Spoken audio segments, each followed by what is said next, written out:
Let me turn the music up a little bit. How have you been, chat? How you doing? Happy Monday.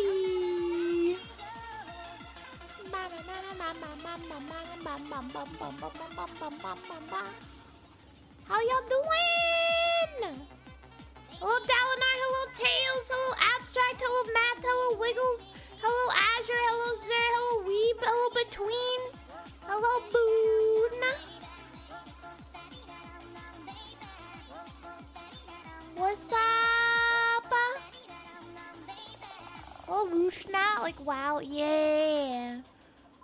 The story's so good up to Endwalker, it's so good. Feather Duster. Hello, Loudly. What's up? Hello, Botrix. My Botrix. Botrix. What's up? How y'all doing? How you doing, Wiggles? It was good, right, Math? It was good. Bask in the goodness. It's so good. Shadowbringers was the best. Wow! How y'all doing? I missed you guys yesterday. My days are a little messed up now. But I'm here. Uh-oh.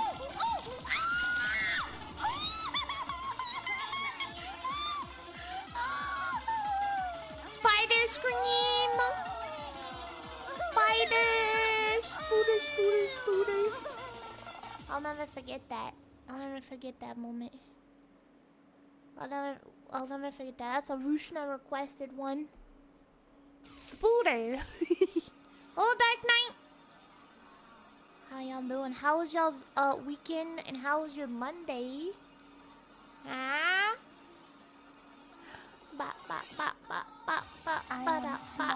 No. Lies. Where? Nani? Huh? I made some hot chocolate with mint. Mint! Why you gotta ruin it with mint, Wiggles? With the mint? I want a stream where we pet Stampy. That will never happen. No. No. Lies of Rushna. Yes, hi, Konome. Monday was awful. Not have chances of snow tomorrow. Ooh. Yeah, it's cold here too, but no more snow or nothing. Just rain. I love the rain. Does the zoo have a spider section? I feel like actually it does, I think. Never going to the zoo. Why would you go to the zoo to see spiders? Who would do that? Why are we talking about spiders? You know, run and burn that building down. I wouldn't go near it. Spiders are the devil. The worst thing ever. They need to not exist. Why do they exist? Why are we talking about them?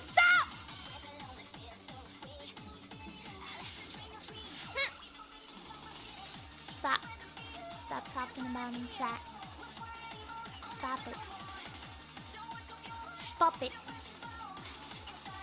No more spooters. We don't like spooters here. Denied. No, we're not gonna. No, we're not. Stop it! Stop it. No more. If I gave you $1,000, would you touch a tarantula? No. I would not. Nope. If you're a Phoenix of light, is it possible to convert energy to light, and if so, how efficient it is? Yes! Yes! Very efficient. I can materialize things out of light, out of light energy. Like my wings! My wings are light. Sonia knew I see you were a snap. Done. Made it happen. Like a dream. Aurora needs to be used as a world power supply. For science? Nah.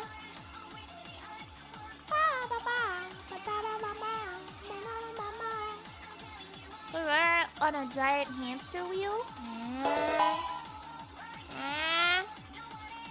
Ew, thank you for the follow. Welcome. Welcome.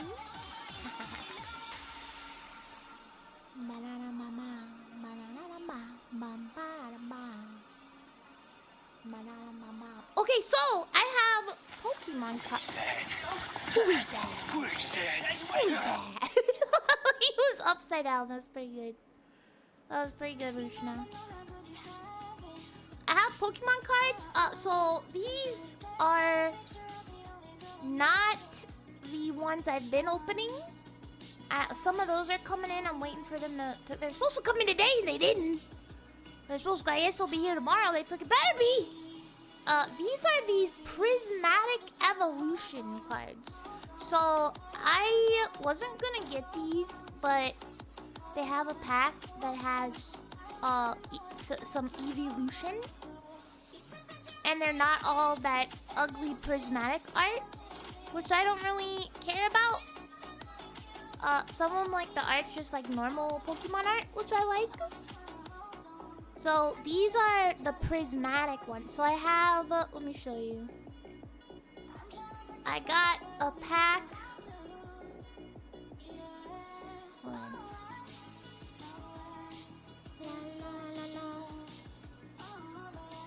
So I got a pack that has these.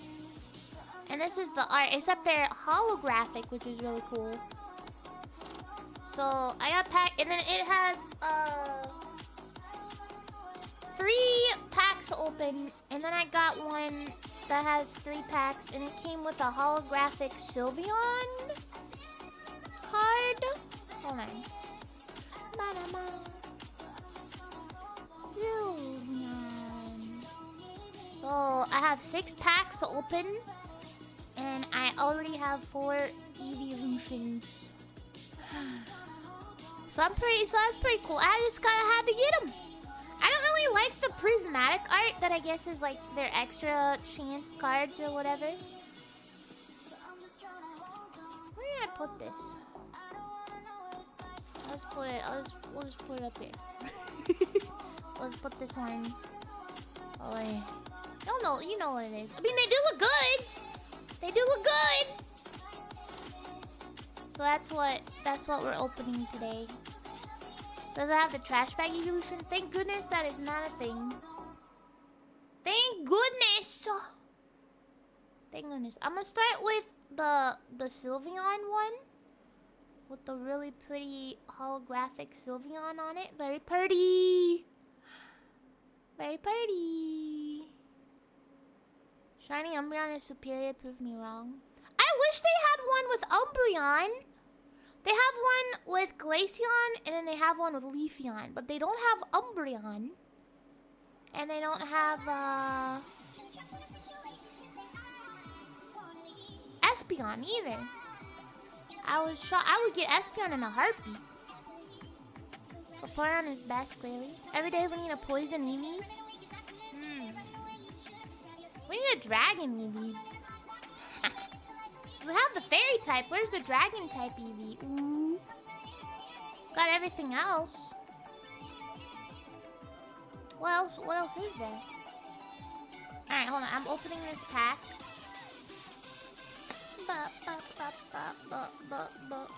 Hopefully none of these are like resealed or something. Ugh. Oh, you really gotta rip into it. Jeez. Hello, Jet. Hello, Dawn. Okay.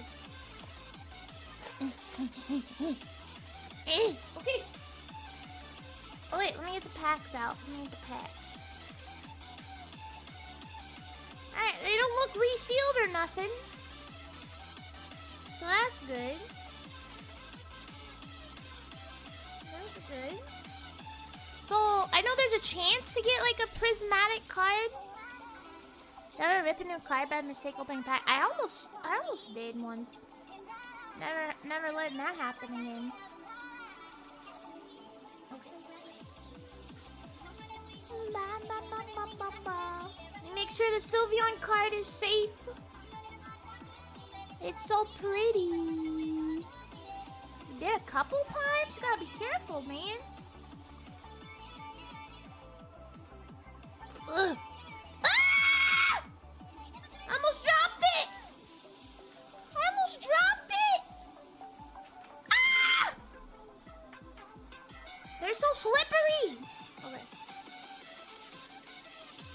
Ah. It's so pretty. It's all sparkly around the edges, the Sylveon card. It's so pretty. I love holographic cards. Or whatever. Alright, let's open some packs, baby. Put that over to the side where it's safe, hopefully. Alright, everything's slippy sliding around. Stop it. Stop it. No, go. No. No. No. No. Hello, Sayu. Aurora contacts, please, Manny. I'm opening Pokemon cards. These are packs I'm opening. Mama, Butterfingers? What about Butterfingers? No.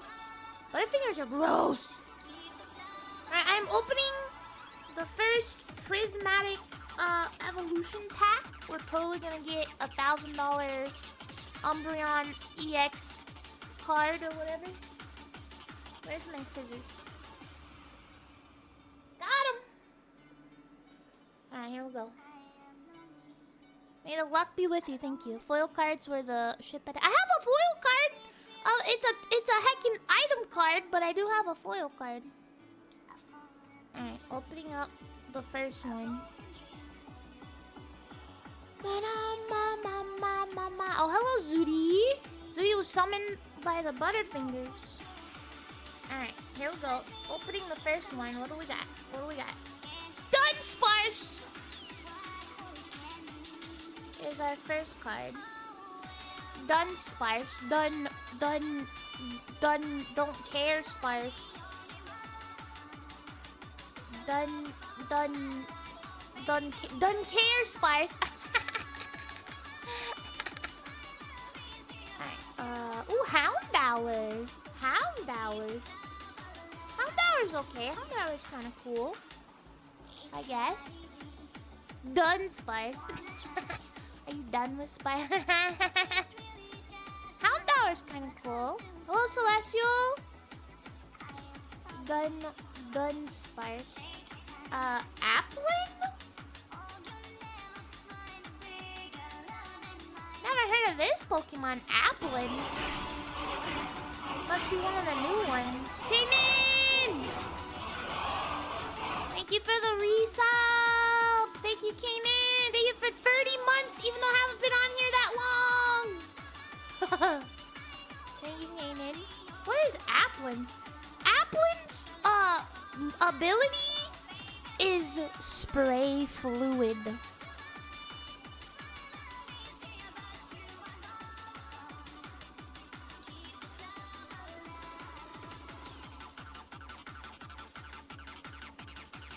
Yes, it is. How do you know that, Azure? How do you know this? Ooh, a Goldeen. A Goldeen. That's a very pretty card. The art's really pretty. So I guess these are still Scarlet Violet, I guess, generation and under. What generation was Scarlet and Violet? Was that 5, 6? I don't even know. 9? Dang, there's too many. Alright, Goldeen. What is this? Wait, what is this?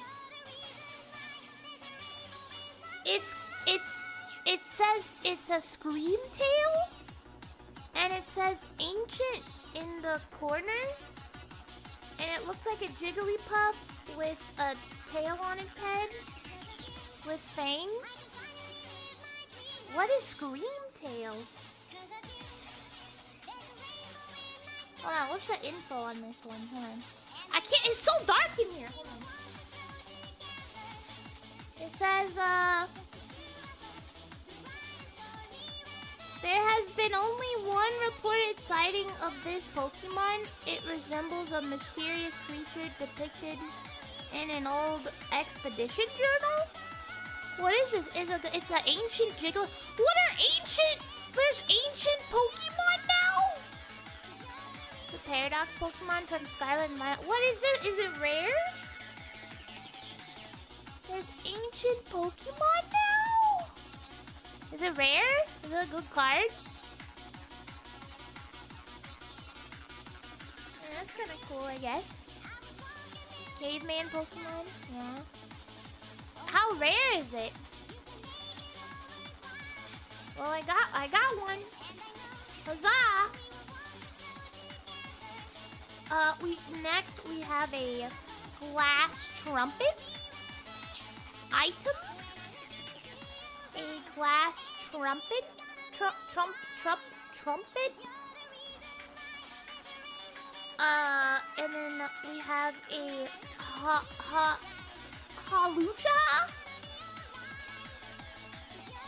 A Halucha? It must be a new one. Halucha. Hatua. Halucha. Halucha. Halucha. Hello, Fatal. Halucha. John Cena Burgle? Is that its name? It's weird looking. That's cool, I guess. Oh, okay, our first reverse holo. Our first reverse holo is Executor. Do you know any of these Pokemon? Nope. I lost track after probably Gen 5? Maybe? I don't even know. We have a reverse holo Executor. Very cool. Who here likes Executor? Egg Tree, yeah, pretty much. Oh, I got a reverse holo Noctowl. Zooty, it's your card. A reverse holo Noctowl. That's pretty cool. Ability Jewel Seeker. Ah. All right, what's our? Oh! Wait a second. Wait a second. Wait, I got a holographic Leafeon EX? Wait, is this good? Is this rare? I got a Leafeon EX, the prismatic one. Wait, is this rare? Is this good? Is this good?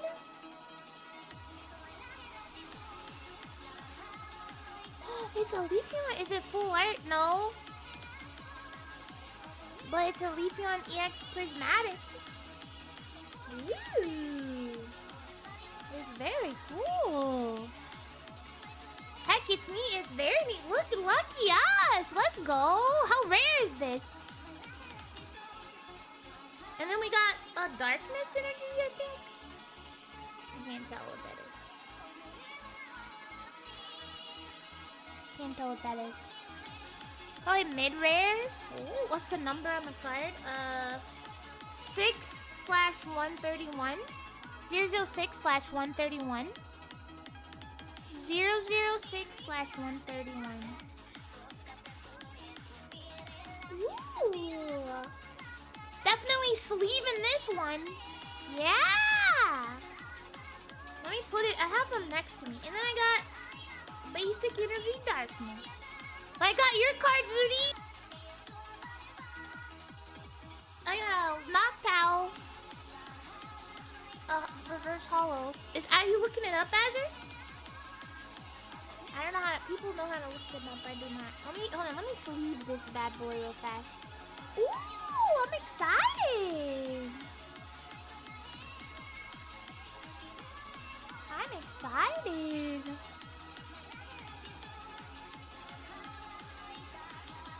I'm sleeving it. I'm Sweetness.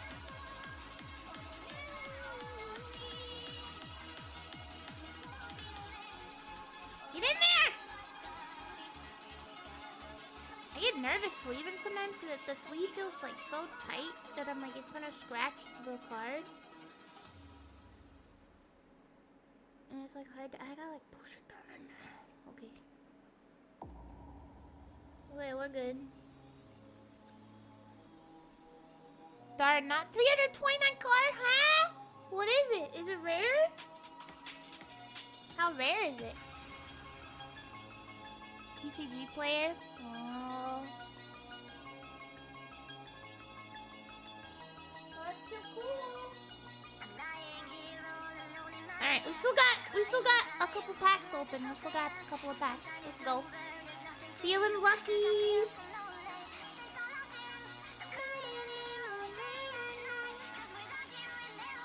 I need room for all of these Pokemon.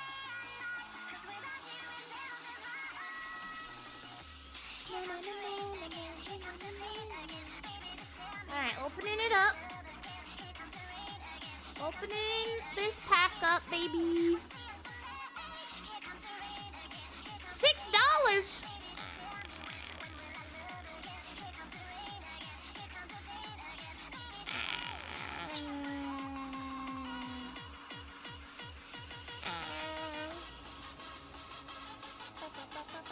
Alright, our first card out of our second pack. Yeah, I'll just keep it. It's okay. Pinsir! Pinsir. Oh, we've got a Larvitar. You sell it on the playground for 20 bucks. Yeah. Hey kids, you want to buy a Pokemon card? Larvitar. Larvitar's okay. I remember Larvitar. I know that one. Supporter card. Black Belt's training. Who cares? Execute. That is such a weird Pokemon where it's literally just like a pile of eggs. And they're all together. And one of them's broken. Very interesting. Stadium Festival Grounds. I haven't seen that before. A stadium card? Haven't seen that. Fuka-san! How have you been? I wonder what happened. Hope you good. We're opening Pokemon cards. Opening it lucky. I've never seen a stadium card before. How have you been? Yeah. We got another Halucha. Another Halucha. Isn't that like your 80th execute? Too many. That's how many. One is too many. One is too many. I got a item card, Techno Radar. Man, this pack had like 3 random cards that were not Pokemon. Okay, our first reverse holo is a Dreepy? The heck is a Dreepy? It's a dragon type. I don't like its face. It's got scary eyeballs. Y'all know what a Dreepy is?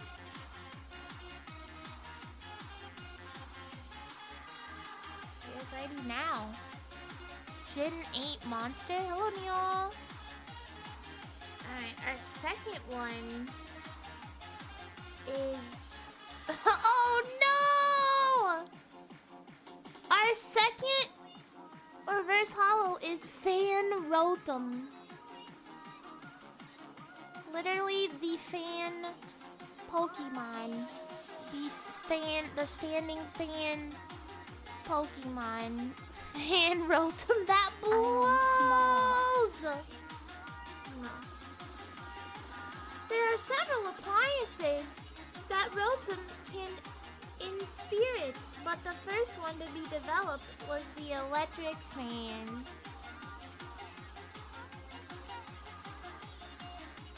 I got one of the dumbest Pokemon! That should not even be a Pokemon. That is an appliance. That is not a creature. Alright, our holographic card, everybody, is Ursaluna. Blood Moon Ursaluna is our holographic card. Who that? The motorcycle is dumber. I don't know, a fan is pretty dumb. A Derpamon. Fan is pretty dumb. What is this? Ursaluna. Teddy Ursa is a Pokemon. I know Teddy Ursa. I like Teddy Ursa. What is a Blood Moon Ursaluna? Ran on the lawnmower. Oh, I forgot about the lawnmower. I forgot. And the snow and the ice cream cone. Yeah, there's a fan. What's Ursaluna? And then I got a basic, I think dark energy. Okay. Well, so far we've got one prismatic card, so I'm happy. I'm happy. Worth it.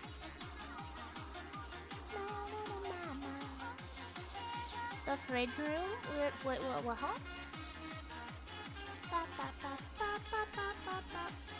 I'm running out of room. Okay. Alright. Opening our third pack of 6.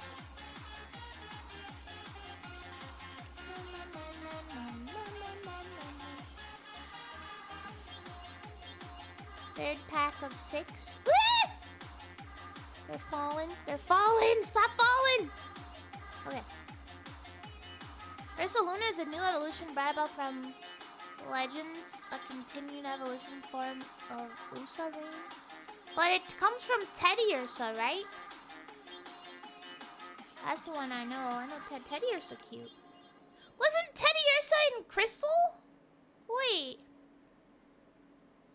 Wasn't Teddy Ursa in Pokemon Crystal? What generation is Teddy Ursa? I hope that the Russian incident doesn't happen again. No worries. No worries. Buka-san, good to see you. I hope you've been well. Teddy Ursa evolves into Ursaring and now Ursaluna. Oh. It gets less and less cute. How sad. And our first card is a Dusclops. Well, I've never heard of before. Y'all know of a Dusclops? I don't know of a Dusclops. It's a tad bit sleepy. Oh, I hope you can rest. The heck is a Dusclops? Hippopotas. Hippopotas. I've been good. Hope you've been good. Dusclops was Gen 3? Really? I never seen him before. Hippopotas. Hippopotas is a fighting Pokemon. True. Another Houndour. The art's just a little different. Houndour. Oh, this one is called Spritzy. Has a move called Fairy Wind. Very cute. But it's a psychic Pokemon. Spritzy. Hippopotas. It's a fairy type, but it's psychic though. A scent pouch within this Pokemon's body allows it to create various scents. A change in its diet will alter the fragrance it produces. Oh yeah. I mean, it's cute, I guess. It's pink. I got a supporter card, Crispin. Boo! Another Scream Tail. Okay, I guess it's not rare. Scream Tail. It's so weird. An ancient Pokemon. And then another item, Glass Trumpet. Okay. Alright, our first reverse holo card is Dusk Noir. They don't have Fairy Energy, so they rolled into Psychic. Wait, what? Wait, how old is that one? Dusk Noir. At least I have Dusclops, I guess. So that's a reverse holo, very cool. And then our next reverse holo, for some reason, is a supporter card, Larry's Skill. And it's a man, an old man with gloves on that has a spider on it. Or something. Or an eyeball? I can't tell. Very weird. Our holographic card in this one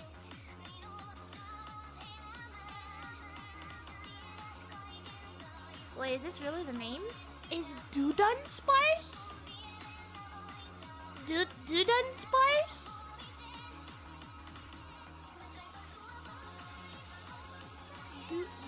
Dudunsparce? Dudunsparce.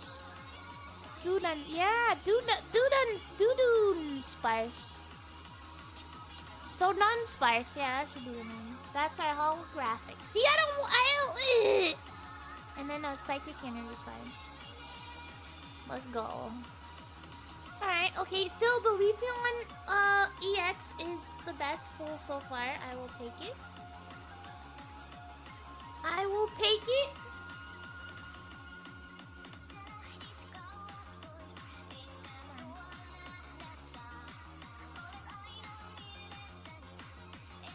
We still got the holographic Sylveon. Makes everything better.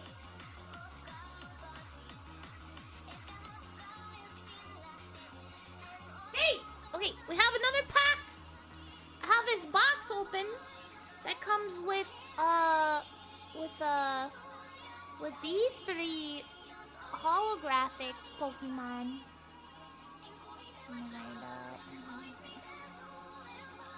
So we got these guys right here. Look very cool. And we have 3 more packs open. Let me just break into this box real fast.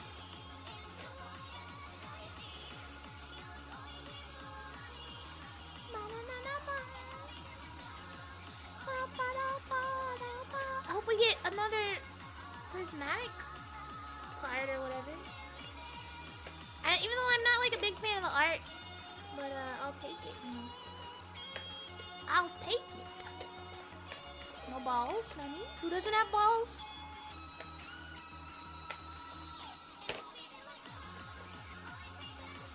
Alright. This one comes, it's like a poster pack. It comes with a poster. And it's just the Pokemon. And actually, what is this?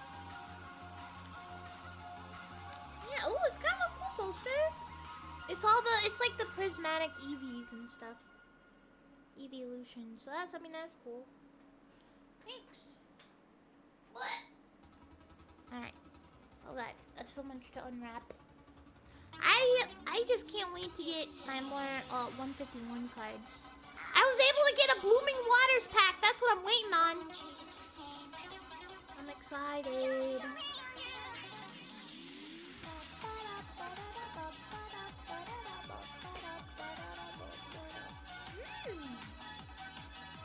The holographic cards are so pretty. They're so sparkly. Ah! They're so sparkly. You're safe over there, babies. Huh? Cool watch party for the last season of Dan. What is that?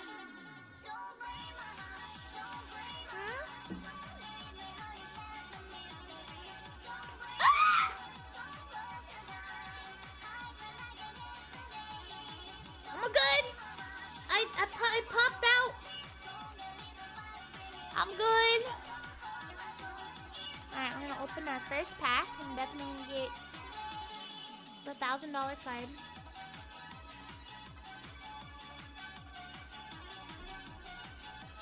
Card like the pack popped out of the thing and fell. Alright. Opening up the pack, baby. Here we go.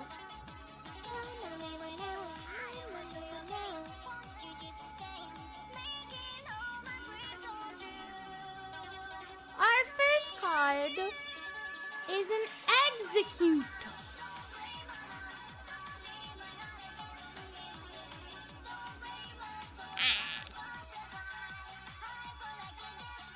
Our next card is another normal supporter card of Larry's skill. What? More eggs.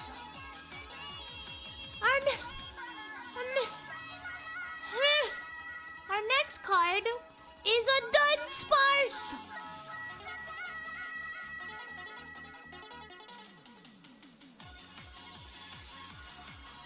Trying to see a pattern happening. Our next card is another Goldeen. What the heck? What? Well, our next card is another Screamtail. A third Screamtail. What the hell? And what? It's another Glass Trumpet. What is happening? Another Glass Trumpet. Did I get a double of this? And another Hawlucha. What is this? I'm pretty sure the cards were in the same order too. What the heck? I got the factory. What the heck? What the heck? Okay, our first reverse foil card is Pokemon Tool Binding Mochi. Binding Mochi. Binding Mochi.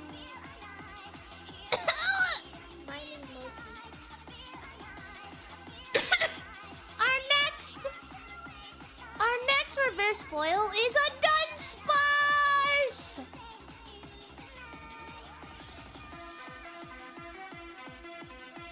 I get another freaking Dunsparce. Our holographic card is a Monkey Dory. The fuck is a Monkey Dory? What the heck was that? Demon!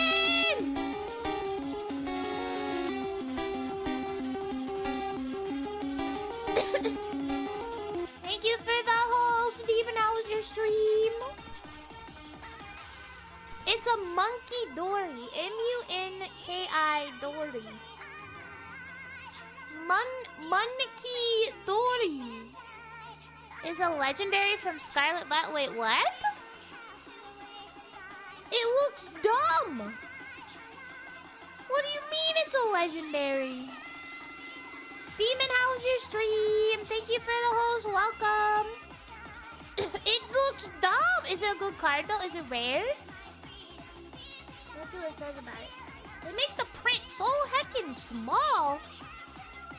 Also, new Pokemon look dumb. Yeah, they definitely do. No. Monkey Dory keeps itself somewhere safe while it toys with its foes using psychokinesis to induce intense dizziness. It looks like it's wearing sandals. Hold on, I'll bring up a picture of Monkey Dory. And then a basic interview. Normal interview. Hold on, let me bring up a picture of this guy. It is. How are Pokemon wearing sandals? Monkey Dory.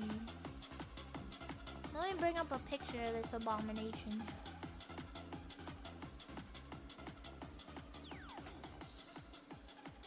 Hold on. Demon Hauser stream.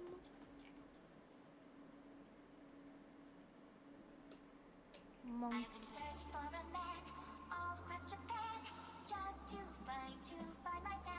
Ah, look at this thing! This is a legendary Pokemon? Huh? Huh?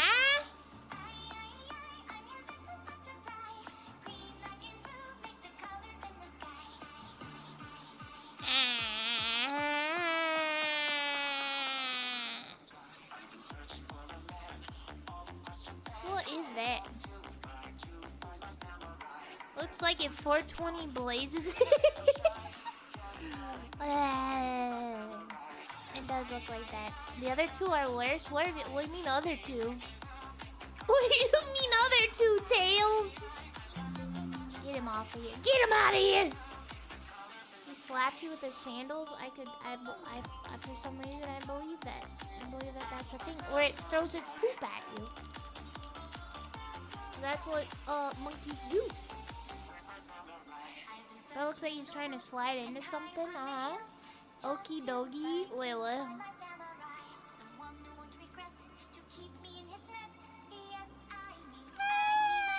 Part of a trio. There's more. Alright, I'm opening our 5th pack. If I get another heckin' execute and another heckin' Halucha and another heckin' Dunsparce, I swear. Alright, here we go. Okay. Alright, our first card. Our first card is a Noibat. I'm not familiar with this one. I only know of the Zubat. Noibat. What's a Noibat? This is cool as a bat. Bats are cool. I like bats. You know, I don't know why people are scared of bats. I think bats are cool. Some of them are cute. They're just like flying, you know, squirrels. Next is supporter black belts training. Yeah, they should give you a lot of extra cards nobody cares about. Slowpoke!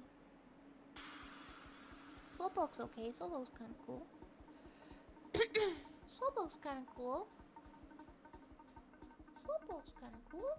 Another Hippopotas. Hippopotas. Hippopotas. Hippopotas.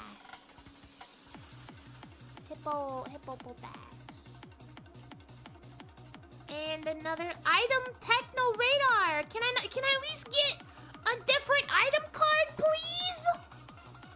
Please? Alright, oh boy. You know how we got an Applin that spews liquid or whatever that move sprays a liquid? We have gotten Applin's evolution, Diplin, because they've run out of ideas.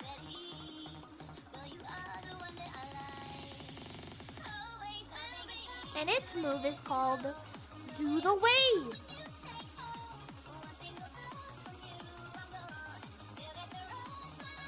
And it looks like an apple. Like a candy apple. And in the art picture, it's sitting next to candy apples.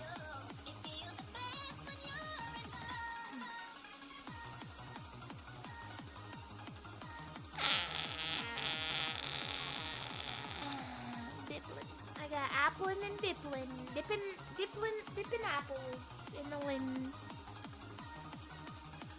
Next up we got item Earthen Vessel. Earthen Vessel. What's that? Should get a lot of item cards in these prismatic packs. Okay, our first reverse holo is a Lopunny. It's a Lopunny. Not bad, not bad. Lopunny is kind of cool. Diplindati. Dare I ask what its third evolution is called? Dare I ask? I got a Lopunny. That's kind of cool, I guess. So Lopunny. Our next reverse holo, because they just can't stop giving me random non-Pokemon cards. It's a reverse holo supporter card. Friends in Paldea. Hydrapple, really? Friends in Paldea. Reverse holo. Hoo boy. Alright, our holographic card today is a Whimsicott. Whimsicott, not bad. Whimsicott's cute. Whimsicott's cute.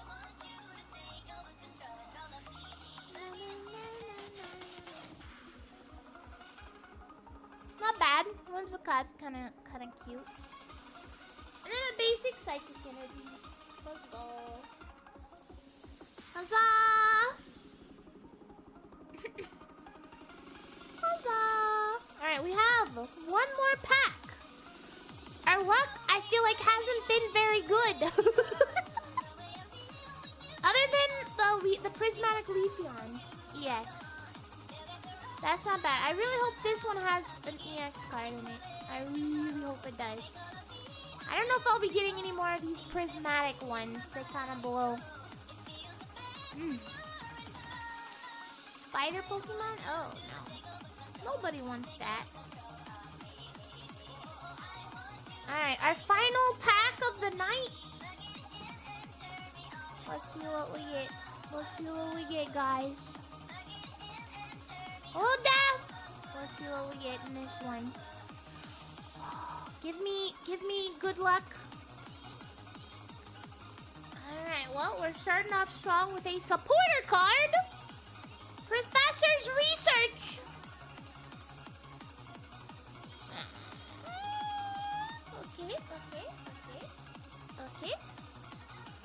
Okay.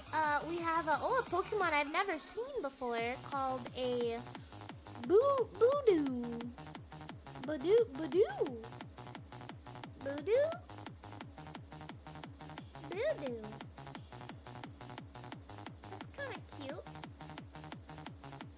That's kind of cute, I guess. Never seen it before. Voodoo. Budew. Yeah, it says, the pollen it releases contains poison. If this Pokemon is raised on clean water, the poison's toxicity is increased. Oh. So it's a murderous Pokemon. Okay.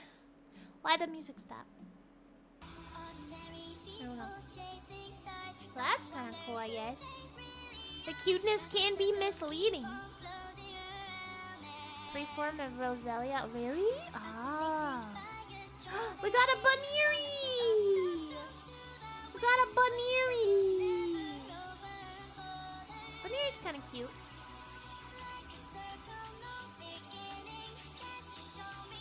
Oh, the little blurb is kind of concerning. If both of Buneary's ears are rolled up, something is wrong with its body or mind. It's a sure sign the Pokemon is in need of care. Oh. Thank you, Pokemon. Alright, we have a Hippowdon.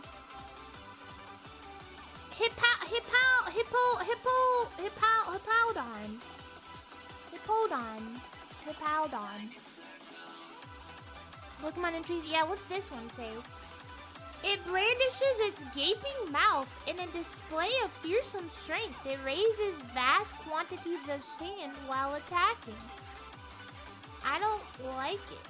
I don't like it. It looks weird. Hippowdon. It's Hippopotas' evolution, obviously. Obia. Oros. We got a Cypher Maniac's Cold breaking supporter card. Who gives a crap? We got an Executor!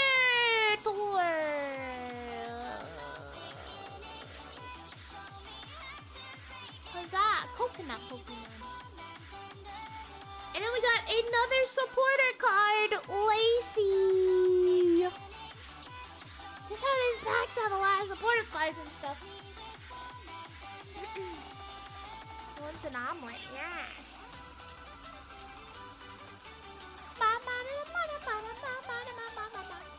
Alright, our first reverse hollow card is Cottony. So now we have Cottony and Whimsicott reverse hollows. Okay. Not bad. Not bad. It's cute. I approve of the cuteness. Alright, got you a surprise in like 15 minutes, maybe less. Hontoni? Hontoni? Really? Bukasen, thank you! Thank you, thank you! Our next reverse hollow card. Can you guys take a guess at what kind of card that it is? Anyone take a wild guess at what type of card that it is on this reverse hollow?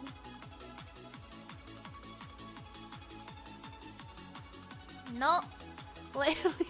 It is supporter card Black Belt's Training reverse hollow.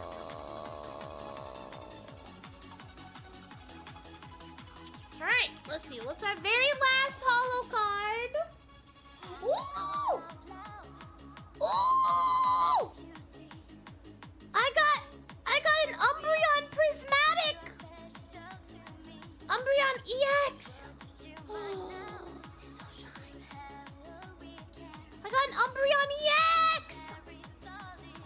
Ooh! Is this one good, Azure? It's 060 of 131. 060 of 131.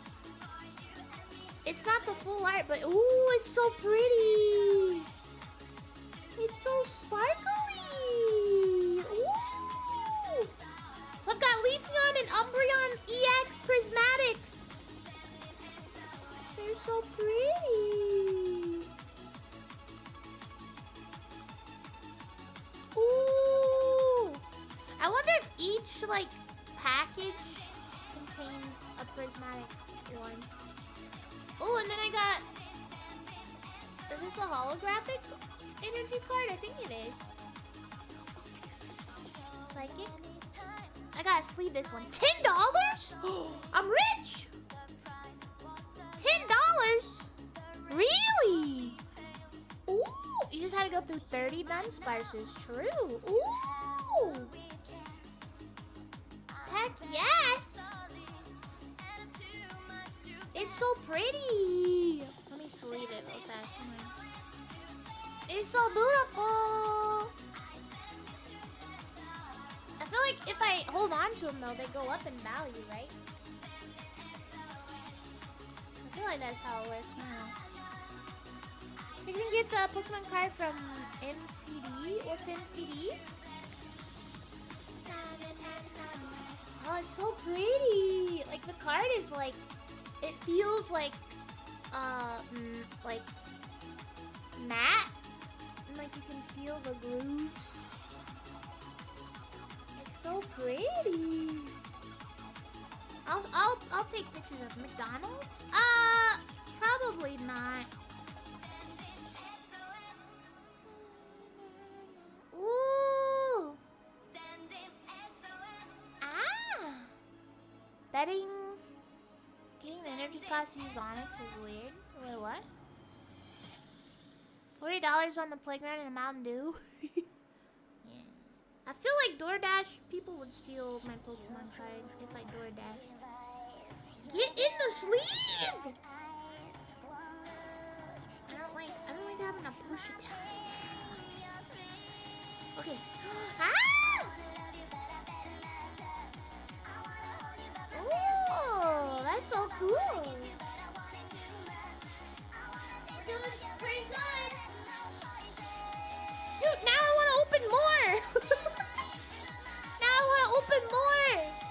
prismatics were worth it. Now you just need it to be shiny, right?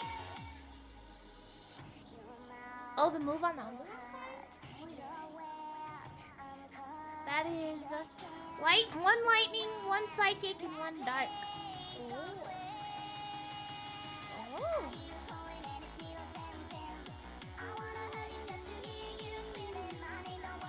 It's so good. That's so cool. I'm gonna hang on to these, see what happens. I need to get more. I must collect. I gotta catch them all. Alright, that was worth it. That's some good pulls, guys. Good pulls tonight. We did pretty good. They got it.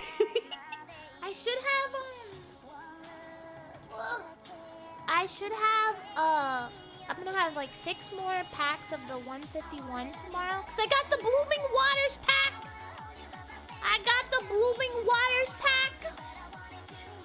I fought all of the bots on Best Buy and got one.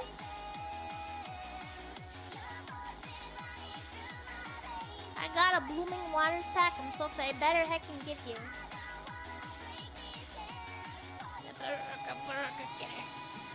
It was supposed to come today. I'm a little concerned. Let me see. Oh, we got Onyx and Leafeon EX though. I'm happy.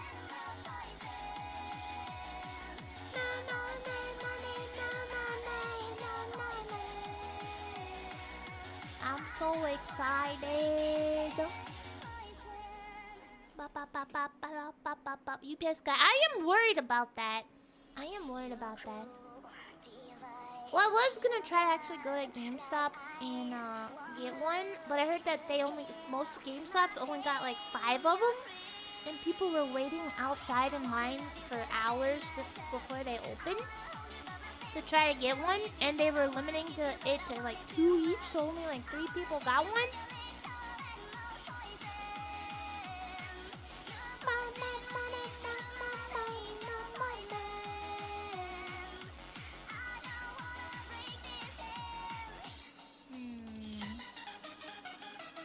It better not get lost or stolen. I'm a little concerned.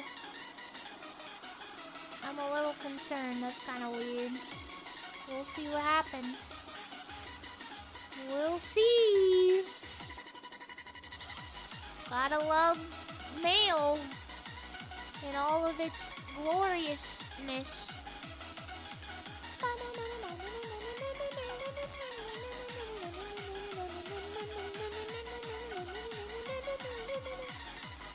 But we did good! We got a $10 card and a $6 card. Leafeon and Umbreon EX. I'm happy. They look so good. I'll take pictures of them tonight. I'll put them in the Discord because they look so good.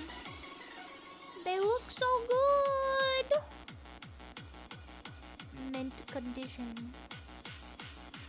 Probably just gonna keep them though because I love Eevee. And Eeveelution. So good.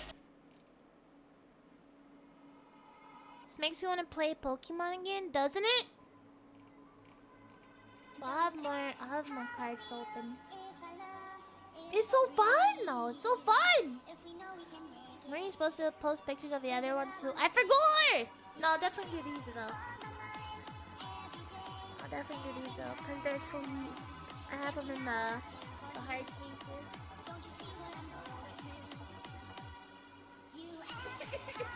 Gotta keep them safe. Y'all ready for spooky stories?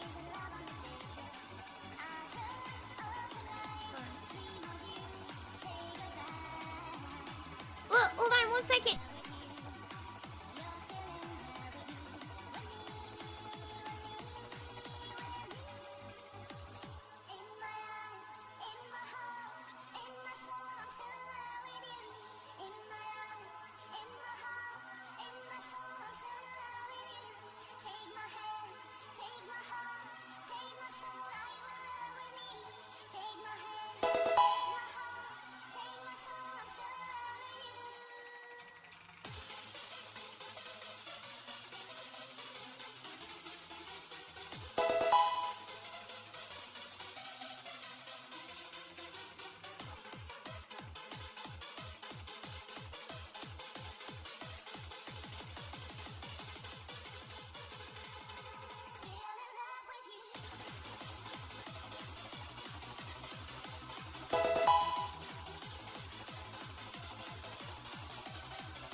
you. Yeah, we gotta do Cobblemon still. We gotta figure that out.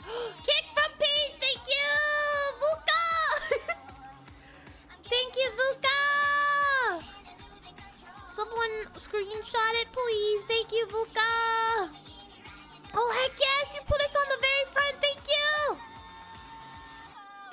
Thank you, Vuka. Thank you, thank you. Welcome back, Vuka! I'm back, though. I'm back. I'm here. Oh, but I did get these cards, too, so it was good. It was worth it. It was perfectly timed. Always.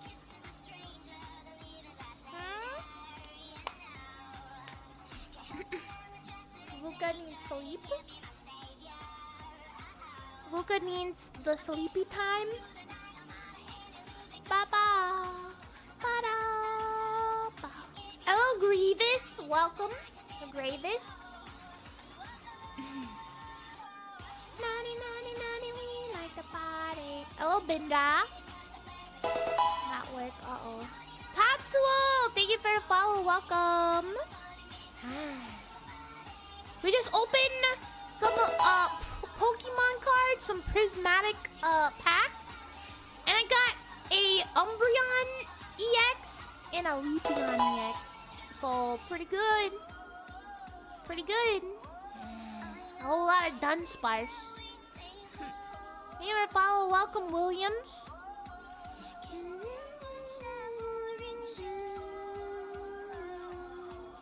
Thank you, Vuka, for front page kick W.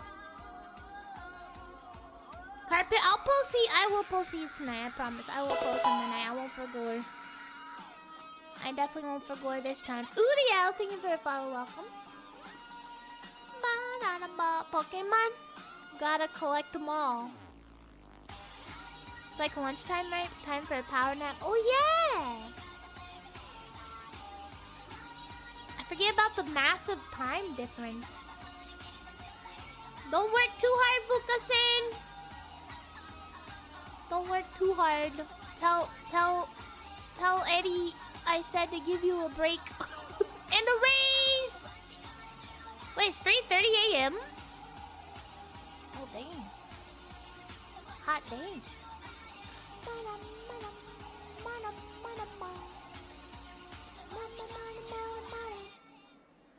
Ah. Yeah, what time is it in Australia? So it's an early lunch. It's breakfast. Favorite welcome, I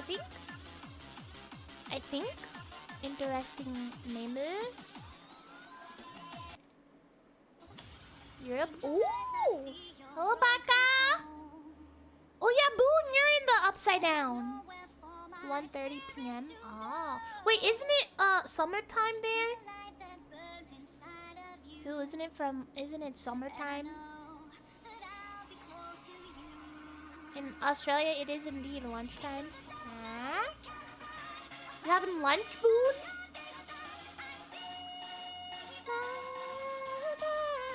Summer here? Oh. Oh. I'm good, Baka. How are you? You're in the upside down. Ah! Hello, Milk. Milky. Having lunch as we speak. Ooh, hope it's delicious. Hope it's delicious, yummy food. Q-check, chat. Q-check. Well, at least someone is having lunch.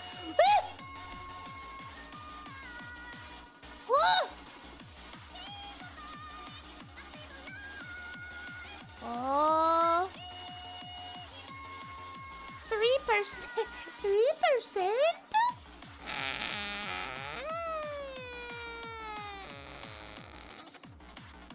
Man. Betrayal. Cooked guy. Thank you for a follow. Welcome. Let me try that. Let's try that again. Better. Not the best, but better. Above 50%. Oh yeah, open your packs, chat. Open your packs. Open your packs. Padoru. Padoru.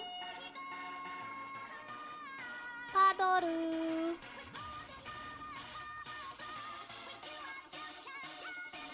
Chobi! What are the odds?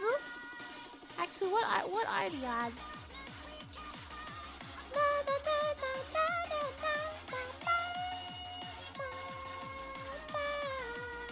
Okay.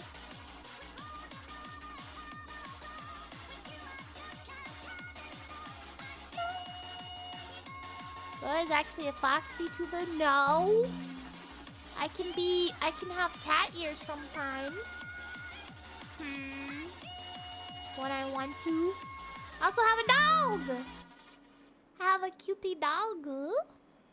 Puppers. But no, oh god.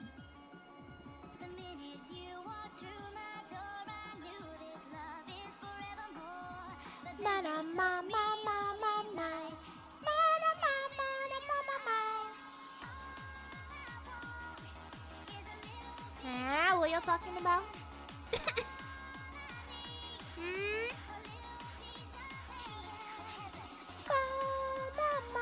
I enjoyed that 2 seconds of giant brain.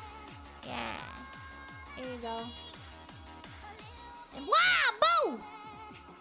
Boo! Also, Gremlin merch will be off of Etsy tomorrow. Last chance for Gremlin merch. I will have another new...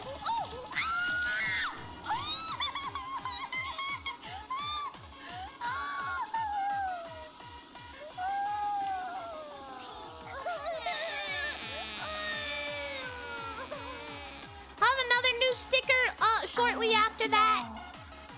Please look forward to it. Thank you, Rushna.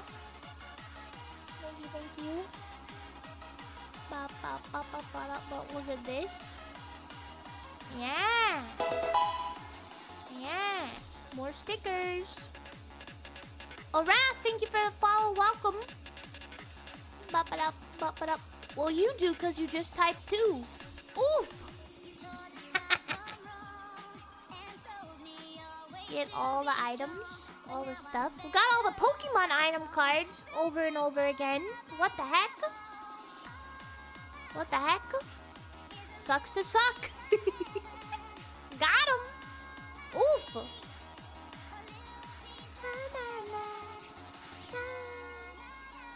Hello, Voodoo Man. Hello, Shinra.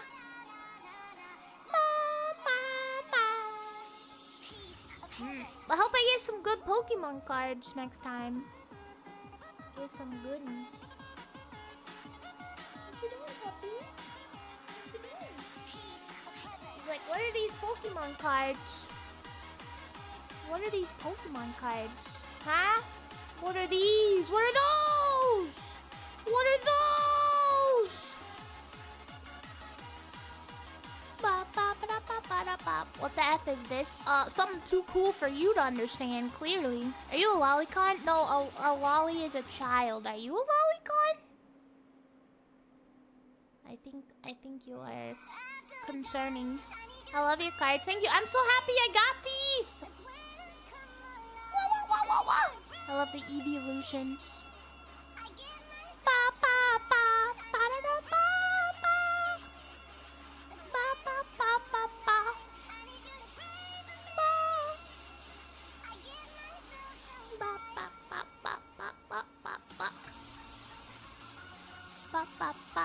You first. I love when the crazies come in. Go lie down. Go take your meds. Go lie down. It'll be okay. They'll put you in your special jacket in your special room. You'll be okay. Go lie down. Thank you, Vuka! Thank you! Thank you so much for front page! Kick hype, kick W. I really appreciate it, Vuka. It's good to see you. I hope you get enough rest though. Take care of yourself. All that good stuff, you know. Gotta take care of yourself, Lucasin. Kick W, can we get more kick dubs in chat? Give me them kick W. Lucasin W. Lucasin W.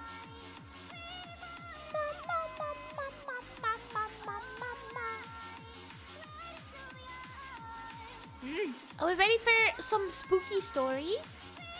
Huh?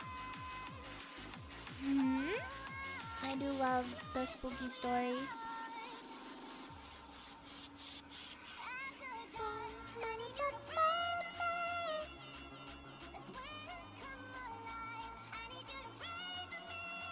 Ba ba da ba da ba ba ba ba ba.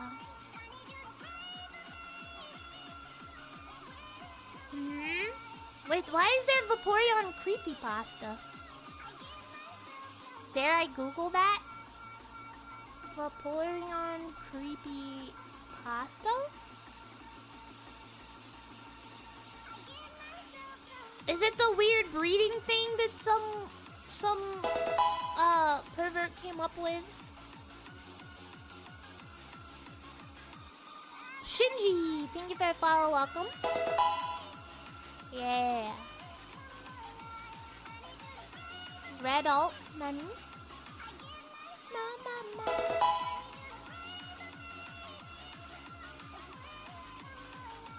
La la la la la la. Ba ba ba ba ba.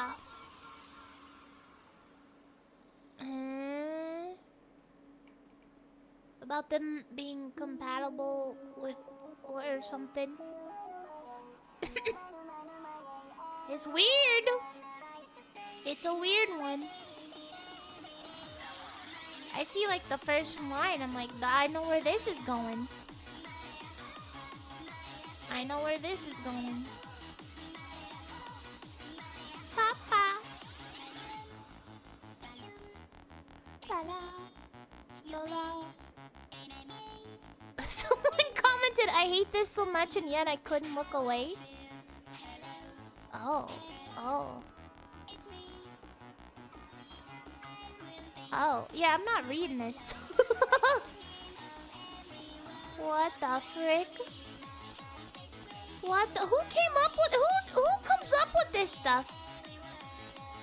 Who comes up with this stuff, huh?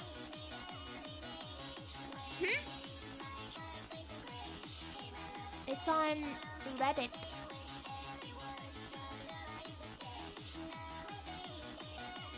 Wait, what? What? There's more? Oh my god.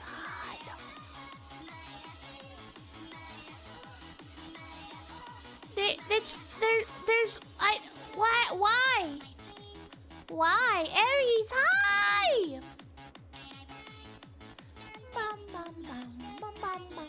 Hello, Aries. Oops. Oh, here you go. Have some cotton candy. I'm good until someone said read the Vaporeon copy pasta. Kanan!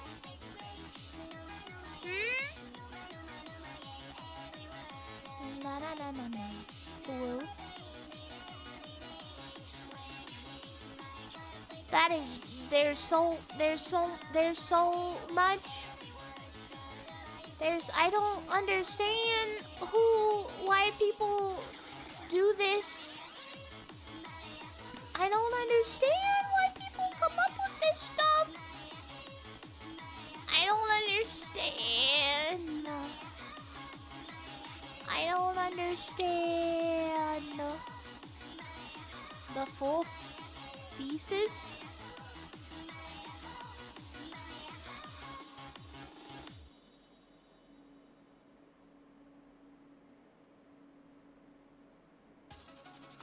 It's an animal! You perverts! What the frick?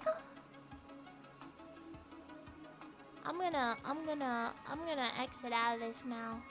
I'm gonna exit out of this. So you're not gonna read out loud on stream in front of 1,000 CCV? I think even on Kick I would get banned. I feel like I would definitely get banned. It's for science? I feel like I'd get banned. Wouldn't I get banned, Vuka, if I read the Vaporeon Cop creepypasta? I feel like I would get banned.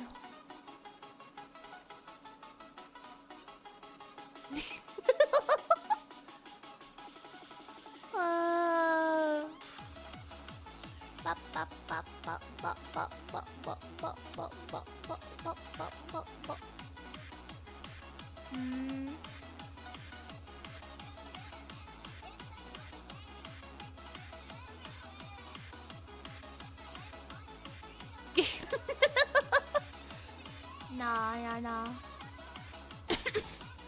Yeah, Vuka gonna bop you. What, you know about it, Vuka? Wait, Vuka, you know about it? How does everybody know about this? How does everybody know about this? No. Cranky Unicorn, thank you for a follow, welcome. Vuka, how do you know about this? It is really not good. Unfortunately, I do. I wish I hadn't read the first 2 lines.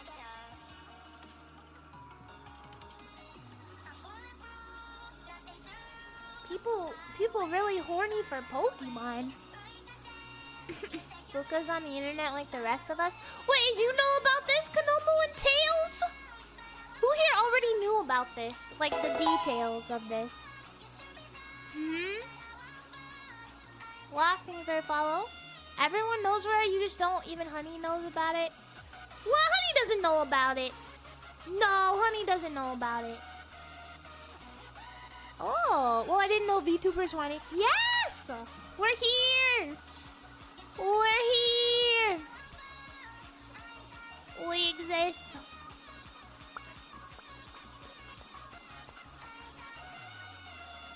No, Honey doesn't know about that. No. Hauser, did you know about it? There has to be someone here who did not know about this. I knew about like the meme of it being like a thing, right? Because I was just like, well, people are weird or horny. I didn't know it was a whole creepypasta or whatever, cop it, whatever. I've heard of it, but never read it and don't know the specifics.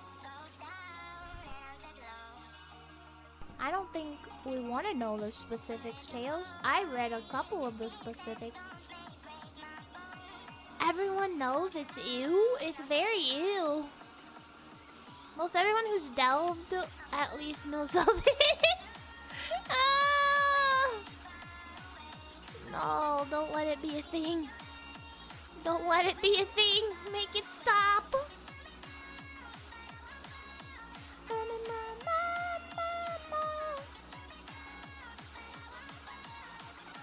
Someone here. Surely someone here knows. Surely someone here knows. What do you mean, Matt? I didn't know. You didn't know about this? Are we saved? Is there still hope for humanity? I didn't even know about it until someone on stream read it out loud. Oh. Hold on.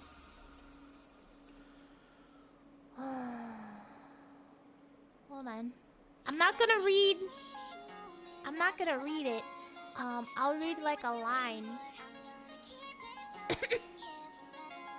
I'll read a line.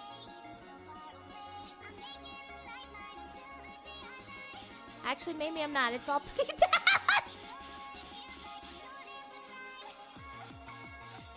I can't stop.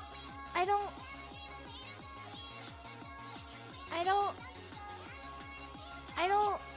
understand.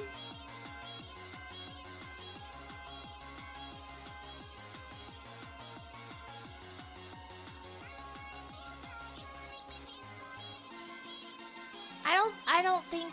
Okay, yeah, I don't. It's not good. I was scanning it to see if there's anything that I could read that wouldn't be weird, but it's all weird. Let's be real. It's all weird. It's all very disturbing. Let's watch some horror stories because, gosh, it can't possibly get any worse than that. Cannot possibly get any worse. So we'll see. There's no way it can get any worse.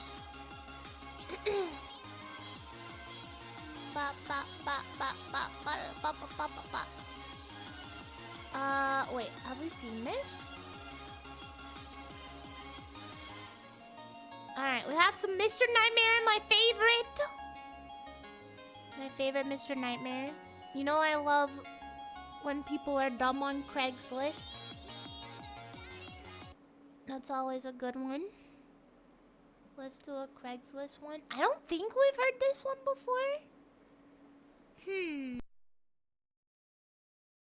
I love being paranoid. I know, right? Spooky. Alright, let's see. Let's see how this is gonna go. Let's see how bad this one is. Most disturbing Craigslist ads. In 2011, this job posting was uploaded to Craigslist, asking for someone to watch over a patch of farmland and feed a few cows somewhere in southern Ohio in exchange for $300 You know, cows are really smart. a week. It ended up being one of the most notorious cases of ad-related crimes of the decade. The ad read, caretaker position for farm, southern Ohio. Simply watch over a 688-acre patch of hilly farmland and feed a few cows. You get $300 a week and a nice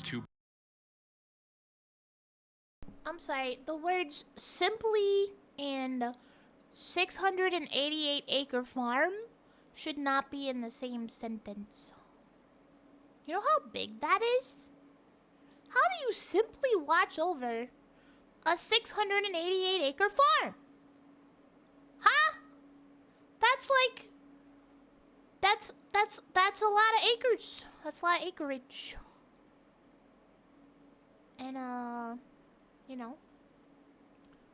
This is a permanent... permanent. They didn't even spell permanent right. Permanent. You need an ATV? You need a helicopter. Yeah, heck, yeah, get a drone. True. I don't think they had drones in 2011. bedroom trailer. Golf Someone cart or older and something? single preferred, but we'll consider all. That's a lot of acres, Relocation a must. You must have a clean record and be trustworthy. Also, This is $300 a permanent week isn't position. a lot of money. The farm is is it? used mainly as a hunting preserve, is overrun with game, it is. has a stocked 3-acre pond, don't but even some know. beef cattle will be kept. Nearest neighbor is a mile away. The place is secluded and beautiful. It will be a real getaway for the right person. Job of a lifetime. If you are ready to relocate, please contact ASAP. Position will not stay open. Include name, age, phone number, and email, please. Some of the men who responded to the ad were interviewed directly by a man who identified himself as Jack, along with his 16-year-old accomplice, Brogan Rafferty, whom he referred to as his nephew. The candidates who made it to the interview stage said they didn't notice anything strange about Jack or his so-called nephew, and that they just looked like a couple of farmers who needed someone to look after their land. Scott Davis, a 48-year-old man who was interviewed by Jack over breakfast at a little restaurant in Marietta, Ohio, was the second to last candidate to go through the screening process for the job. After breakfast, he rode with Jack and Brogan to a remote wooded area near Akron. Immediately after getting out of the car to survey his surroundings, Davis heard a clicking sound. He turned around to see Jack pointing a gun at him. It was then that he realized that the click he heard had been the gun misfiring. But They were gonna shoot him. Jack shot him in the elbow. Despite the wound, Davis managed to escape. He ran for his life for 7 hours through the woods, eventually finding a house and asking the owner for help. They called 911, and news about the incident began to spread. 5 days later, police received a call from a woman named Deborah Bruce, who claimed that her 51-year-old twin brother David Pauly had responded to the same job ad on Craigslist. According to Deborah, her brother had driven from Virginia to Ohio with all his belongings in his car, in the hopes that the new job would work out for him and help him get back on his feet. Tragically, a couple days later, police found the body of David Pauly, along with the body of another victim by the name of Ralph Geiger, buried in the woods close to where Scott Davis had been shot in the elbow. At this point in the case, investigators were able to identify a pattern in the victims. Jack and Brogan targeted homeless, down on their luck, or otherwise vulnerable middle-aged men with limited family ties and lured them to an isolated location under the appearance of a life-changing job opportunity, just to shoot them? only to later rob them of all their belongings and shoot them on the spot. Their hope was that because of their few family ties, their disappearance would go unnoticed, giving Jack and Brogan enough time to bury the bodies and get rid of the evidence. You had a similar incident? What do you mean? This pattern explains why certain candidates were rejected during the interview process, such as 58-year-old Ron Sanson, a former Navy officer with a college degree, and an unnamed woman in her 20s who had also applied for the job. Why people During like the this? investigation, police traced the Craigslist ad, which led them to the home of a man named Joe Bice in Akron, Ohio. He denied posting the ad and claimed that it was probably posted by the man who rented out his basement space. When police asked Joe Bice for the name of his tenant, he responded that he only knew him as Dutch. Investigators were able to track Dutch down thanks to a phone call that he made to Joe Bice, unaware that Wait, what do you mean? You let a man rent out your basement and you didn't know his actual name? Like, yeah, he's named Dutch. Huh? his landlord had been in contact with the police. On November 16, 2011, police arrested Dutch and identified him as 52-year-old Richard Beasley. Scott Davis immediately confirmed that this was the same man who had interviewed him at the restaurant and shot him in the woods. What a dick. Apparently, Richard Beasley had fled from the police and used different identities to avoid being detected, even using the names of some of his victims. Wow. Around that time, police also arrested Brogan Rafferty, Richard Beasley's teenage accomplice.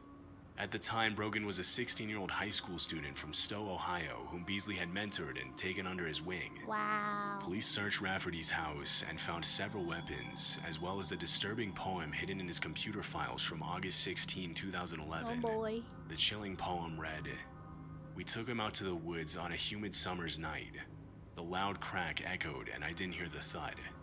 Investigators later determined that the poem described the murder of Ralph Geiger, one of the victims police had found in the woods. A few days later, on November 25th, a fourth victim, a 47-year-old man named Timothy Kern, was found dead in the woods behind a mall in Akron. In 2013, Brogan Rafferty was sentenced to life without parole, 2 out of 10 and Richard poem, no Beasley was sentenced to That's execution an admission, after being yeah, found for guilty real. of Yeah, 27 total Give him accounts the of chair. aggravated murder, aggravated 27? robbery, kidnapping, and possession of illegal weapons. This innocent-looking job ad ended up being one of the most notorious luring posts in the site's history, and it played a strong contributing role to the sketchy connotation that Craigslist carries nowadays. True. Well, it's because anyone can put up an ad. They don't have to verify On the January ID. They don't have 2nd, to have a picture. 2016, a disturbing ad was posted in the personal section of Craigslist. The personal section was a place where people could post personal ads for a variety of reasons. It was an interesting mix between an online dating platform, a space where people could rant and share their opinions on personal experiences, and a place for people to find friends with similar interests. Although most people use the personal section for legitimate reasons, it was also notorious for scams and other illegal activities, which is why Craigslist completely removed the section in 2018. This particular ad was posted by a person claiming... Wait, is it gone? I'm gonna go to Craigslist. Hold on. Craigslist. I can't believe the site is still up, to be honest. They took out... Oh, personals is gone! Ooh, I didn't know that. It is gone. They have, like, a community section still, though. But yeah, personals is gone. Good. Good! ...to be a serial killer. Disturbingly, the post mentioned two now they're on public Tinder. officials by name, and the person who uploaded the ad said that they would strike again. The ad read, "Tulsa murder. I was wanting to thank Tulsa for letting me have my first kill. It all started here, so I was thinking it should also be my first. I was nervous as hell, but I will get over it. It was a stranger on stranger, so the police will have a difficult time. It will not be my last, though. Thinking about going to OKC for next. To the people who started it all, Julie Free, Judge Glasgow." On the day that it was posted, the ad was immediately reported to the police, and an investigation was launched by the Tulsa Police Department. Yeah, can't they trace it? Specifically, the ad thanked a woman named Julie Free, an employee of the Department of Corrections, and Judge Glasgow, who worked in the probate division of the Tulsa County District Court. The The post thanked them and referred to them as the people who started it all. Because Julie Free and Judge Glasgow worked in overlapping departments and would sometimes interact with the same offenders, police believe that the ad had to have been posted by someone who had at some point been involved in the criminal justice system, and that it might have been an act of revenge to stain their image. Craigslist provided the Tulsa Police Department all the information available about the post, but it didn't really lead anywhere. Tinder one next. According to the police, there had been no recent crimes that matched the description provided in the ad. The police department said that the ad was probably a hoax, but they never found any evidence to prove it, which means it's still possible the post could have been legit. Even the name The is sketchy. homicide unit claimed that they had seen a similar situation before when a 911 number texted random people disturbing questions about where to bury a body. The thing about the ad that alarmed the police was that it specifically named 2 public officials. But to this day, it hasn't been confirmed whether this was just some sort of revenge hoax or if something much more sinister was going on. Thank you for the gifted sub to Vukasin! I like thinking too. Thank you, Alistair. Thank you so much. Thank you, Alistair, for the gifted sub. Thank you. Thank you. In August of 2014... Would you mind if we let you stay on the #1 spot for a bit more? I would love that. Of course I wouldn't mind. Thank you. That would be awesome. Thank you, Fukase. Absolutely, thank you. This is the best spot ever. Thank you. Thank you, Fukase. An 18-year-old girl named Haley Turner posted a Craigslist notice stating that she was, quote, looking to be abducted and taken away. Yeah, no, Although people the post don't do that. immediately gained a lot of online attention, as far as I was able to find, images of the actual ad itself are no longer available. On August 7th, Haley left her house in Michigan and told her mother that she was going to run an errand. A few minutes later, she called a friend on the phone. During the conversation, she mentioned to her friend that she had noticed a man lying in the ditch in the middle of the road. What? She was going to get out of her car to see if he was okay. No! No! No, you never do that. You never do that. No, leave him, call the police. Leave him be. You can't do that anymore. A few seconds later, Haley uttered the words, "He has a gun," and the phone was suddenly disconnected. No. Terrified, the friend immediately called Haley's father, who drove to the area just north of Ohio in Bedford Township and found his daughter's car running in the road, but Haley was nowhere to be found. Haley was immediately reported as a missing person, and an investigation was launched to find her. Thank you, Vukasin. Strangely, Thank you. police found that at 10:06 p.m. on August 7th, Haley had rented the DVDs for 2 movies from a family video store a few miles from Toledo, Ohio. Huh? The phone call with her friend had taken place a few minutes after that. 16 hours after her disappearance, a local resident found Haley standing at a random corner holding a puppy in Ecorse near Detroit. Although she was completely unscathed, she claimed that she had been abducted at gunpoint the night before and that she had jumped from a moving vehicle to escape her captor. The whole story didn't really seem to add up, and police had a hard time believing it. The video footage from the DVD store where she was last seen didn't show anything suspicious, and there were no signs on her body suggesting that she had been attacked. After hours of questioning, Haley Turner eventually confessed and pleaded guilty to causing a false police report to be filed. What? She was sentenced to 3 years probation and 1 month of community service and was fined $15,000 to reimburse the sheriff's office for the 16-hour search. Although her motives for faking her own abduction were never revealed, her mother mentioned that it had been an emotionally difficult year for her daughter, and that although she didn't justify her behavior, she interpreted the fake abduction as a cry for help. Some of Haley's other strange Craigslist posts indicated that she had a tendency to seek attention online, but these posts have since been deleted and are no longer publicly available. Disturbingly, police revealed that one man did actually respond to the ad, but Haley decided to fake her disappearance by herself instead of communicating with him. The fact that someone responded to this ad and was willing to carry out the abduction of an 18-year-old girl for money is pretty concerning. And what makes this even creepier is that the man who responded to Haley's ad asking to be abducted was never found by police. But why not? This creepy post was uploaded to Craigslist on July 21st, 2009 by a man Body claiming to be a dumping Baltimore area location homeowner. available. The ad pretty much speaks for itself, and it reads, "By now you've probably heard of the Glenn Burney family that stored their 83-year-old grandmother's dead body in a freezer. No? It turns out that no law was broken. Huh? Yep, dumping a body is legal around here. Healthcare workers and other professionals are required to report deaths, but ordinary citizens are not. Was that true? That can't be true. Ordinary citizens are not required to report deaths? That can't be right. I mean, maybe in like the 1920s. What do you mean? Might depend on the state. Well, you're gonna just bury him in the backyard? I mean, I know that's what they did back then, but still. And apparently no state law prohibits the burial or storage of a body on private property. I'm a laid-off Baltimore area homeowner.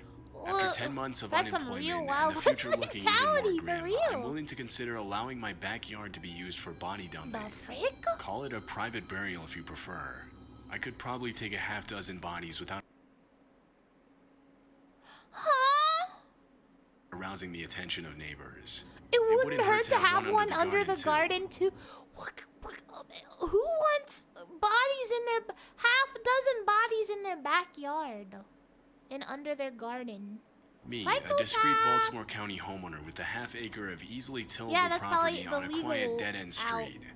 You, an individual, not a healthcare worker or other professional required to report a death, with the awkward inconvenience of disposing of a deceased relative, friend, colleague, or acquaintance.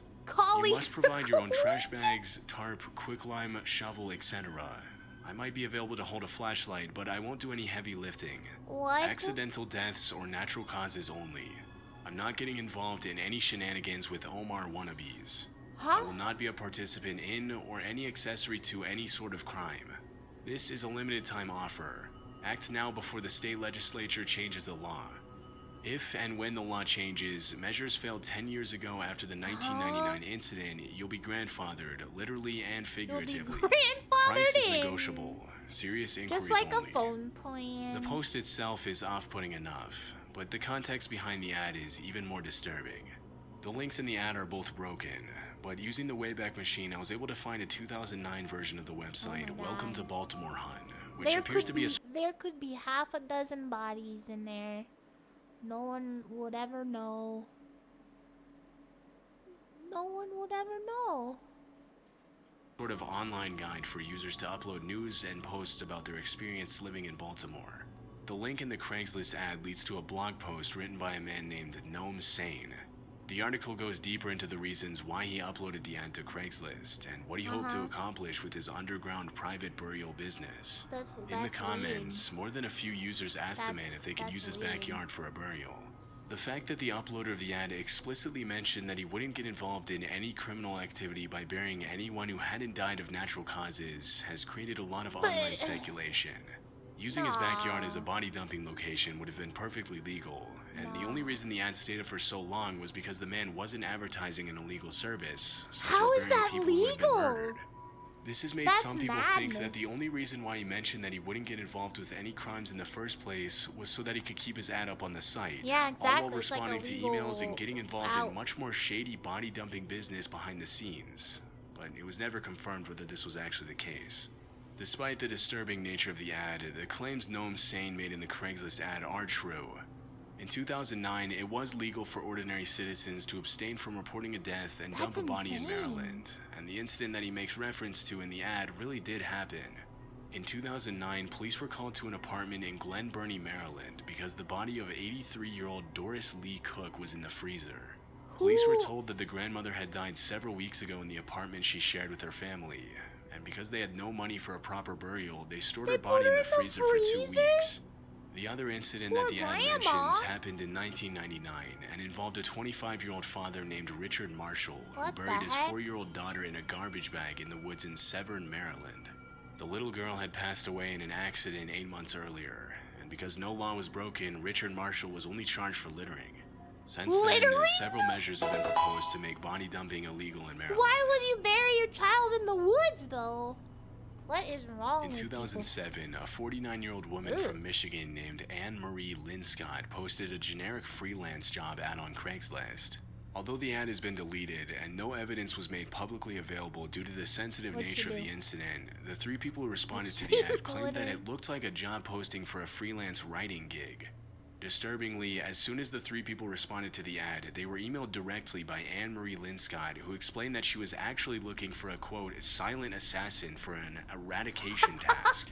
She told the candidates that she was offering $5,000 to anyone who would eliminate a 56-year-old California woman named Carol, the wife of a man named Dwayne, who Linscott was having an affair with. Wow. According to people are police reports, crazy. Anne-Marie and Dwayne had met in an online college course in 2005.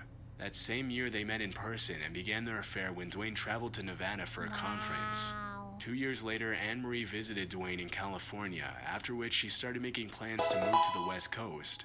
That's when she posted the murder for hire ad on Craigslist. Wow. After the candidates all reported the ad to the police, investigators tracked down Anne-Marie Linscott and arrested her for using the internet to solicit murder.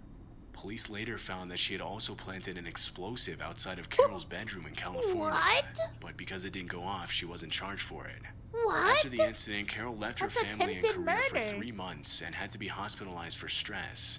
According to Linscott's friends and family, this wasn't the first time that Anne-Marie became obsessed with a romantic interest. In 1997, she fell in love with a coworker who had to get a restraining order after she began stalking him. Like that. Anne-Marie's lawyer explained that she suffered from borderline personality disorder and severe attachment issues, but that didn't stop the court from sentencing her to 12.5 years in prison in 2009. That's it? After serving her 12.5-year sentence, Anne-Marie Linscott was only recently released from prison. Watch out. Watch out. Ooh, let's watch this one. Remember this one. Yeah! Fun Time Kids Care. Uh-oh. On the 25th of January 2015, Reddit user Disco Godfather 6922 made a post on the Salt Lake City subreddit that would start one of the biggest conspiracies in the platform's history. The post featured an image of a mysterious bright green building with little to no context. Oh. Its only identifying features were several signs that read Fun Time Kids Care, suggesting that It's the like building Poppy might have once been a Playtime? daycare center or at least pretending to be one. The title of the post read, "What's the deal with this place? Lived across the street from it for 5 years, never seen a kid there." At first glance, an abandoned daycare doesn't seem all that interesting, but something about this building felt off. Yeah, There I were don't think... What's with the windows? A windowless daycare center? Well, it's got plenty of little tiny windows, but they're all covered up. That's kind of weird. Tales It's got that like a didn't quite backyard. add It up. looks like with a The park. mismatch between the fresh-looking outside paint with old, worn-out signs and the oddly placed windows that appeared to be boarded up from the inside. Yeah, that's These strange elements caught people's attention, and before long, the weird. post had gone viral across the internet. Then things got even stranger. A few days later, Disco Godfather visited the building again and described what they saw in a comment. Ooh. "So I just came back from the place and found something in the back covered by a camo tarp. I then saw a Mexican man come out, pick something up, and go back inside. Earlier in the day, I went there and saw a pizza guy trying to deliver a pizza to the place. He knocked and nobody came to the But he's door. in the back. He left, and I was about to as well, until I noticed kids walking up to the door and trying to get in. Finally, an What? old Mexican lady opened the door and let them in. 5 years of living here, never saw a single person go in or out. Then, in one day, I see 4 people. Weird." And while some people joked about the building being the base of operations for Walter White from the popular TV show Breaking Bad, others took things more seriously. To them, this daycare looked like a money laundering front, or something far sinister like an organ harvesting operation. Ooh. One person also pointed out the convenient timing of Disco Godfather seeing the 2 kids after their post went viral, stating, Yeah. "Could still be a drug front, but perhaps due to the additional attention it's getting, they're bringing in some of their own kids to make the place Who look more knows, convincing." right? But before Disco Godfather and the rest of the internet could find any concrete answers, a Reddit user by the name of Deathship advised them to stop looking into this place. Naturally, people wanted to know who this guy was. Who's that? As mean? Redditors began looking further into Deathship to understand their ominous warning, they made some interesting Rex, revelations. Deathship was a retired Air Force linguist who was fluent in Oh. 8 different languages and was also stationed in Area 51 at some point. The heck? If these credentials were true, it was possible that this mysterious building was affiliated with one of the 3-letter organizations like the DoD, FBI, and CIA. And if Deathship knew, that would explain his warnings telling Disco Godfather to back off. But things became even more terrifying when soon after Deathship's comment, Disco Godfather began receiving threats from other users. What? Delete your posts and comments and stop making questions. Hey, First and follow last welcome. warning, we know who you are. If you must continue your search, try to uncover what you seek. Do not say I didn't warn you. Things like this are always run by dangerous people. Things got even more alarming when people found a link between the daycare and a shipping container from China. The bill listed 1,100 kilograms of plastic jewelry and 6,825 kilograms of football and soccer balls. Weird. This led many to believe that this daycare might be involved in human trafficking, pointing out that the weight didn't match what you'd expect from lightweight plastic items.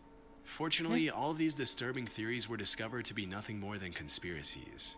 The Utah Department of Health has official child care licensing records indicating that Funtime Kids Care is just a normal functioning daycare.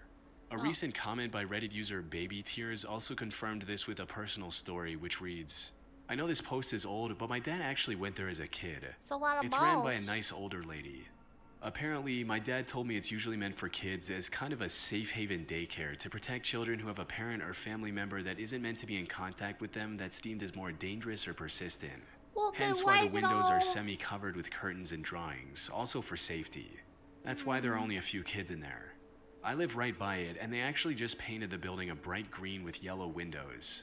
In the winter, there's cute snowmen in the playground. Looking into the daycare's history, it turns out it was originally established in 1973. And it used to be much more lively back in the day. However, after being purchased by a man named Richard Yoakum, after 2006, the daycare wasn't looked after properly, with multiple complaints of issues like infants being left outside without any supervision, yelling at children, and inappropriate sanitary facilities being common. Eventually, the business started to fail. But Richard continued to operate the daycare at a loss and handed it over to his mother just so she would have something to do in her elderly years. Wow. As for the ominous warnings from Deathship and others, they were just trolls taking the chance to harass Disco Godfather and turn this into something bigger than just a creepy building. On May 15th, 2023, Richard passed away at the age of 79. But the Funtime Kids Care building still stands today, its legacy now reduced to a quirky internet footnote where fans of the mystery even dress up as the daycare for Halloween. What? An ending to what was, in hindsight, a completely overblown saga. Yeah, you would be shocked if you looked at some facility records. What do you mean? Thank you to BetterHelp for sponsoring this video. For a lot.com. On the 7th of January 2018, Reddit user Batchian320 made a post on the Beaverton, Oregon subreddit describing a bizarre phenomenon. The post read, tune in to 96.7 if you are near Progress Ridge.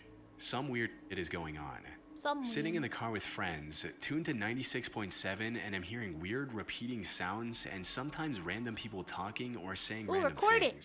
The sounds get more bassy and less bassy with some strange frequencies interrupting other ones. Someone please explain this. And while others initially dismissed it as nothing more than two dominant radio stations playing over each other, they quickly changed their minds after listening to the eerie broadcast themselves.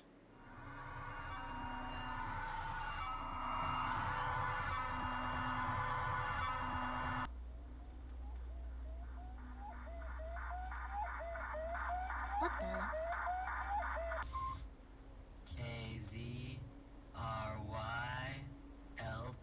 What is that? Portland.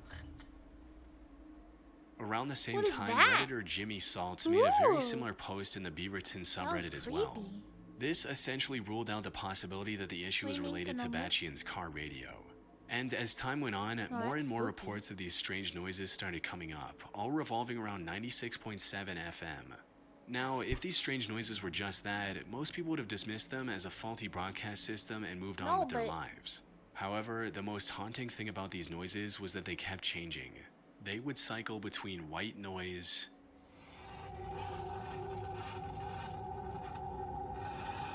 something resembling a very loud fan,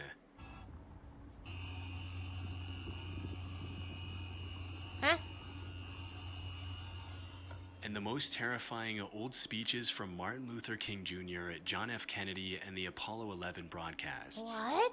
We're approaching the 60-second mark on the Apollo 11 What the heck? T-minus 60 seconds and counting. We passed T-minus 60. I also found reports of these strange noises going as far back as 2017. And one post made by a now deleted Reddit account really stood out. It stated, Did I record some kind of number station? What's that Recorded this off of FM radio 1617 at about 6:30 p.m. The radio station is not officially listed. It went on in this pattern for several minutes before just playing some white noise type tone for hours and hours on end. No Hours? station call. The station is a defunct rock station I never heard of.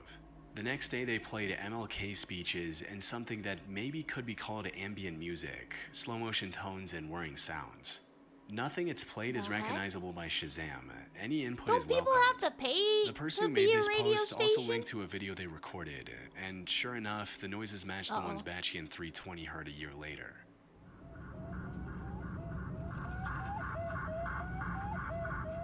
As far as I could tell, reports of these Weird. strange noises persisted until June 2018, only to disappear as suddenly as they emerged. This extended Did they follow year-and-a-half up on- long timeline of these noises does negate the possibility of this being some troll hijacking the frequency. Because But for over such a long years? period, one of the people working for the 96.7 FM station must have noticed the hack and corrected the issue. Yeah. So, if these noises weren't caused by a malfunctioning broadcast or a hack, then what were they? The only people who could prove these answers were those who owned and operated the station. And after going through one of the recordings of these noises, we can hear a distorted call sign of KZRYLP. Uh-huh. KZ. Yeah, it's really creepy. LP. Looking up this call sign in FCC's public notice from August of 2018 reveals that this station is licensed to the Community Alliance of Tenants, which is a nonprofit aimed at helping tenants know their rights. Huh? However, this revelation That doesn't introduced make more sense. questions than it answered. What does a Yeah, nonprofit what's that have to focused do on tenant with- advocacy have to do with eerie, unexplained noises on the radio? Reaching out to the Community Alliance of Tenants was met with an outright denial of having any knowledge of interference with their station. Huh? This leaves only one possibility on the table, that these noises were deliberately broadcast by the Aliens. Community Alliance of Tenants. As for why they would do this, the answer is simple, for attention. They would follow Think of it up this on- way, you're driving down the highway and you want to see what's on the radio. You shuffle through the radio stations to find something you like, when all of a sudden you hear a creepy noise. Wouldn't you be curious to check out the station at a later time to see what was going on? Not As the really. explanation goes, they were likely broadcasting these noises on off hours to build curiosity around their Yeah, station, follow which up. otherwise covered boring talks about tenant rights. I don't People know. were mentioning this possibility all the way back in 2018 when these noises first became popular. And while the Community Alliance of Tenants hasn't come forward with a confession, people I on don't the know, internet that's are weird, 100% though. convinced that they deliberately created this That's hoax for weird. attention. However, 96.7 FM has since been replaced by a rap station. Bye. The Evil Farming Game. Huh? On the 1st of May 2016, Reddit user Sparta213 asked for help in finding a game similar to that of Harvest Moon, which is a cutesy farming game. Uh-huh. However, this cuteness quickly turned into sheer horror as others read through the specifics of what Sparta was looking for. The post read, "I know almost nothing about this game. All I can remember is that it's kind of like Harvest Moon but with a dark twist. The game starts out with you and your wife. One night you get into a fight and you end up stabbing her to death. Oh. Now, the game revolves around you farming to stay alive while trying to keep the town from finding out about the incident that happened. Huh? Every now and then the cops come to search your house and you have to hide her corpse. People found the idea of a game that combined an innocent premise like farming with such a twisted plot both disturbing and highly intriguing. Given the storyline of this mystery game, most assumed it was some obscure flash-based browser game. However, despite countless users on the subreddit dedicating hours each day to the search, they found no clues that could lead to an answer. The search also garnered an entire subreddit, which quickly grew to over 10,000 members as the legend of the game with such a dark premise traveled across the internet.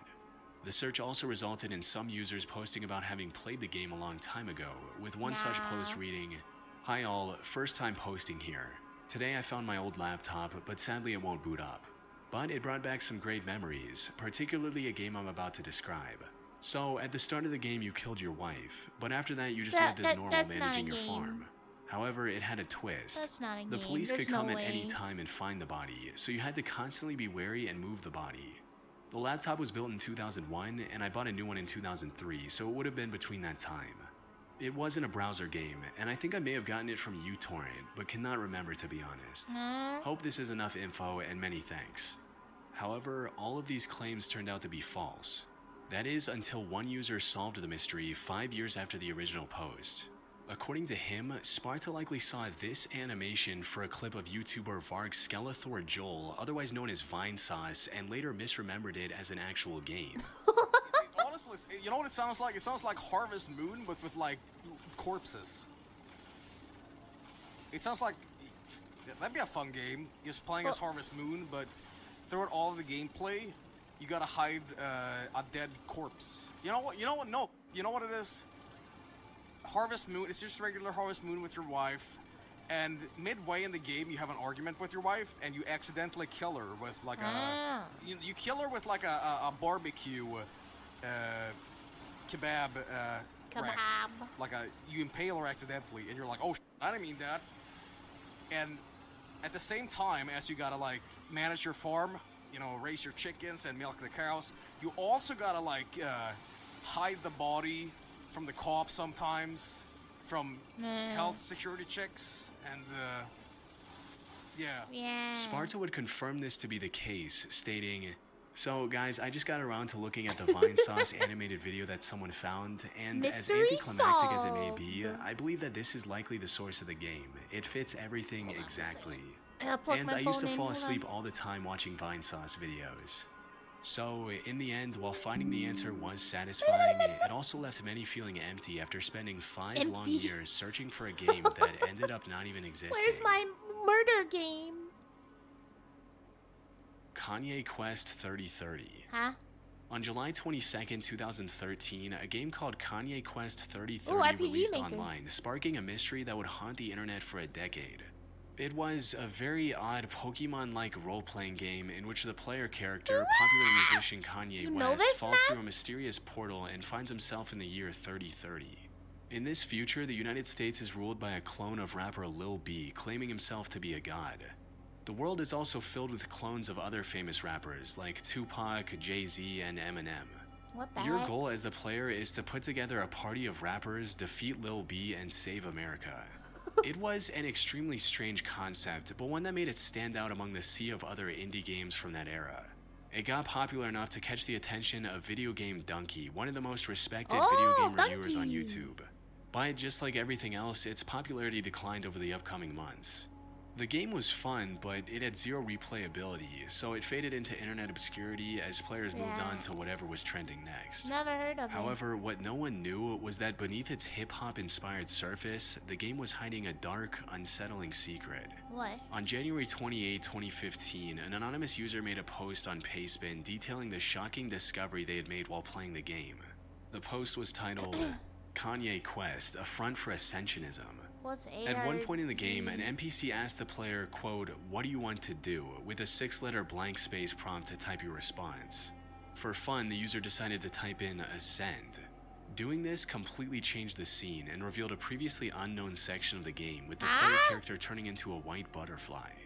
Immediately after entering this new area, a text box appeared with a creepy message reading, "Congratulations, you have proven yourself to be an open-minded and curious thinker. We must apologize for deceiving you, but we can reveal that the game you are playing Is up this until real? this point was a front constructed to protect what you are currently accessing. We must ask that you do not reveal this area to the public. Immediately If you hits believe that you record. may be Let's prone go. to revealing information or do not wish to participate, please close this program immediately by pressing Alt F4 or selecting the No option What when is it appears. this? By selecting the Yes option, you agree to participate and not reveal information. Would you like to participate? Here, selecting No would just close out of the game, but if you were to select Yes, the game would bring up an even creepier message reading, "The following is a thought exercise designed to help teach you something beneficial. By undertaking this this? exercise, you will hopefully be affected in a positive way. Hello. Due to the nature of the exercise, this something cannot be revealed immediately. This What? exercise may or may not be restricted to this software. It is important to remember that the What purpose is of this this? exercise is to benefit you. You will not be timed. We cannot provide any more information except that we wish you good luck. You may begin now. Welcome to your ascension." The game then presented you with a number of puzzles where you had to enter the right password to proceed. If you managed to successfully complete these puzzles, the game teleported you to How? a completely white room with a single computer. Clicking on that computer revealed the message, "Congratulations, you have ascended. Thank you for playing." However, this wasn't the true ending of the game. Because after that, a final text box appeared, giving players yet another chance to type something. If they entered the word Micropia, the game revealed a disturbing message. You have proven your worth once again. You have ascended. Huh? However, further ascension is Later, always possible, Vulca, thank and by selecting the you. yes option, you Thank agree you, to thank participate you. further and you grant us permission to interact Yes. with your possessions. What is this? Would you Wait, like what? to participate? If you choose Interact yes, with the your message continues, possessions? stating, over the following 2-week time period, we will interact with you and your possessions in several ways. Keep an eye out, as some of these ways may be subtle. Others may not be. We may attempt to What? contact you directly. If we do this, we will attempt to notify you of our presence using a keyword. If you still consent to participation, please select the yes option above. Do you wish to Heck participate? no. If you choose yes, one last time, the game Your asks for your address? personal details, including your first name, What? last name, country, city, zip code, and house number. Once you entered this information, the game thanked you by name and told you to wait for further instructions. What the heck? The repeated mentions of Ascend throughout this section were a clear reference to Ascensionism, which is a cult based around the belief of reincarnation. So, was this game a recruiting tool for a mysterious cult? The only way to find out was to wait for the promised 2 weeks. But What when the no one heck? was contacted after putting in their info, people on the internet began looking for the developer of the game. You may follow. However, Welcome. all they had to go on was a pseudonym, Phoenyx. Further investigation into the game led to old posts on a now defunct forum called Unfiction, where users had once discussed an alternate reality game, or ARG, called Ascensionism. The creators of this ARG also had a PayPal Did link y'all in their know bio, about this? and donating to it revealed the name of the creator, Nicholas Lyons. And while searching this name online didn't bring up much, it did reveal a Bandcamp account mentioning that Nick was signed to the label Ascensionism Records. Ooh. This label had its own Bandcamp account, which revealed another name, Valerie. It seemed the hunt for the creator of Kanye West 3030 was finally drawing to a close. However, things quickly went south when MadPat from the Game Theory channel interviewed Valerie in 2021, and she had this to say. Yeah, so Kanye Quest, it's not actually related to me. For a long time, I wanted to make music for games. Because of this, I spent hours and hours finding and talking to folks in random game I don't think developer RPG group Maker chats of that on era Slack, had Discord, internet TeamSpeak, connectivity. etc. I would say But it could have a something like, virus "Hey, that they use my download, work or right? even just my ideas and your stuff for And then free. it can Just make be sure on your you credit me." computer And with like a Kanye Trojan? Quest, I don't really know. I don't know who developed it. I don't know why. I guess they just liked my work and wanted to incorporate it somehow while challenging themselves to implement That's some so weird. Instead of clarifying things, Valerie's statements only deepened the mystery. Maybe the game was actually developed by a cult after all.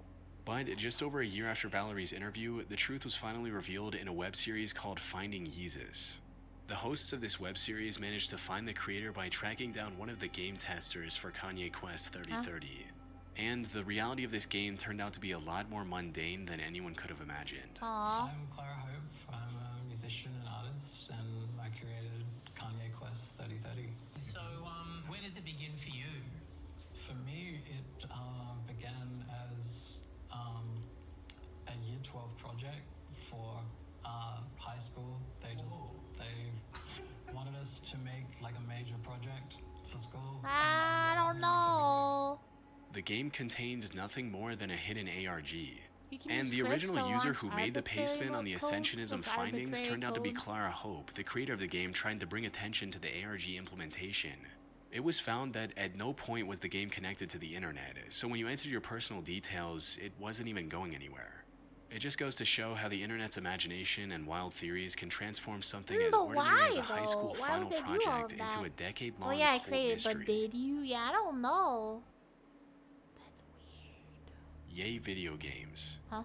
On September 8, 2010, Reddit user I Wish I Oblivion? Was a Me made a post in r/gaming asking for mod recommendations for a game called Oblivion. The replies to the post started off fairly normal, with players of the game listing out the best mods for a new player. That is, until a user by the name of Yay Video Games joined in on the conversation and posted a comment stating, "The uninstall button.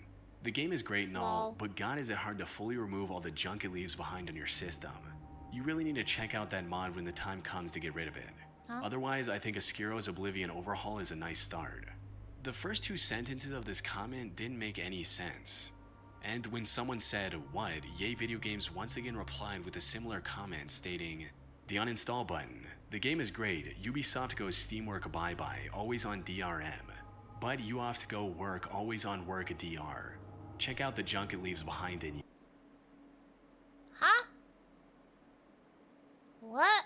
Yeah, loading? Huh? What are you talking about? Oh, okay, got it. Yeah, for sure. This somehow made even less sense than his previous comment, leaving others confused about what he was trying to say. Good, bro? What they didn't know was that things were about to get a whole lot more confusing. After a few more back and forths, Excited for Yay Sky Video Games Oblivion. started spamming the nonsensical phrase "Ubisoft goes Steamwork bye-bye, always on DRM" over and over in the replies. Is it a bot? However, what turned this behavior from strange to disturbing was the fact that most of these replies were formatted differently. They were bold, italic, all capital, in camel case, and in many other formats, meaning this wasn't just copy-pasted. He Could it be also a linked to bot? some extremely unsettling images with some of these comments Oh, that no, didn't make thank much you. sense either. The creepiest of these images was No, of a white thank you. surface with Yay Video Games' odd phrase written all over it. He write that? From there, he continued posting similar comments nearly 4,000 times before finally getting banned from the subreddit. 4,000 times? That has to be a bot, right? 4,000 times? Dedication. It has gotta be a bot, right? This left a Or lot of people just someone questioning what they had just who witnessed. has a lot of time Many on just their assumed that he was hands either for a mental trolling on health some episode, extreme true. level, or that this was the work Ooh, of an advanced bot. spooky. But before they could get any answers from Yay Video Games, he deleted his account and disappeared from Reddit. And the mystery of this bizarre breakdown remained unsolved. That is, until Reddit user SoLegitHS took it upon himself to solve this case, hoping to find an interesting ARG or something along those lines. But what he uncovered instead was far more tragic than anything he could have imagined. After going through every post from the Yay Video Games account and finding similar repetitive patterns in other places across the platform, SoLegitHS narrowed down 3 more accounts that belonged to Yay Video Games. These included No Substance Here, Vinyl Record, and Not Sure How Big You Are. Huh? Among these, Not Sure How Big You Are appeared to be Yay Video Games' main account. Here he shared many aspects of his life that were crucial to figuring out his story. And contrary to what many believed, he wasn't just some troll spamming bizarre posts for attention. Those posts were his way of coping with a deeply miserable life. Huh? According to his posts, Yay Video Games was suffering from some extreme chronic illnesses that left him in excruciating pain at all times. The constant medication had also messed up his mental stability, resulting in manic episodes like the one that made him popular in the first place. Sadly, all of this became too much for him to bear. In the beginning of 2015, he decided to end his own life to escape the suffering. Oh, that's how it ends? Oh. I was right. Oh. You were right. Dang. Well, crap. I was not expecting that. I figured it was just like a bot that someone was mad trolling or something. Jeez. Alright, let's see. I want the tender one. The tender ones are great. Have we seen this one? I took a minute to think of the app to save myself as... I don't know if we've seen this one or not. Let's see. Reveries! Thank you for the resub! Thank you! Arigato. Alright, let's see. I love the tender ones. People are so dumb on Tinder. Ending on a high note would have been nice on that, right? Thanks, Rushna!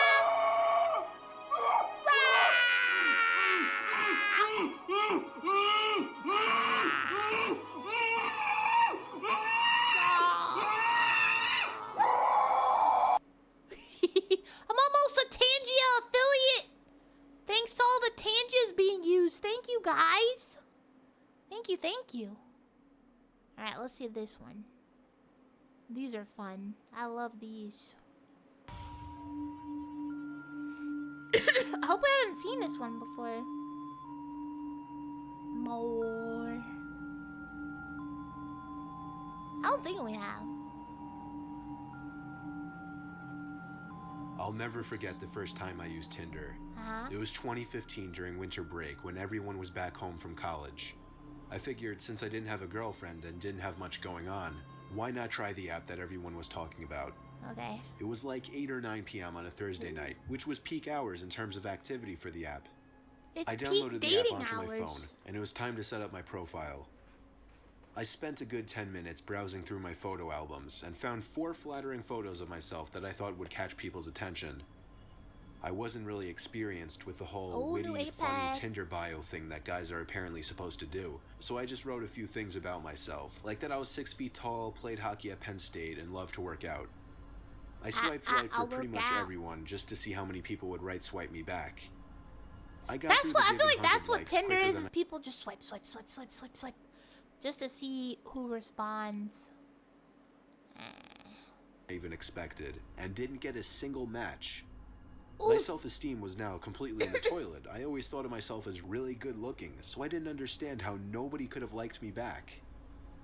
After waiting forever for some kind of notification to come up on my screen, I was considering just deleting the app to save my self-esteem. But finally, a single vibration from my phone, along with the message, "Congratulations, you have a new match," popped up on my phone.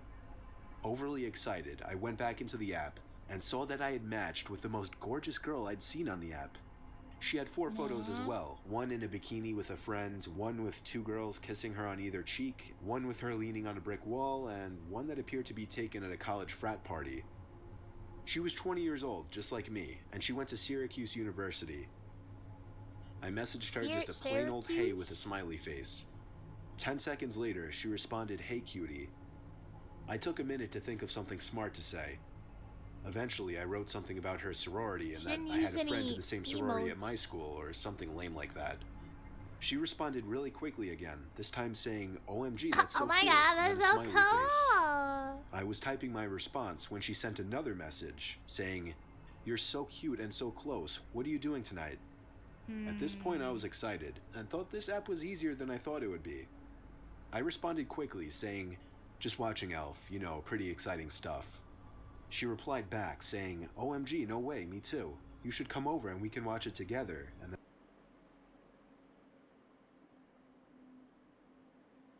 No. No. No. Nope. a winky face. Nope. I told her I was down and asked for her number. She gave it to me quickly, and I waited a minute before texting her just so I wouldn't seem desperate. When I texted her, the message was sent as a text message, indicating this person wasn't using the iMessage app. I said hey once again. She replied, "Hey, come now," and then pasted an address. The address was 5 miles from my house, or 10 minutes, which wasn't bad at all. I told her I'm on my way. Before leaving, I told my mom I was going out and left. The address was on the quieter side of town, not necessarily a nice kind of quiet. I pulled up to the house. It had a decent location privacy-wise. Across the street were one of those huge pieces of land surrounded by trees that was dug out deep to collect water during rainfall, and the neighboring houses were kind of spaced out. I know that was a thing. A red flag went off in my head when I noticed 2 cars in the driveway. I texted her saying I was there, and she replied, "KK, go around back, the front door is loud."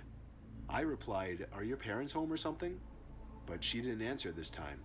Did we do this one? I got out of the car and slowly walked around the house, noticing there was no fence to separate the front yard from the back. There was a window on the side of the house, and as I passed it, I realized there was an opening in the blinds. Someone was holding it up, but as soon as I noticed, the blinds fell back into place. I texted her again, saying, "Was that you at the window?" No response. This was a little creepy now. I continued walking slowly to the backyard, thinking that I could hear sounds coming from back there. He's too horny. For example, the brief sound of a yard chair scraping against the concrete. I became so nervous to turn that corner into the backyard that I froze at the edge of the brick wall. Run! And just ever so gradually poked my head around the corner to see if anyone was in the backyard. As far as I could tell, nobody was back there. Oh, Cinnamon! So I walked to the back door. It was a really old sliding glass door, so I could partially see into the house. Spooky, spooky. Another thing I realized just then that raised more red flags. Not a single light was on in the house. You know what, I told myself I'd text her one more time, and if she didn't respond, I was out of there. No, go back to your car, get out of there. I took out my phone and texted her, saying, "I'm at the back door, where are you?" She responded within 10 seconds, saying, "Come in." Nope. I wasn't comfortable entering that house. Nope. I decided to call her for the first time, but after entering the number, the screen said Text Now audio call. Text Now is one of those iPhone apps that allow you to use a fake phone number for calls and texts. Ooh. That meant this whole time, whoever this Going was in, using Cinnamon, a no! fake phone number.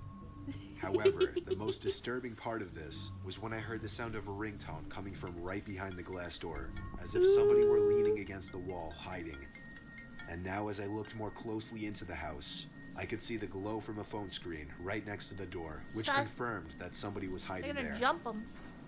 I didn't run. I tried to draw as little attention as possible by simply walking back around the house in the opposite direction I came from to avoid being seen through the door. When I was out of possible view, I ran full speed to my car and drove home. Ori! I didn't check my text until I got back home. Ori Rain! Hi! Thank you so much for the host. How was your stream? Welcome, welcome. Hi, hi! How was your stream? We're listening to spooky stories. Should we just go play Marvel? I love Marvel Rivals. It's so fun. Who do you play? Who do you main? I play a lot of Scarlet Witch. A lot of Cloak and Dagger. Alistair! Thank you for the gifted sub! Thank you! Thank you so much for the gifted sub to Ori! Thank you, thank you. Yay. Lord Witch. Heck yes. Heck yes. Thank you so much for the host. I hope your games were good. Thank you, thank you. I had 15 new messages waiting for me. About 12 of them asking, "Where'd you go? Why'd you leave? Come back," and so on. He'll come back. The last 3 were more disturbing, though. The first of the last 3 messages said, "I'm not actually a 20-year-old girl, but I'm sure you figured that out by now." The next one was, "No laws were broken, LOL, good luck." And the last one was, "I know exactly what you look like, and I have your number." True. I blocked his fake number and went to report and unmatch him on Tinder, but he had already done that. Cinnamon, The whole no! thing was Cinnamon? something straight out of a nightmare, but luckily I never got any calls or texts from anyone Cinnamon. suspicious, and I was able to forget about it quickly. Ah, rest well. I've used Tinder a few times thank since you, then, you. but just for fun. Sayuri, I've never thank you actually for made the an follow. effort to Welcome. go out and meet anyone from the app ever again. Cinnamon, no. No cheating, Cinnamon. No cheating. We'll take you down. Okay, hold on. Since we've seen this one, let me see if we've seen this other one I have saved. Hold on.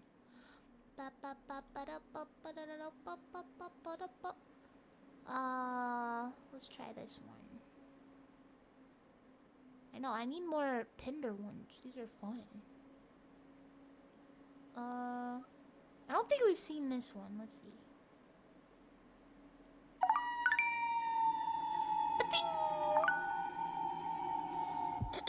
No cheating. Now, hopefully, I'm we're very all in the anti-dating tournament. apps, but I guess I'm biased because of the nightmarish experience I had with Tinder. I've only met up with 3 people ever off Tinder. The first 2 experiences were nothing special. I wasn't excited about either of the girls, and there were no second dates. But compared to the third meetup, You weren't excited about? Why did you go on a date? The first 2 went phenomenally. I matched this brunette girl named Annette. She had up 4 pictures, 3 of which she was posing alone in what looked like her backyard. The 4th one was in front of a pond. At the time, I didn't see it as a red flag that she was alone in all of her pictures. Honestly, why would I? But she was decently attractive, at least in my standards. So I talked to her, and it got to the point where she asked what I was doing that night. And when I said nothing, she asked if she could come over and hang out. Huh? Considering my bedroom in my parents' house is in the basement with a separate entrance, that's it what would he was work gonna out rather say. nicely. We set a time for her to come over. When the time came, she texted me literally. I mean, I don't know. Like, are people really all like, "Hey, let me come to your house," the first time ever meeting or talking to you ever? Let me just roll on up to your house at night. And like, is that normal? I feel like that's not normal. You know? Right on the dot that she was outside. Punctual, to say the least. I let her in the side basement door entrance, and we walked downstairs. I tried to make the greeting not awkward, but right off the bat, first impression, she seemed weird. Her responses were short, her laugh was weird. When we sat down on my bed and I asked her how long the drive was, Dating apps are she normal, laughed. that's true. I'd fall Like, for she it. didn't even Cinnamon, answer no. my question. She just laughed like I told a joke. And as she laughed, she looked right at me, her eyes still open wide. It was uncomfortable, and I already knew I wasn't going to vibe with this girl. I wanted her out ASAP. Boy, I've always seen I turned the this TV on in the background for filler, Then and there I was an pretended app to to be meet laughing in at the May, TV because of originally the not constant awkward silences. Well, yeah, it And still she never is once an batted app an to eye to make. look Some at the TV. people get She married just watched from me the marriage. whole time. I was able to wrap it up quickly by pretending I got a text about going into work early the next day, and I implied I needed to go to sleep. She seemed like she I think didn't we've want to seen this leave. one. It was extremely dang it. awkward. My first But I girlfriend managed to lived in get my her to neighborhood, follow so we me out went the to each basement other's door. houses. Yeah, but you When she already was like finally knew each gone, other, I had to right? ask myself, what did I just put myself through? Not even 5 minutes after she left, she texted me, "Are you sure you have to go to bed? I was having fun." I read the text and sighed.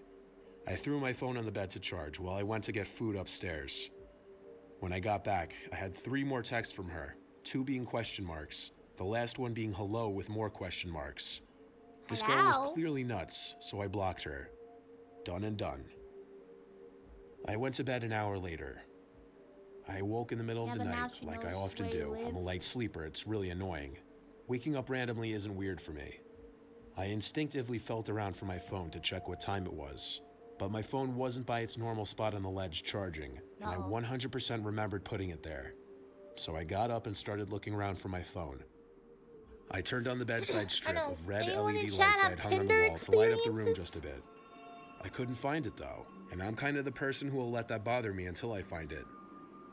I went upstairs to grab the landline phone and bring it down so I could call my number. 15. When I dialed my cute. number, I heard it ringing from inside the boiler/laundry room, which was connected to my room. Uh-oh. I entered the boiler room, and there was my phone left on the washer machine, causing the entire machine to vibrate as it rang.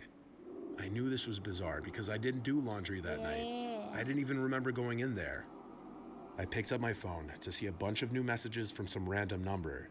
I opened the texts to see 2 pictures of me sleeping. Above the pictures were 2 texts saying, "Nice, good job blocking me." The second one saying, "Lock your door next time." And I realized what an idiot I was. And I was so anxious to get her out of my room that I didn't even lock the door when she left. Then I can't say for certain, but I felt like I wasn't alone in the room. Like I just felt another presence. And I had a feeling that she may have been hiding behind the cylinder boiler in the darkest corner of the room. But I didn't go look. I went upstairs to get my parents and call the police. Given that the girl was dumb enough, or crazy enough, to leave a digital footprint, tracking her and getting charges pressed on her was easy. Her name wasn't even Annette. Her real name was Sylvana. Her charges were a breaking and entering charge and a stalking and harassment. Tinder once wanted to do a VTM event, and I love VTM, and even that one convinced me. So, what's VTM? Huh? What's VTM? Charge. I, of course, got a restraining order, and I've never heard from that girl again. Vampire the Masquerade. How did they do a Vampire the Masquerade event? How does that even work on Tinder? How's that even work?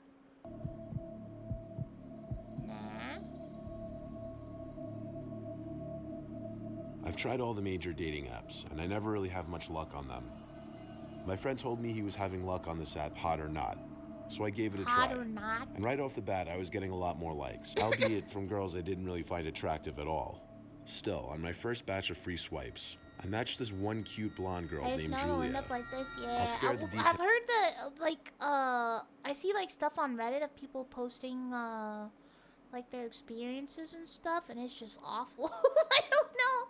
It seems so awful. People are so awful. I don't know. Of our conversation, but it went excitingly well. It was one I of know, those dating rare apps matches are where the just girl was also attractive and very superficial and receptive to my stuff. messages, seeming like she was actually enjoying talking to me. We quickly moved to Snapchat. I asked her for her number, but she said let's talk on Snapchat instead. I was fine with that. I added her on Snap and she added me back. Her Snap score was low, like under 1,000. I mean, I don't So use right away Snap I was at all. suspicious and upset that this may have been too good I'm to be gonna go true for a like I lemon thought. dating app. Yeah. She messaged me, and I messaged back being blunt. asking her to snap a selfie Dating of apps herself just select for for my the wrong safety. things. I mean, told like, her- sometimes they work, right? Sometimes people, like, plenty of people meet and get together and they're happy and married or whatever. But I feel like in general, it's very not good.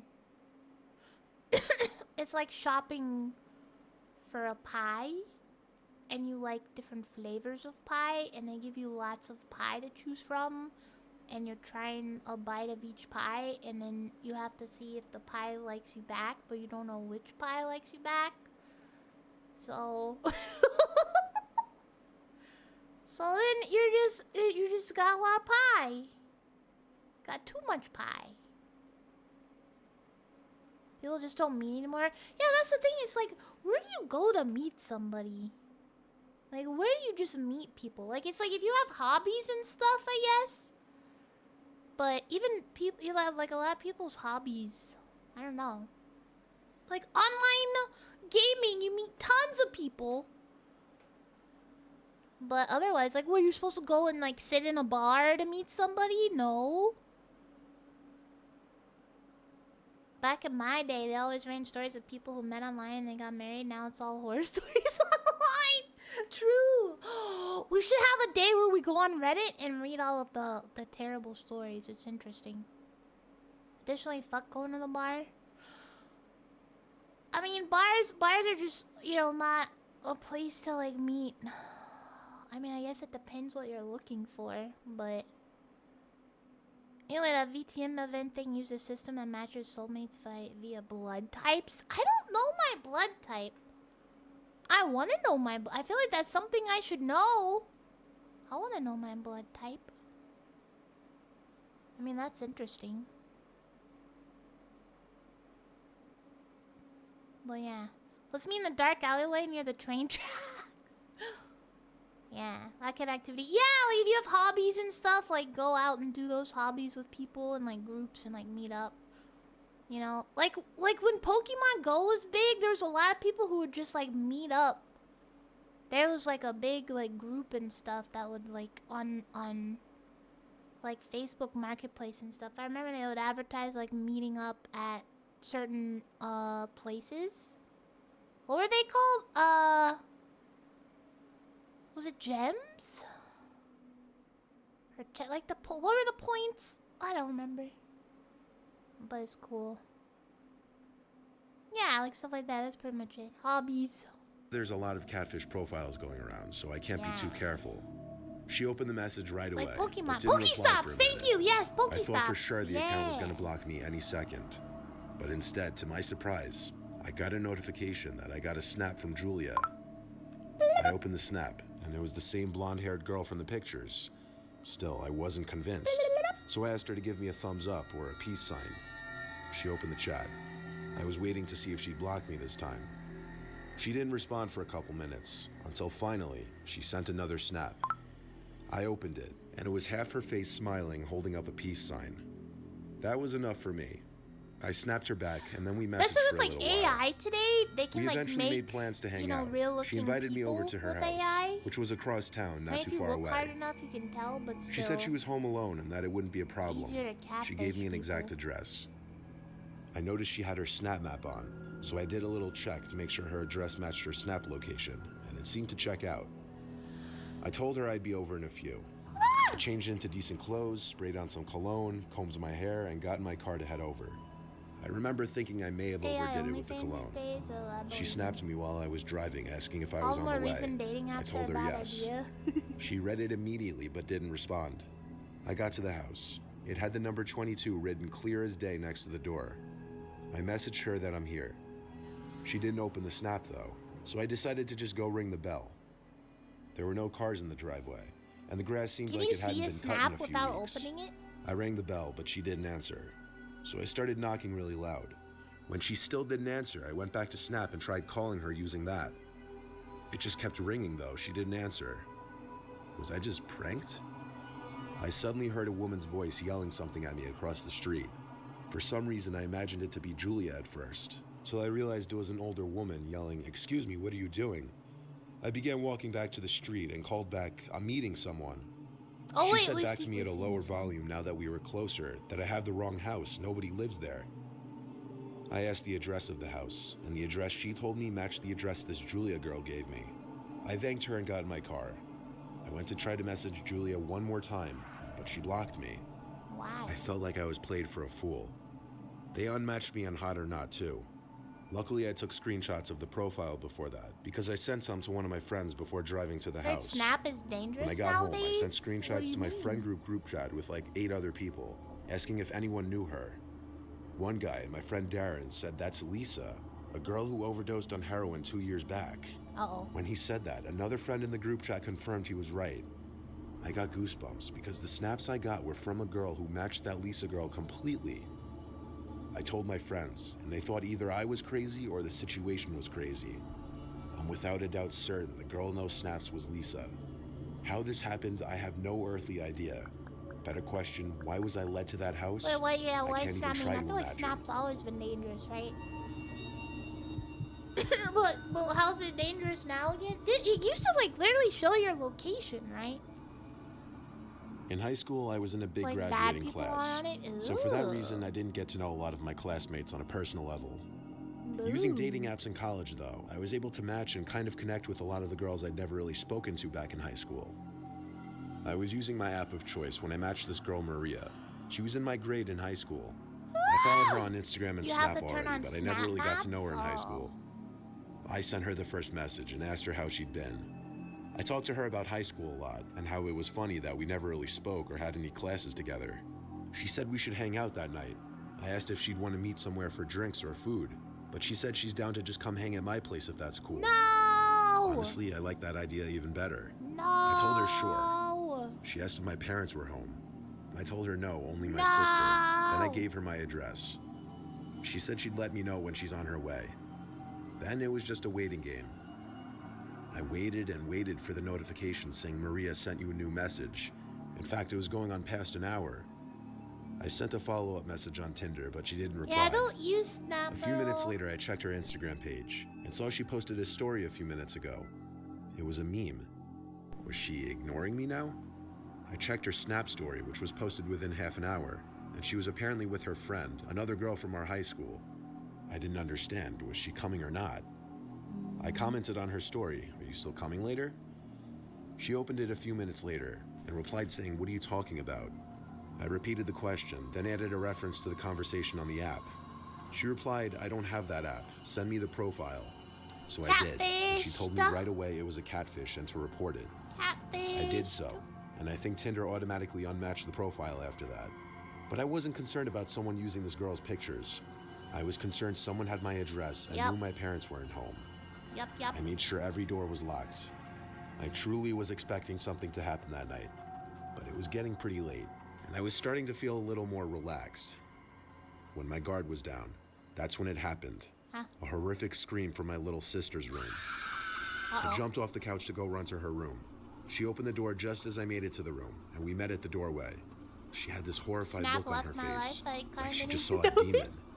this. She screamed that there's someone outside her window. I couldn't believe it. She ran upstairs while I went to her window to confirm it. There was no one out there now. Call the and I knew police. it wasn't a coincidence. I tried to call my parents, but I couldn't get a hold of either of them. Call the police. My sister slept in my room with me that night because You she didn't was call scared. the police. I only went to bed after waiting downstairs for an hour, Another listening for idiot. anything possible. When I was finally in bed, that was when I heard a noise. My sister heard... Oh, what is happening in this bedroom right now? Like, wait a second. You've got this really weird random photo taped to a painting over here of just a man's face. And the way that the bed is, like, who sleeps like this?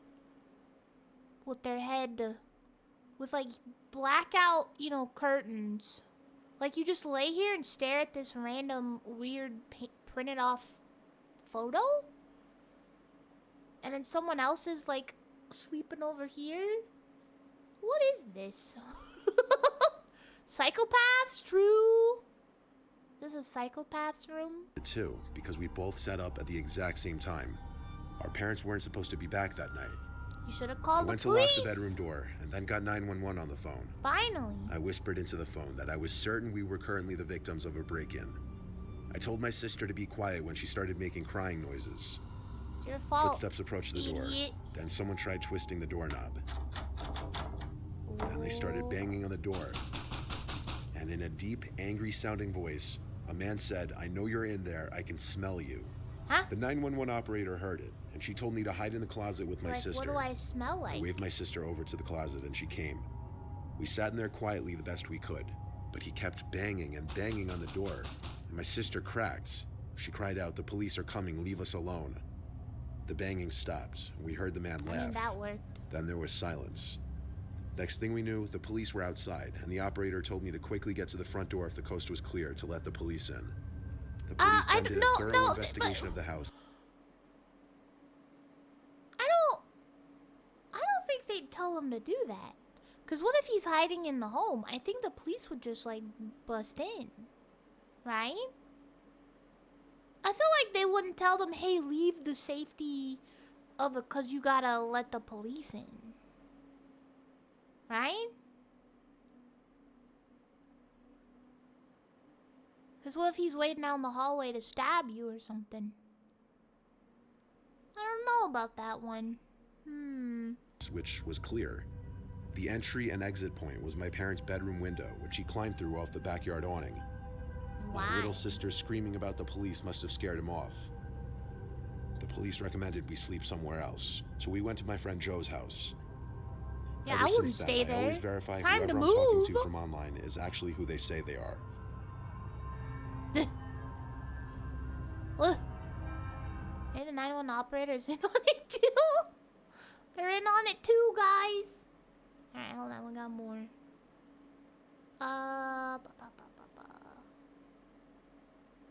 Let's see, have we done this one? Craigslist? Let me see. Oh, good, and that he Let me scan through it.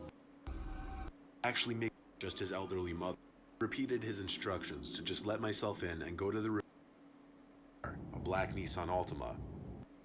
Wait, He also put Rick's phone number. let's, I don't know, let's find out.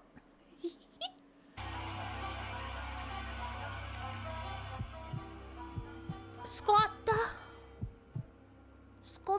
When I was 17 and looking to buy my first car, I was on Craigslist every single day. I wasn't looking for anything fancy, just a beater car that could get me from point A to point B. My budget was $3,000 at most, so the cars I was looking at were no newer than 03, 04. I found an ad one day for a 2002 two-door Honda Accord. It was listed for $2,000, and the mileage was under 80,000, so right away I knew I wanted to check it out. No way. The person who posted the ad lived a few towns over from us, a 20-minute drive on the highway. I convinced my mom to drive me out there to view the car after conversing with the guy over the phone. Originally, I texted him asking for details, but he ended up calling me. He sounded basically normal over the phone, actually rather polite. He answered some questions I had about the car and whatnot, and when he asked for my name and I told him Dan, he said, "Dan, what a great name. That's my name too." I laughed because it was the polite thing to do, but I just found it to be such an odd comment. Like everything about it, it almost sounded like he forgot his name was Dan because of the pause between "what a great name" and "that's my name." It just sounded sketchy. Nevertheless, everything else about the call went fine. So the next day, my mom drove me to the address the guy gave me. Getting off the highway and onto the streets, right away we agreed this was a trashy-looking neighborhood. Bars on windows, graffiti under bridges. I was hoping the guy's place wouldn't seem equally sketchy, but as we pulled up, it was. It wasn't a standard property like the rest in the area. The entrance to the property was between two houses. It wasn't a driveway, just some low-key road that led into an inlet with two more houses. And they still want Every house was cramped 700K between for a other house. houses and buildings. But there I saw it, the Honda Accord, which wasn't, I guess, what you'd call the driveway for this house. My mom and I stepped up to the front door and rang the bell. We didn't know if it rang or not because we couldn't hear anything. I like so soda for a movie theater. One of the but windows I don't opened get out of snacks because I nowhere, don't and a want to man's make voice noise or said, something. "Come inside, the door's unlocked." I went to open the door, and my mom stopped me and whispered, "Are you sure you want to go in there?" Yeah, I said, no. "Yeah." Listen I to let your mother. ourselves in, expecting Listen to to be your greeted mother, by Dan! The inside of this place was kind of dark. Not a lot of natural light came in through the minimal windows. "Hello?" I said. "Yeah, over here," a voice called. Huh? It was a deeper voice than I heard It's on a the phone. weird room setup. "Dan?" I asked. "Yeah," he said. I began walking through the little No, kitchen, no, no, no, closer no. to his voice. No, no, My no, mom no, grabbed no. my shoulder and stopped me. She whispered in my ear, "We're leaving." Thank you, The man's Mom. voice now came from beyond this door at the end of the kitchen. He called up, "Down here, we could do the transaction here." My mom and I left the house in a hurry. As we were hurrying to my car, a lady at the next building over called to us. She came hurrying down from her front porch, warning us not to go in there. Then she asked why we were there, and we explained that I came to buy a car, but that he was calling us into his basement. The woman said that she's been concerned about that man living next door for months, that she thinks he's up to no good, and that he constantly has random cars pull up in the driveway in the middle of the night. We asked if his name was Dan. She said she wasn't sure, but that she vaguely remembered the guy introducing himself as Mike. She told us to just get far away from the house immediately, and so we did. It's disturbing to know my mom and I may have been murdered in that basement if we went down there. Like, how could we do a transaction before even viewing the car or agreeing on anything? Better question why in the basement. The whole thing screams trap. Who tells a stranger to just walk into your house in that basement. and you don't even like greet them and you just call them down to your basement? Nah. No, thank you. This actually happened to my best friend, Chris. Cinnamon, no! His family had just bought a new TV and they were thinking Cinnamon, of just throwing their old one away. Don't do it. Chris's older brother John suggested to their dad Rick that they could sell the old TV on Craigslist to make some easy cash. Since the family never used Craigslist, John said he could set up the ad for him, since John's girlfriend used Craigslist before. So John put up an image of the TV with the description, "Used 55-inch Samsung 4K TV for $200. He also put Rick's phone number, so if anyone was interested, they could just call or text him. I thought you're not. A week later, Rick got a call from a guy who introduced himself as Toby, and he said he was interested in the TV and wanted to know if he could come by the house at 10 o'clock that same night to pick it up. Rick said sure, and he sent Toby his address. On getting in a court. Later that night, while Rick, Chris, and John waited outside the house for Toby to come so they could help him load the TV into his car, Rick got a call from Toby, and he said he wouldn't be able to make it to the house because he was almost out of gas. So he and Rick agreed to meet in the parking lot of a Circle K. Well, how about you just fill it up and keep driving? Huh?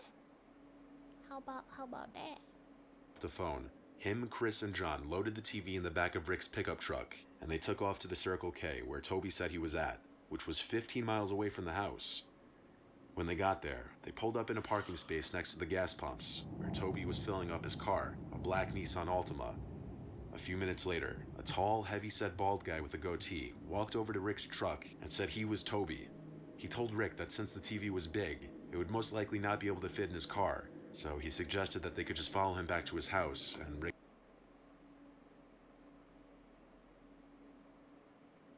Really? Hey, so this thing that I'm buying from you, so it's not gonna fit in my vehicle that I brought that couldn't make it there because I don't have gas. So how about you just, come to my house? How about you just drive some more and, deliver it to me? Makes sense to me. Agreed with him. After a few minutes of driving on the main highway, they got onto a back road, which looked sketchy because it was nothing but trees on either side of the road, and it was filled with potholes. Toby texted Rick and said his house was at the end of the road. When they got to the end, the place that was supposedly Toby's house didn't even look like a... People don't think about, like, bad things happening a lot. Like, you think, oh, it'll never happen to me, right? Or, no, like, this person isn't a murderer. Like, that doesn't happen. That's so rare. Like, I'm just overthinking it. That's fine. That's normal. And we feel, like, obligated. Like, when we talk to people or something, we feel this, like, what's it called? It's like we feel, there's, like, if someone's being creepy and weird to you, right? Like, generally, you'll still be nice to them. Or, like, have manners. What's the word? I can't find the word. Well, like, yeah, you give people benefit of the doubt, but it's like we have this, like, social thing where it's like we play this, like, social thing even though someone is being weird or creepy or whatever. We're making you uncomfortable. We're instinctively built to want to trust or be kind. Well, some people are. Some people aren't. But yeah, I don't know. It's weird. You try to rationalize it, yeah. Well, you think, oh, like, they're just, they're harmless. I'm just, they're just a little weird. It's fine. I'm overthinking it, So you're still nice to them and stuff or whatever. But yeah. I forget what it's called. I cannot think of the word that I'm trying to say.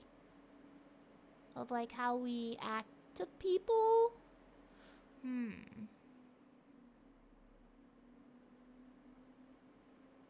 What's the word?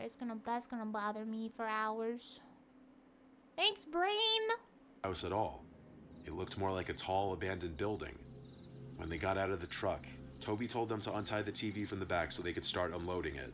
I'm sorry, is he paying you extra to do this? Do you work for this Toby character that you have now delivered to his place and met at a gas station before that and now delivering to his creepy-ass house in the middle of the woods and he's not even helping you carry it? That he's getting a deal on for $200 for a 55-inch Samsung 4K? Huh? After they untied the TV, they turned around and saw 3 large men emerge from the back of the car. Oh good, they all can help pulled out carry guns, it in. including Toby. They threatened to kill them if they didn't give them all they had on them. Idiots. Rick, Chris, and John didn't hesitate, so they all gave the guys their wallets and phones, and they obviously took the TV too. After taking everything they had, the guys got back in the car and drove away.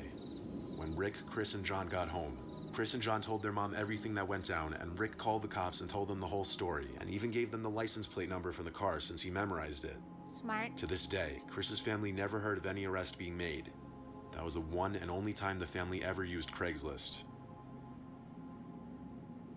Yep. Can't trust nobody. Back in 2012, when Craigslist was more popular, I'd say, my house was broken into and robbed. What is photo? A bunch of things were stolen, like 2 TVs, my Xbox 360, all of my video games, my hockey skates, and whatever stray cash I had laying around. I had the police come investigate the house, but nothing that would help track the perpetrator, including fingerprints, was found. I gave them a list of everything that was stolen, but the cops in my county usually suck, and they didn't help at all. Now I had to replace everything that was stolen. Believe it or not, the most costly thing to replace would be the video game collection. But I was starting with the replacement TVs. Well. I went to Craigslist, and there was an ad that was posted earlier that day for a 40-inch Panasonic TV for a low price. Panasonic was the brand I had, so I contacted the seller and drove to his house that night. He let me into his disgusting home. It reeked, and the stains in the carpets and general messiness of the place didn't help. He brought me to this back room where the TV was. I examined it, and it was the exact TV that I had in my living room that was stolen. Then I started to look around the room, and I noticed another smaller TV that was tucked in the corner of the room, as well as an Xbox. The smaller TV looked exactly like my other TV that was stolen. I went to pick up the Xbox and checked the bottom of it for the specific long scratch in the case that mine had. And there it was. That was my Xbox. That was all of my shit. I looked at the guy, who had a confused look on his face, and I said, "Dude, you're the piece of shit that stole my stuff." Beat him up! His expression changed. He played dumb and had an angry tone now. He told me to get out of his house and lifted his shirt, exposing his gun holster. Take the gun! I live in Texas, so he likely had a license to carry. I left the house and called the cops. They arrived to the scene, but the man wouldn't let them in. He insisted they get a warrant and claimed that I was harassing him. I told the cops about my police report and the robbery and everything. They said they wouldn't be able to get a search warrant until the next day. I regretted not getting pictures while inside the room, but I wasn't thinking clearly in the moment. I was furious and I didn't know what to do. But that night, while I was getting ready for bed and doing research about search warrants, lawyers, and different possible outcomes to the situation, I heard a window break downstairs. Immediately, oh yeah, he knows where you live! Following my instincts, I climbed out of my window and down to the small ledge under my window. From there, I jumped to the ground and ran to my neighbor's house. My neighbor let me in while I called the police. They arrived within 10 minutes. I handed the police my spare house key I had hidden on the side of the house, and they investigated the house again, guns drawn this time, and inside they found him, hidden under my bed. Ooh. If that's not terrifying, I don't know what is. When I said earlier that cops usually suck, Time to this move. was the one time I actually loved cops here.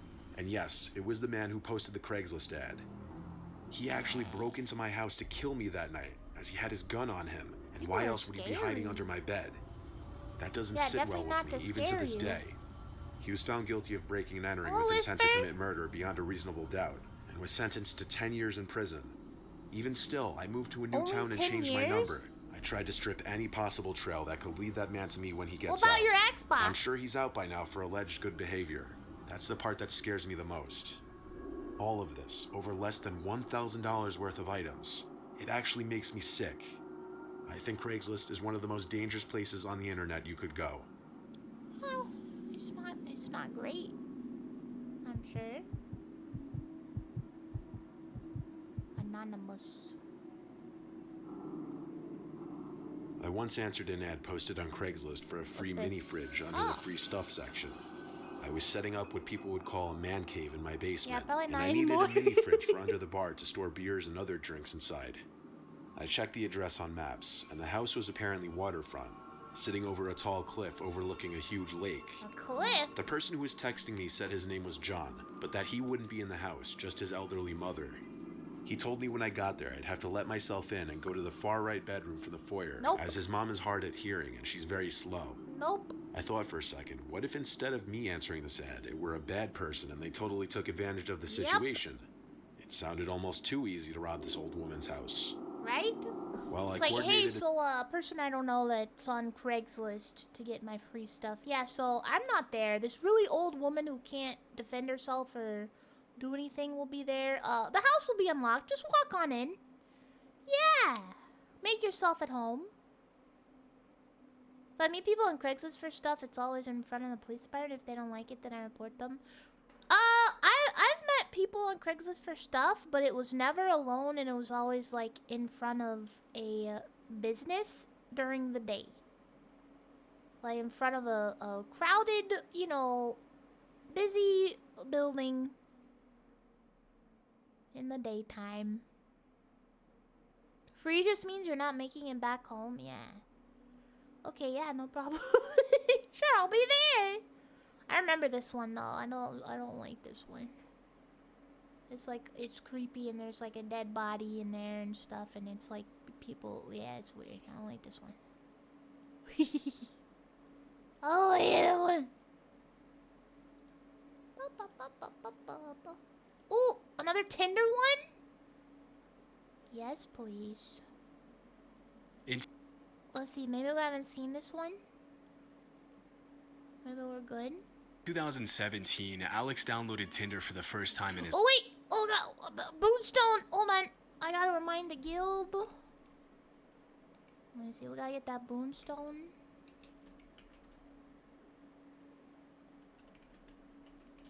Light and 30. There we go.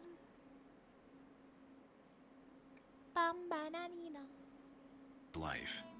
Because he'd never had much success with women and he didn't consider himself woman. too attractive, he figured he might as well try his luck with dating apps. With woman. As is often the case for average-looking guys in online dating, Alex initially didn't get a lot of attention from the kind of girls he wanted to meet up with. Look how often But he's things swiping took a turn left. when pretty soon he got a message from a pretty blonde girl named Katie. It's like, it's crazy. At first, Alex assumed she was either a bot or a catfisher, Woman. as she was by far the most attractive girl who had ever paid him any real attention on the app. Being that it was his first time on the app, he didn't know entirely how to act. I mean, on the one hand, if Katie was a real girl, he didn't want to screw things up with her by ghosting her. But on the other hand, he didn't want to entertain any bot or walk into any obvious trouble. Bot. After overthinking for several hours, Alex finally decided to just ignore the text, frustrated by his unexciting introduction to online dating. But unlike most bots who usually don't message people more than once after being ignored, Katie reached out to him once again just 3 days later. In the back of his mind, he was still a little bit suspicious, but he was strongly considering the possibility that Katie was a real person. And after taking a more in-depth look at her profile, he decided to give her a chance and texted her back, thinking what's the worst that could happen. Uh-oh. Against Don't all say that. expectations, Alex and Katie hit it off immediately, like to the point where they were messaging each other pretty much every day. Having that nagging feeling in the back of his mind that she actually wasn't real the entire time, he finally asked her to prove she was real by having a video call. Ooh. And she had no problem doing that. Fast forward a couple of weeks, and they were having phone conversations and video calls all the time. It was pretty much clear that Katie was a real person. After Join my talking with OnlyFans Alex on and Tinder fans for and about a bots. month, Katie suggested He was that Alex should go strongly and visit suspicious, her. but still wanted to bang. Even though he trusted her by this point, he Maybe was still this time I'll hesitant be to meet up with a girl he met up online, disappointed. especially considering the fact that they were 8 hours apart. 8 hours? But Katie continued to Jeez. insist, and after weighing all his options, Oh, wait, how Alex do you finally match accepted, that far figuring he apart? could take off a day or two to go see if they actually had any in-person chemistry. When the day Looks came, he overrated. was I've dated nervous, but models the and not conventionally attractive, and the normal girls are way more interesting and generally wanting to spend time with them. Yeah? Well, that's good. last thing he wanted to do was cancel on her. So he started to drive to Katie's place. However, not long into it, he started to notice something was a little off. She messaged him almost compulsively to ask him where it was and how long until he was gonna be there. Even though she must have known Alex was driving, whenever he took more than half an hour to respond, she would spam him with texts, insisting he check his phone more often. It threw him off a bit, of course, but Alex was nervous, and so he chalked it up to her being nervous as well. He kept driving, and as he got closer to the location Katie had given him, he realized it was going to be harder than he thought to find the house. The directions were pretty confusing, and he had to drive through a series of gravel roads surrounded by thick trees to get to the location. Every road kind of just looked the same. After driving around in probably multiple circles for what felt like hours, he finally made it to Katie's at about 2 p.m. He was immediately surprised by how old the house looked. Nope. There was a boarded up window on the second floor, and the building looked like it had seen Turn better right days back for sure. around. Still, he caught a glimpse of the red buggy that Katie loved to talk about over text. Why, if you, I mean, I guess they're video calling and stuff or whatever, but, like, even your first meeting in person, I would think would want to be at a public place, not their house, right? I don't know. Feeling slightly comforted, he parked right in front of the garage. He texted her that he was there, and Katie replied with a single smiley face. It was a bit weird, but he figured that was the go-ahead to get out of the car and finally knock on the door, so he did so. And that's when he noticed an older guy staring down at him from one of the second-floor windows. Oh, it's Katie! The drive there had already been pretty strange, but this was by far the creepiest thing that had happened to him ever since he left his house. The first meetup is Still, weird, he did remember one time over the phone how Katie had talked about her dad and how he would sometimes visit her, and he assumed the man on the second floor must have been him. Again, going back to feeling nervous, he finally knocked on the front door, where Katie appeared a few seconds later, inviting him in with a warm smile. Even though he FaceTimed her multiple times, so he pretty much already knew she was real, after all the things that had happened, he was pretty relieved to actually see her in person. I mean, I guess we'll find out, right? Wait, he said he saw her? Wait, did I misunderstand? I thought he said the dad opened the door. Dad, and how he would sometimes visit her, and he assumed the man on the second floor must have been him. Again, going back to feeling nervous, he finally knocked on the front door, where Katie appeared a few seconds later, inviting him in with a warm smile. Even though he FaceTimed her multiple times, so he pretty much already knew she was real, after all the things that had happened, he was pretty relieved to actually see her in person. She gave him a hug, and he breathed a bit of a sigh of relief. They talked for a little while, and that's when Alex asked her why she hadn't told him about her dad being there that day. Katie's face instantly showed confusion, and she responded that her dad was halfway across the country and wasn't planning on visiting for at least a few weeks. As far as she knew, she was home alone. Huh? Thinking she was obviously just trying to scare him now, Alex kind of rolled his eyes and explained how he had seen her dad looking at him through the second floor window when he got out of his car. That's when Katie's face turned an obvious pale color, and she whispered to Alex that they had to leave the house immediately. Yeah! Surprised by the seriousness of her reaction, his heart kind of fell to the bottom of his chest, realizing they might be in serious danger. They went out the front door and got a good view of the house a good distance away, and that's when Alex begged for an explanation. According to Katie, she wasn't expecting any other visitors, and she didn't know who the old man was or how he had even gotten in.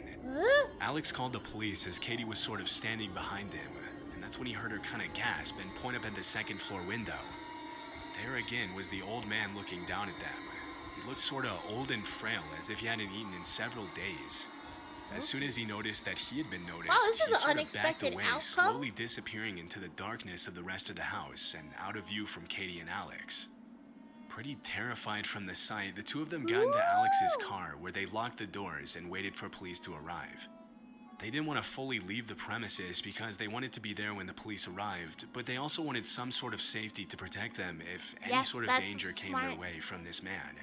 He Two saved her police life. officers arrived about 30 minutes later. They happily searched the entire house from top to bottom. However, they didn't find anything, except the back door hanging wide open, but the man himself was nowhere to be seen inside the house. The cops couldn't really do anything at that point, so they kind of just told the two to go back inside and make sure all the doors and windows are locked and to call them back if anything else happened. They left, and Katie, pretty understandably, was too scared to spend the night alone, and so Alex agreed to stay with her downstairs on the couch to avoid going to the second floor. Katie explained how her dad owned a shotgun, and so the two of them grabbed it and put it by their side as they sat there. They sort of tried to fall asleep, and a couple hours later, Katie actually managed to do so. But Alex sort of felt an obligation to protect her, and so he remained awake watching TV with the shotgun now on his lap. Ever since the cops had left, the night was going pretty peacefully, and Alex, kind of forgetting about what had all happened, he even thought he might still have a chance with Katie the next day. But at around 2 a.m., Alex started to hear the sound of a doorknob being turned in the upstairs kitchen.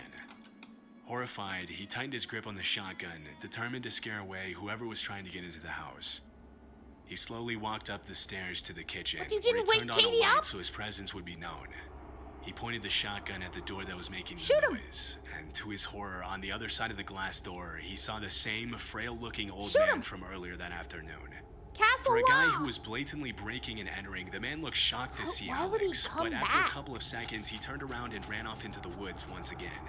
He immediately went downstairs to wake up Katie and told her what had happened, and called the cops for the second time that day. Again, they took about 30 minutes to arrive, and this time, instead of searching just the house, they also searched the surrounding woods. However, the old man again was nowhere to be found. All they could do this time was suggest to Katie and Alex to go sleep somewhere else for the night, as obviously this house was not safe. Realistically, Alex realized that they probably should have done this after the first time of seeing him. I mean, what do you do if someone keeps, coming, the man literally came back to try to do whatever he wanted to do again, which obviously wasn't to rob the place. You know what I mean? He was wanting to get to Katie, I guess. Or something. That's so weird. What do you do? I would never feel safe staying there again. Kind of just going along with Katie. Obviously, he realized this wasn't the best first date, but he was just happy that the two of them were okay. The cops left, and so Alex and Katie sort of said their goodbyes, and Katie went to go spend the night at her friend's house. Alex hung around for a little while longer to call his brother and tell him about what had happened.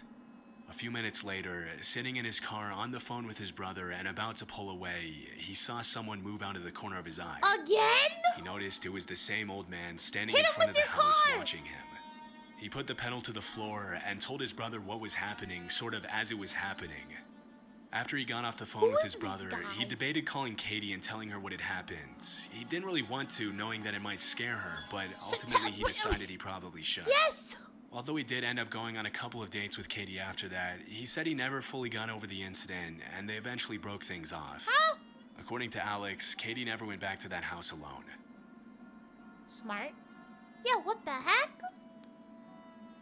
That's how In 2015, Ryan Nolan was 20 years old and was enjoying all that Tinder had to offer. Aside from the occasional bad date where he got stood up or just didn't connect with the girl he met up with, he was pretty happy with the way things were going for him on the app overall. One weekend in the winter, he made plans to visit some friends at Indiana University in Bloomington. You know, just to hang out, go out, and have fun.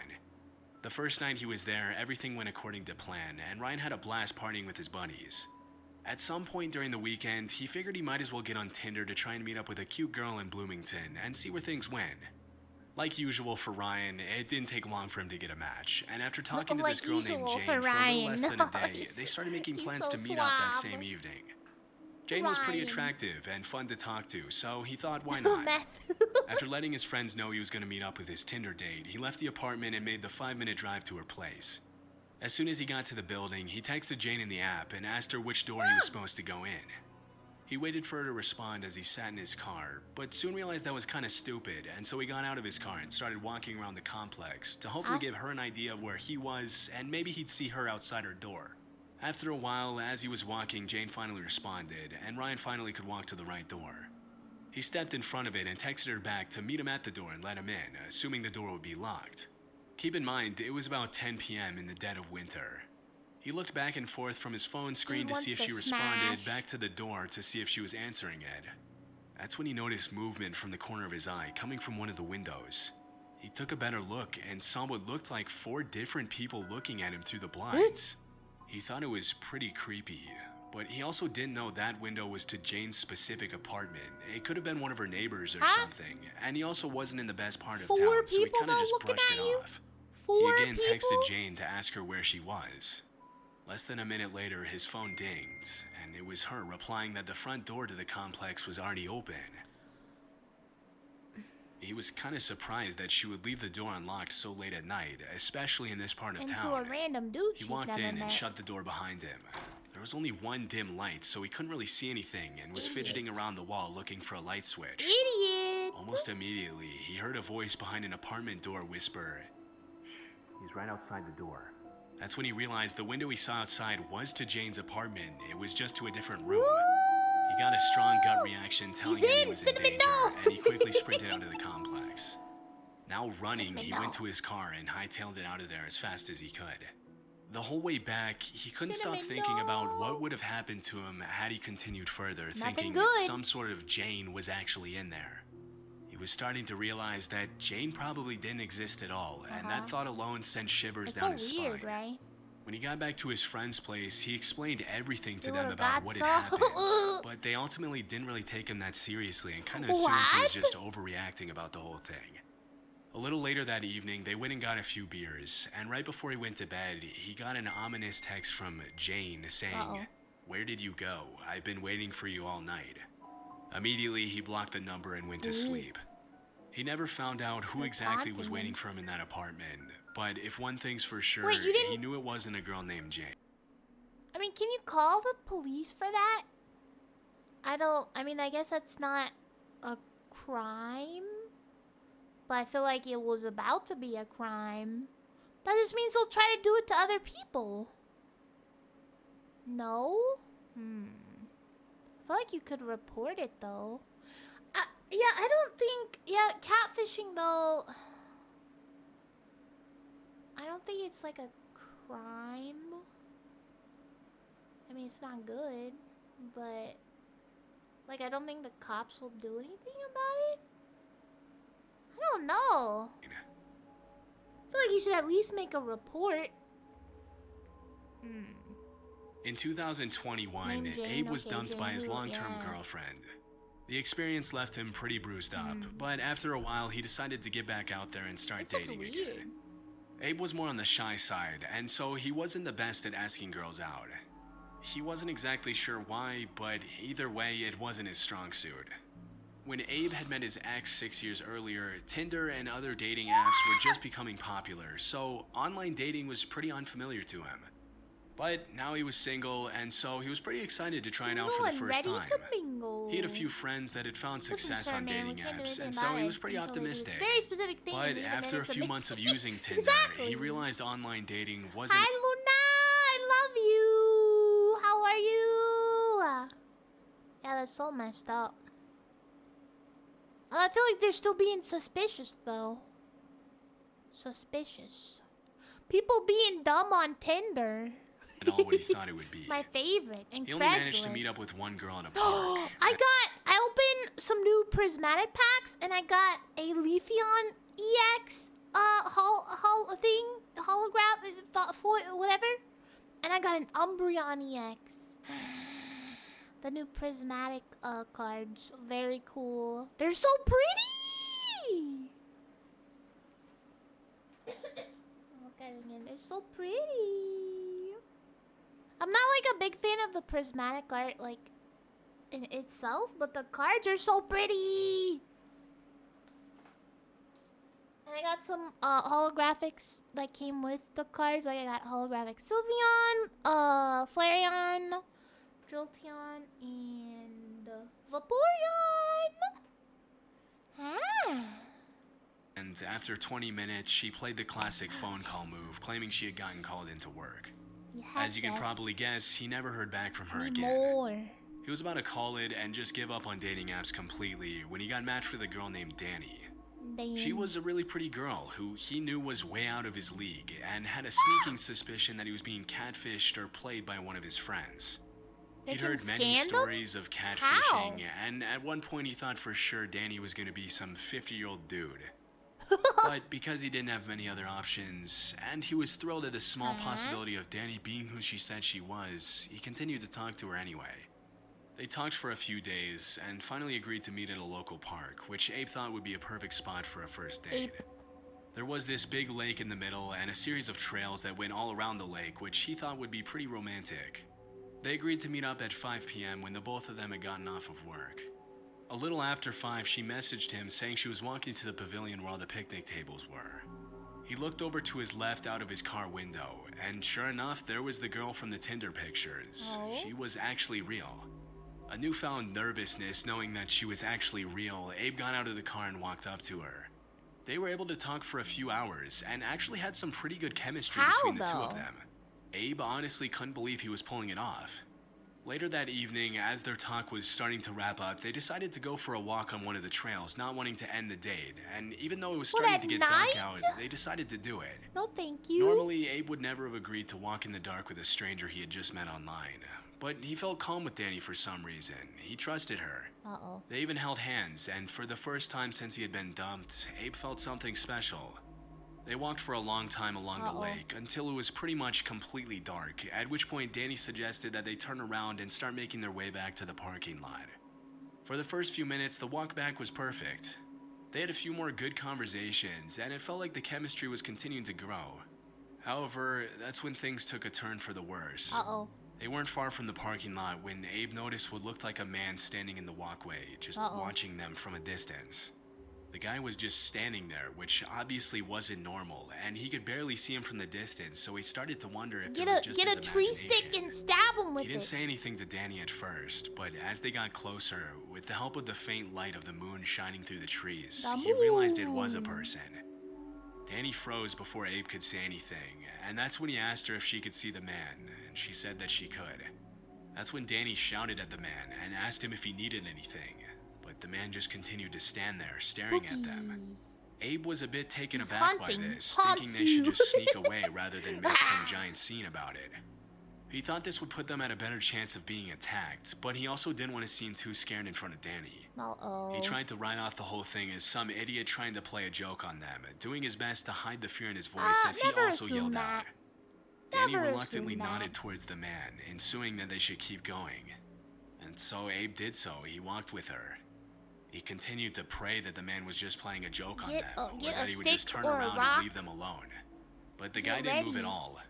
To make matters worse, they could now clearly see that he was concealing something behind his back. When they were about 10 feet away from him, the man finally moved his hands from behind his back and pointed a hunting knife at them. In a low and rough voice, he commanded them to turn around and put their hands above their head. Abe sort of froze up, not realizing the reality of the situation he was in. He honestly had no clue what to do. He had never been robbed before, and at that moment he knew he was in very real danger. And that's when he suspected Danny of setting him up. He kind of looked over at her and wondered if she really could be behind this. However, that thought quickly left his head when Danny started to aggressively argue with the guy. Before Abe could even process what was happening, she started running at the armed man. What?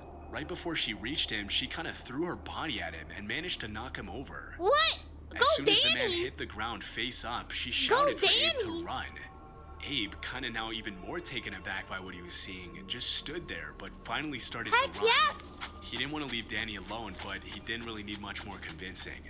A couple of seconds later, Danny managed to get up and caught up to Abe. They could both clearly hear the man running after them as they made their way off the trail and sort of down this shortcut towards the parking lot. Danny went beast mode. As soon as they got there, they both threw themselves into Danny's car and drove off, not even checking if there was anyone behind them as they pulled out of the parking lot. As they picked up speed Hit him and were with starting the to car. actually drive off, Abe looked in his rearview mirror, and that's when he saw the man with the knife in his hand still standing there. He was standing Probably- alone in the parking lot, again just The guy's probably like, what the heck just happened? Did I just get beat up by the girl? Did the girl just take me out? Man! Good luck, chocolate. staring at them as they drove off. Another thing they did Well, notice that's when you is turn that around and there hit were him with other the cars in car. the parking lot at the time of leaving. There were 3 other ones. This made them think that the guy may have had other accomplices with him. When they were a safe distance away, they called the police and reported what had just The happened. guy was standing there with the knife, and Danny took that as an invitation. Right? The cops arrived at the scene pretty quickly, but the man was long gone, and the only car left in the lot now was Abe's. After they gave their statements to the cops and they left the area, they decided to go on a late-night dinner and stayed up all night talking about what had just Oh happened. yeah, I wouldn't want to go home It either. was almost like the shared sense of danger from the incident had brought them closer in some way, and despite his Heckin' horror, marry Abe that decided girl, to just go Abe. with it. Fast forward to She's 2 a years later, and badass. Abe and Danny are now engaged. Yay! Whenever they're asked about how they met, they always have a laugh at people's reactions when they tell them that they met on That's a Tinder happy and ending. almost got killed on their first date. For real. But Danny took him out. Danny clotheslined the man. When he was 21, Taylor had just gotten dumped by his girlfriend and had also recently become a police officer. As a 21-year-old new cop, he had this sort of I'm invincible and I can take on anyone mentality. So when he downloaded Tinder and matched with a good-looking girl named Brianna, who was way out of his league, he assumed things would go great for him. After getting to know her a while on Tinder, they finally set up a date to meet. Yeah. Brianna had mentioned That was how her house awesome. had this great open field to sort of just look at the stars, hang out, and talk, and she offered for it to be their first date location. Taylor thought it was a good a spot as any and agreed. When the night came for them to meet, he was pretty excited You wanna meet in this abandoned field at night with no one else around and stuff, you know? to pick her up, and she seemed pretty excited as well as she got into his car. Oh, she's real. As she guided him to the field, It's also Taylor knew still it was bad, going to be though. a great night. No, They had lucked Taylor, out with the no. weather, and there were a ton of stars out. And it was this huge, peaceful, open space with some nice woods. There were deer, and there were even other wildlife visible in the distance. Just you and I. Wait, It what? was the textbook perfect spot for a first date. Wait, who's online? However, as soon as Taylor parked the car, he noticed some really dim headlights in the distance. Uh-oh. It looked like a van, but he wasn't entirely sure. When the vehicle got closer, he confirmed that it was a van, and he was a bit confused thinking they were the only ones on the property. As the van got closer, it didn't look like it was stopping, and it was in perfect head-on collision line with the parked car they were in. But as it got closer, it finally hit the brakes and stopped almost headlight to headlight with their parked car. Well, that's a It pretty much bad blocked idea. Taylor's car from moving forward at all. Brianna seemed to have a confused look on her face, and so assuming she didn't know who it was, he kind of prepared for the worst and told her to stay in the car while he went to see what was going on. Don't get out! He grabbed his flashlight and walked up to No, the don't van get where you. he saw Where's your gun, man? You're a cop. Where's your weapon? Huh? People are so dumb. True. True. Always be prepared for the worst. pretty big dude sitting in the driver's seat. Uh-oh. Sort of angrily at this point, he asked him what was going on and if he could back up his car a little bit. Surprisingly, the man was actually really polite, and in a low, kind voice, he said he was the owner of the property and didn't mean to scare them at all. What was According happening? to the man, who introduced himself as Bob, he had been having trouble with poachers on his property and just wanted to make sure Taylor and Brianna weren't going to be shooting at the deer or hurting any of the other animals on the property. Aw. Taylor, a bit taken aback by this, lowered his voice to a more calm level. He smiled politely and assured him that they only came out to look at the stars and the wildlife. Bob seemed to be pretty happy with his explanation, and a few seconds later, he wished them a nice evening and drove away. Taylor, pretty happy with how he had handled I guess things, he's a went new back cop, to his car though. ready to enjoy his first date. However, now, Brianna, for whatever reason, didn't seem to be on the same page, and he noticed something very off about her behavior. Instead of actually talking to him and enjoying the date like they were just before, she was now texting nonstop, and when Taylor asked her who she was talking to, she refused to answer. who thought she it had was pretty something weird, set up. but he chalked it But up now to her there's a nervousness witness. or whatever and tried his best to strike up a fun conversation with her. About an hour later, he saw the same headlights coming towards them again, this time at a much faster pace than before. Huh? Feeling that he and his date were now in serious danger, he hopped in his truck and moved to a more defensive position. After the van screeched to a stop inches away from Taylor's car, even closer than before, Brianna jumped out of the truck and ran towards the van. Taylor at first was sort of confused, thinking why she would run to this van that seems to be a threat to them. However, that's when Taylor realized he had been set up. Thinking quickly, he got out of his truck and commanded them to get on the ground. Huh? Obviously, though, neither Brianna or who he now realized was Bob complied. Do you have your gun? To Taylor's horror, Bob then charged at him and knocked him on the ground. Using all of his strength, Taylor managed to get up on his back and get up before Bob could grab him again. Everything was happening too quickly for him to process, but he knew he had to do something quickly or something really messed up would happen to him. That's when he saw Brianna, who a second ago he trusted, grab the metal pipe from Bob's van. She sort of shouted at him that they had a gun, but that if he gave them all his money and his truck, he would walk away unharmed. Now, again, Taylor had this sort of I'm invincible kind of mindset, and so he refused, to which Brianna started to cry, saying that she didn't want to hurt him if she didn't have to. Huh? When he saw Bob run back to the van, he finally revealed to them he was a cop, and he drew his concealed gun and commanded them to get on the ground. Okay. After a moment of shock, they finally complied, and Taylor scrambled to call 911. Just as he was telling dispatch that he had two suspects at gunpoint and needed backup immediately, Bob and Brianna got up and quickly started sprinting away into the darkness. Shoot 'em! Even though he knew it was a dumb choice at the time, Taylor initially started chasing them and ran into the woods around the field. The chase lasted maybe 30 seconds when Taylor heard 3 loud pops and saw a muzzle flash in the distance. Now feeling true panic for the first time that night, he sprinted back to his car and put the pedal to the metal until he was a safe distance away. Huh? Minutes later, he went back to the house where he had picked up Brianna, called dispatch again, and asked the cops to come to that location. As soon as his sergeant and field training officer got there, obviously knowing who he was, they sort of gave him crap about having to call the cops. When he really was the cops, he was just off duty. However, at the same time, they did recognize the seriousness of the situation and got in a patrol car and all drove down towards the field. Well, so how come everyone's they didn't surprise, the rob van him was the still first there. time? To Taylor's disappointment, his sergeant ordered him to stay in the car, keep his mouth shut, and only come out if they were getting shot at. Although the sergeant and training officer didn't find any sign of Bob or Brianna, they did find drugs in the center console of the car. Bob or But Bonnie? that wasn't all they found.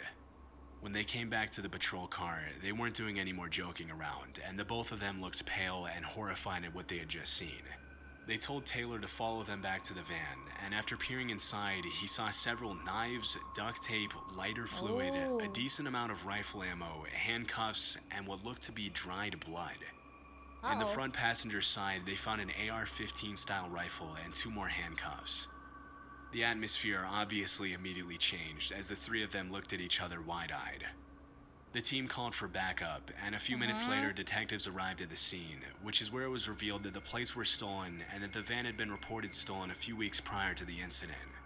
Taylor does still get picked on by his supervising officers about the incident to this day, but he's just happy no one got hurt. Since that night, he never went back to online dating again. Chattanooga. In 2019, Sabrina matched with a guy on Tinder named Nick, who she thought was really cute. Nick. Because she'd had plenty of good experiences using dating apps in the past, her guard was How's a little the down, Boomstone and she looking? rarely let her friends know what she was doing, who she was with, or where she was. For the first couple of dates with this guy, they went to get coffee or on walks outside. After Silent? about 2 weeks of How many dating, people Sabrina are there? decided she really liked Nick. He was friendly, good looking, he was funny, Yeah, he I had don't his think life they'll together, show, and they but also had I great don't chemistry know. together. For their third date, Nick suggested that Sabrina should come over to his place to have some wine. Feeling safe and comfortable enough to be Yum. alone with this guy at this point, Sabrina agreed. When the night of their date finally came, she went over to Nick's house, excited to get to know him even better. The two joked around for a bit and started talking like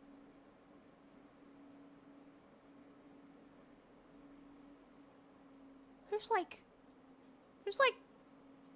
like 4 ovens on there. That's like 4 ovens.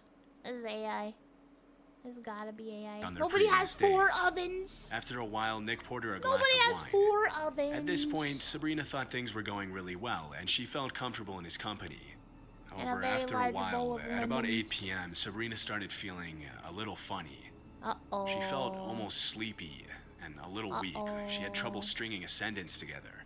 Uh-oh. Now, in the past, Sabrina had been Sometimes that's roofied what once it before at a takes. college party, and so she immediately recognized the effects as soon as they kicked in. But at the exact same time, now realizing the danger of the situation she was in, she pretended she was feeling fine. From her past experience, she knew she only had a few minutes before she passed out and was left vulnerable and at the mercy of this man that she thought she could trust. God, that'd be so scary. She knew she had to do something, and so at around 8:15, Sabrina told Nick as quickly and energetically as possible that she needed to use the bathroom, trying her best to make it seem as if nothing was off.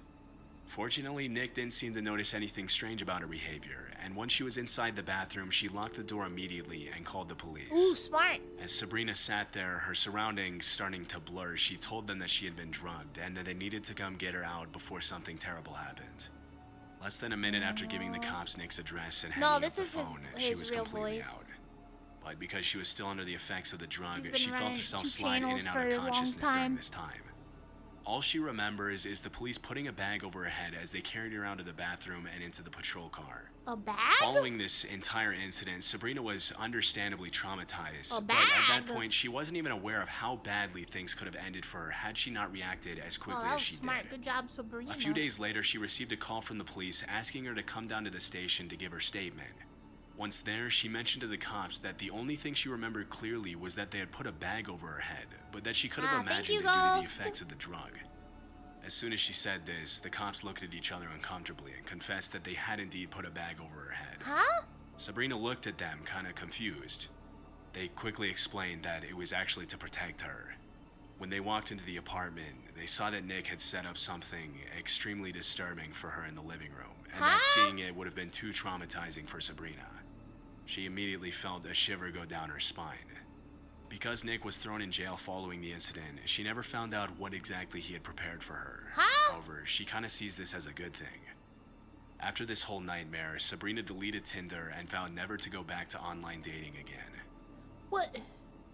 Huh?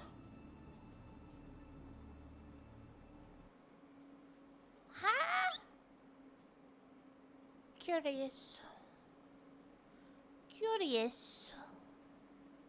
Mr. Potter.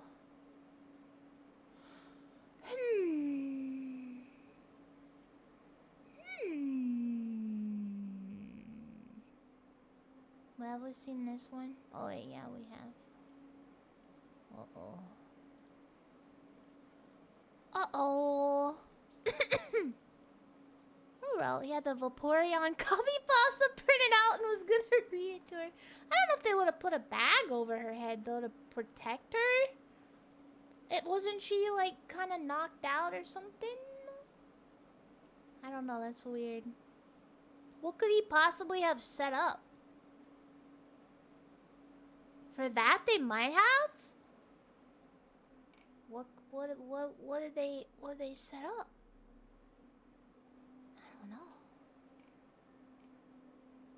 I don't know. I'm curious. What could it be? What would be so bad that they would do that? Here, let me show you guys something funny. So that, clear it up a little bit. Hold on.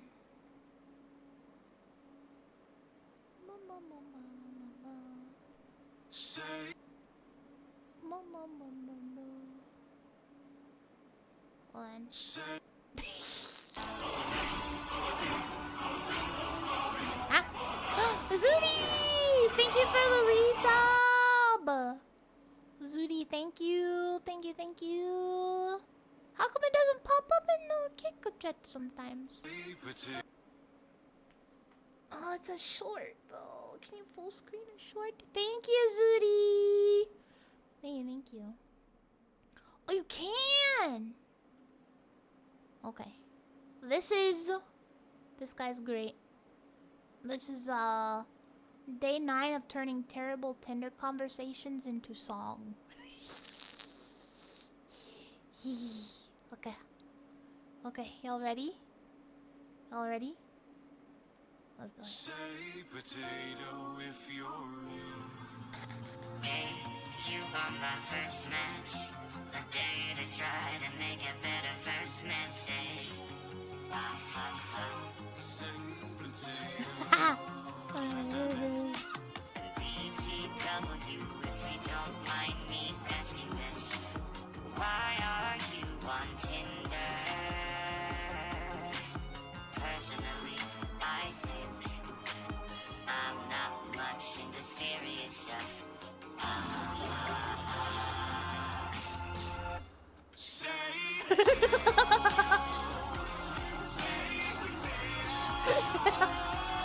Say potato.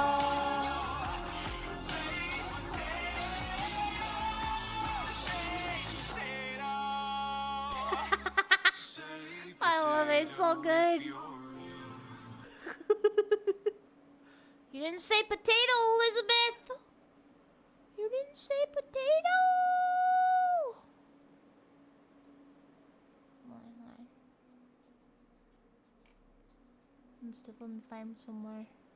Should I show them the song, Konomu? Should I show them the song? Oh, I'm gonna show this one. Made a song out of a Craigslist post. Let's go.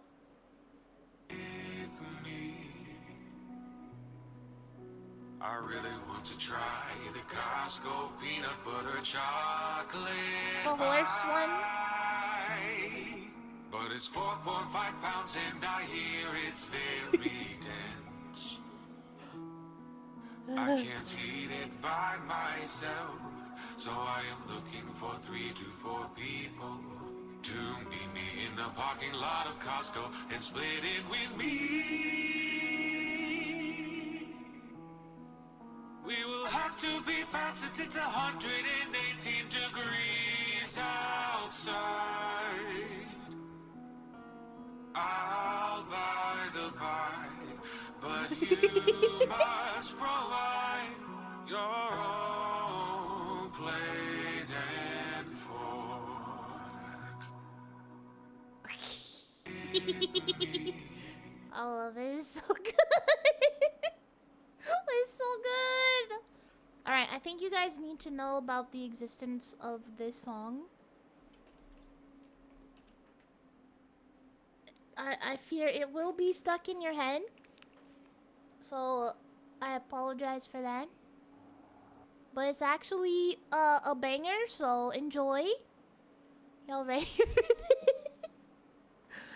Are you guys ready for half horse, half man?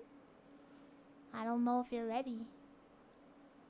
But here we go. Here we are. I met her on the internet. We haven't met in person yet, and that's how I'd like it to say. Cause I've been down this road before. They always end up wanting more. They take one look and run away.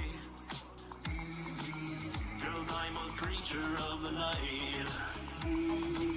How could she ever love me right when I am only half a man? She's coming over here tonight and tell the truth, I'm terrified. There's nowhere left to hide the fact that I'm a half-horse. How could she ever understand that I'm a half-horse, half-man? I'm a half-horse, half-man. That's what I am. And so I told my love the truth, and she was actually pretty cool with finding out that I am a horse. No, it's so good, right? She introduced me to her friends and took me to her room, and then we made love, cowgirl, of course. But someone's coming up the stairs. She said her parents Should I sing this for next karaoke? that was a lie. She told me, babe, you gotta hide. I told her where I'm half a horse. Her dad opens the door and says, is that a half horse?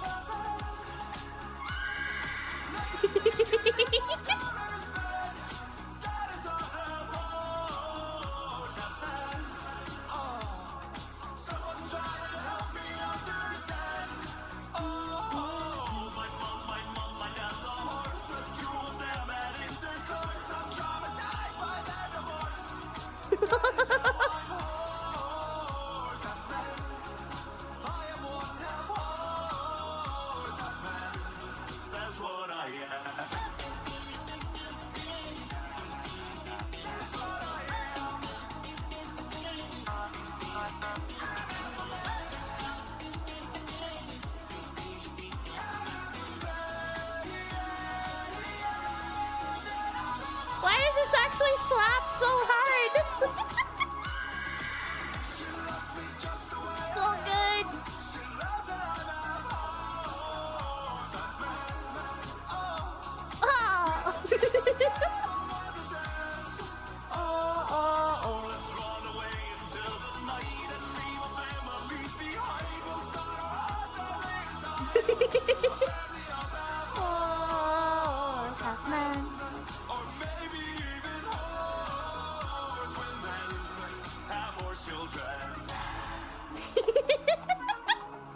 These guys are so good.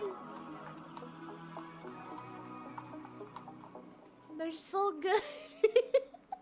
I didn't even show you the music video that they made. It's so good. Oh, it's so good. They have more catchy stuff too. Cowgirl, of course. Oh. Oh no, y'all want to hear another one? Oh, the internet is a wonderful place sometimes.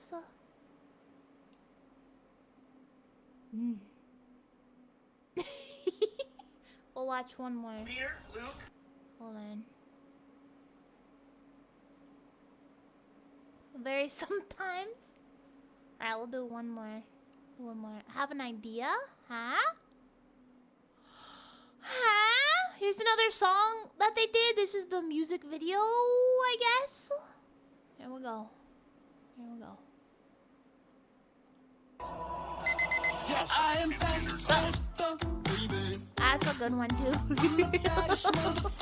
Thank you, Rushna. If you wanna step, you go ahead. You can catch these hands, you understand. Like, whoa, baby. I'm ice cold, baby. Oh no, baby. Took forever to play. It can take a bit to pop up sometimes.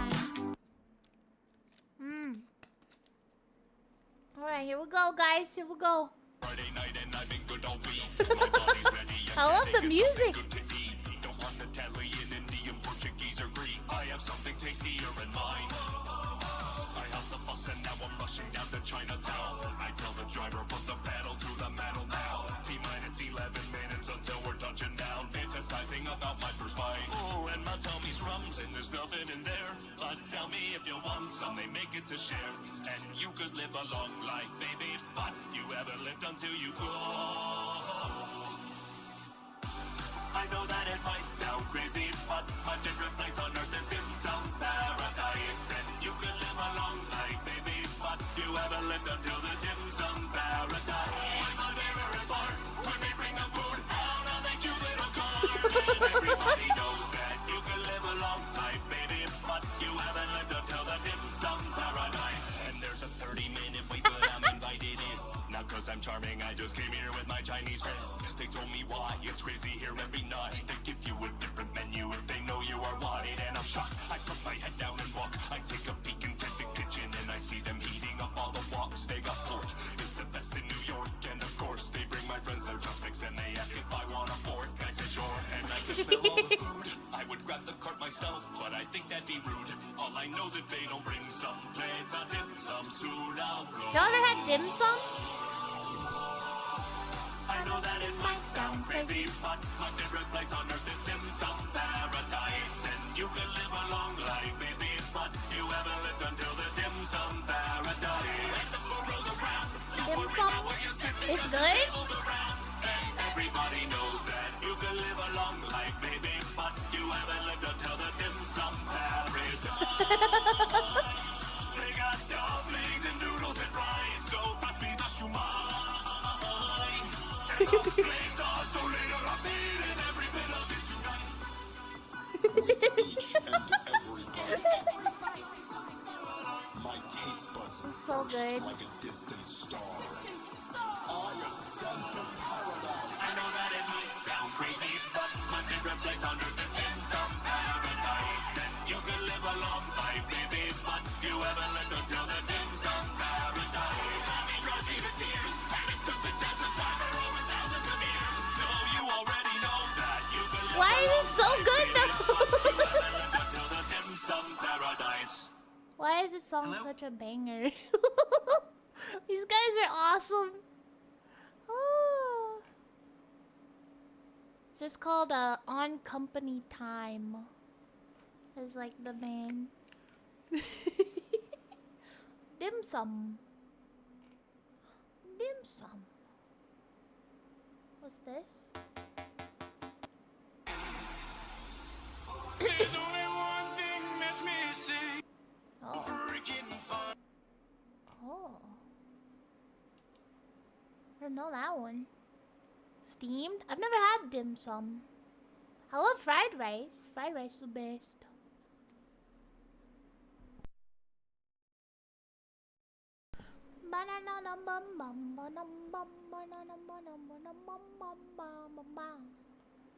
Hold on. Hold on. Chimkin. Chicken.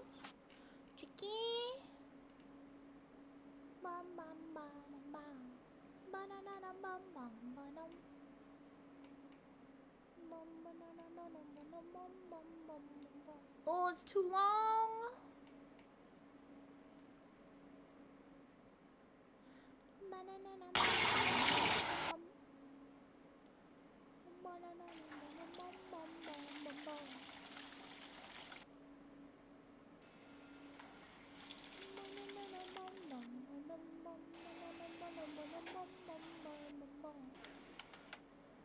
It's all over? Why is everything just done better in Japan? I like to watch videos sometimes of them like at their like privately owned, you know, shops or restaurants and stuff. They make food. It's so good looking. It looks so good. And they just make it all like from hand. Look at that. It looks so good.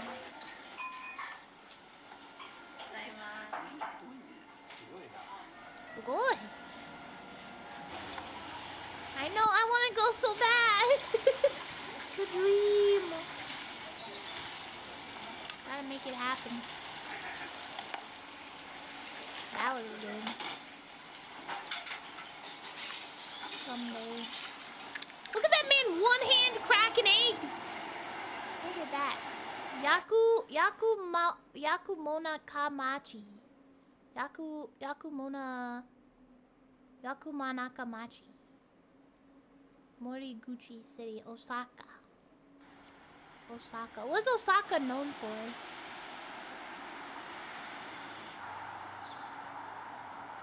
Look at that. We gotta go there, chat. I was supposed to go in 2011, went to Rome. Oh, how was Rome? Rome is somewhere I'd visit.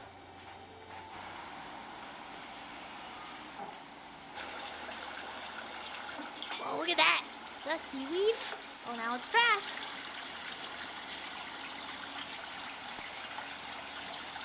Why'd he throw it away? Kansai accent and being super busy. Osaka's basically the Texas of Japan. What does that mean? Wait, how so?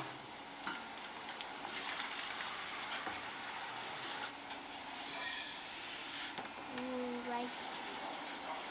Washing the rice.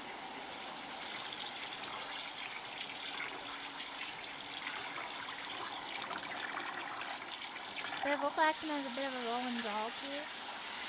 Nintendo World is in Osaka. It's a good place to visit.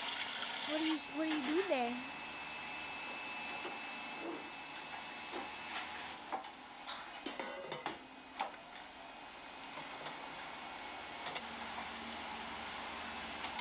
Oh. The lie. All the suds. They're like yeehaw equivalents, so.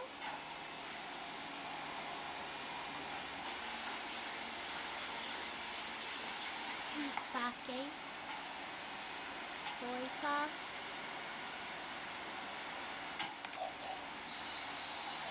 Salt. Dashi? Dashi's like a a thing. Chikua. What is chikua? Chopped carrot.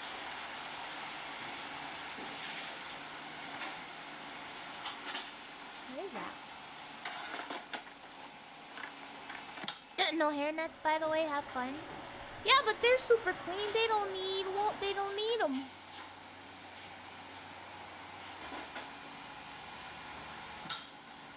No gloves either. They're clean. Cleaner than here. I'll betcha. I did notice that and did think of that, but still, I feel like I'd still trust them.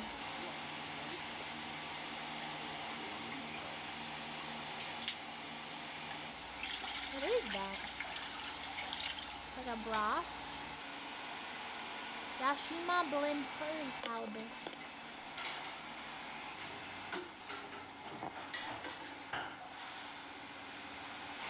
Wait.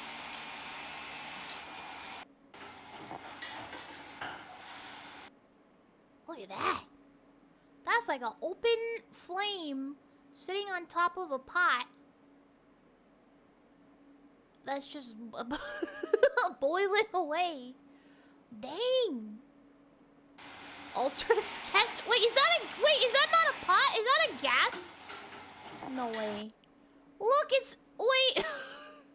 Oh no, that's connected to it. Okay. I was like, is this sitting on top of like a gas thing? No, open flame is better. They don't use electric stove tops like we do here. They have like gas stove tops or whatever, which is better because open flame. Like no, they cook with that, but no, it's like this is lit. That's a fire right there. That's a fire going. He's boiling. But they have it sitting on a pot. I still trust them though. I still trust them. Just don't knock it over, you know.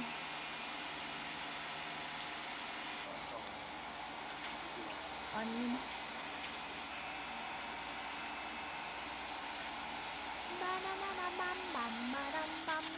None of them have shown up. Y'all are doing awesome.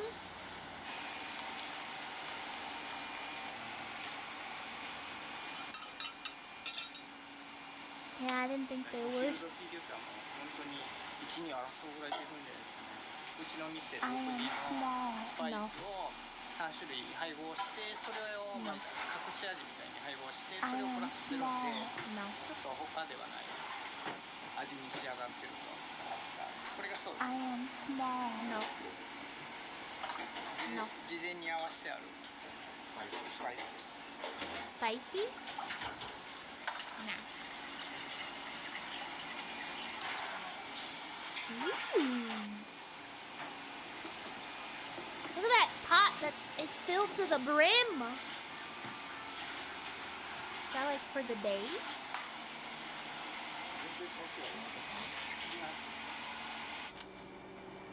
Udon dough. Udon. Oh, the noodles! Udon noodles. Phoenyx! Fight hard, Phoenyx! Filled to the brim with golden deliciousness. Look at that. Making the udon noodles.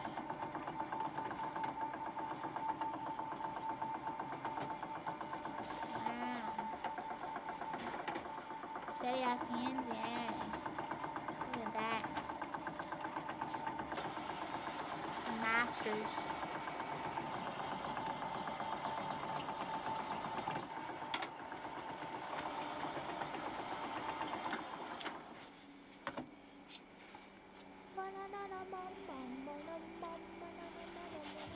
It's a lot of flour. Look at that.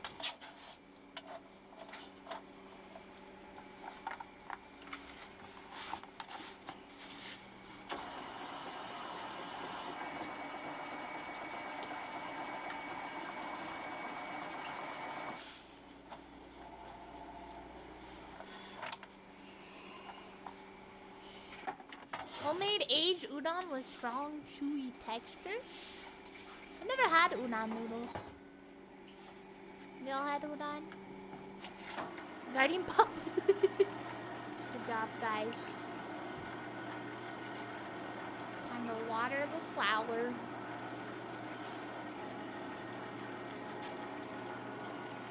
Udon is scrumptious. What does it taste like?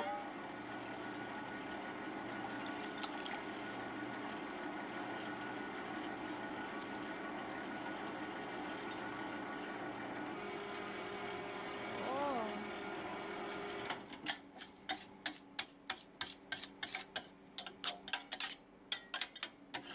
Imagine if they did that in a restaurant here. You're like, oh, your spaghetti? Yes, we'll make it from scratch for you, fresh. Instead of just pulling it out of the plastic package from Walmart. Or a frozen container we've had for the past 6 months. Chewy doughy noodle.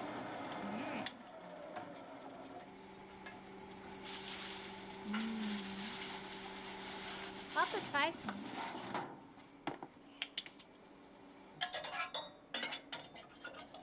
Look at that.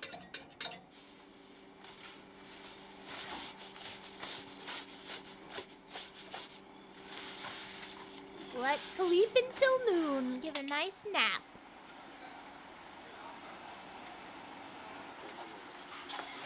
It's a nice little place.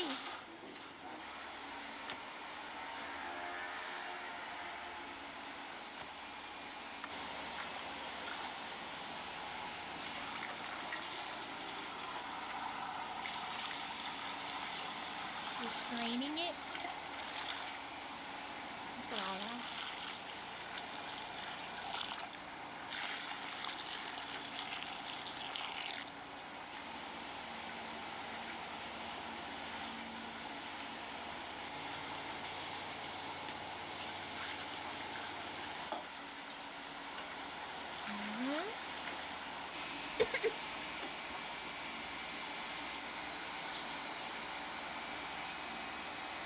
Rome was lovely, by the way. I like exploring the catacombs. Ooh. I almost went once. I want to go to Greece and see the ruins. Tea.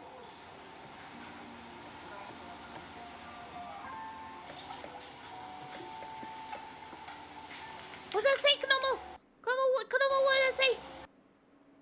Konomo, what did that say? What does it say? Curry udon. Nice. It's only $8? Gunpowder rice complete with salmon. Ooh, I love salmon. I love salmon. Rice.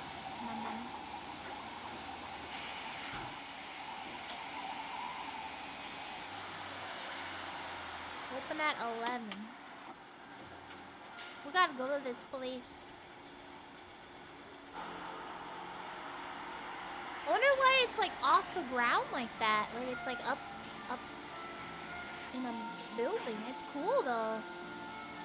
Horigo Tatsu? Oh.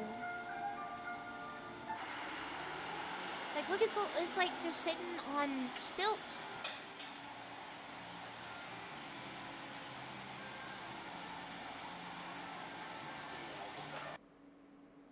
I like how they seem like they always have pictures for everything that they serve at these places. Only $10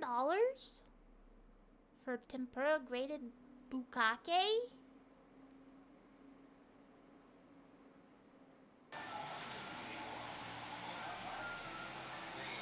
Seven, that's even less, that's like $5 for us. So you know exactly what you're getting. You know they don't do that here everywhere.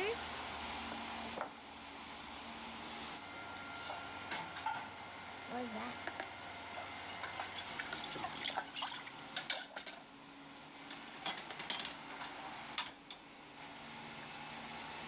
Huh?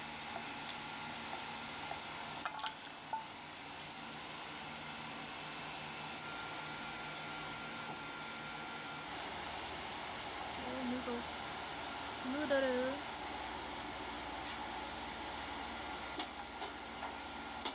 They're big noodles.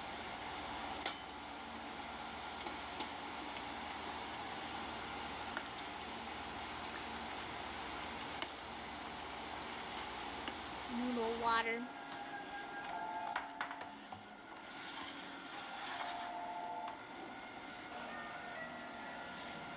Mmm. That was good.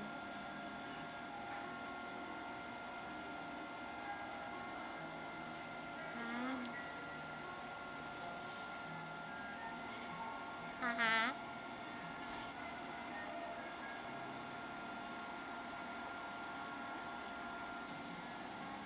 Oh, you dip it in? Mochi mochi udon? You're supposed to dip the noodles in? Now sit on the floor and eat it as loudly as you can? Are you supposed to slurp udon? Ooh, that egg. Mmm.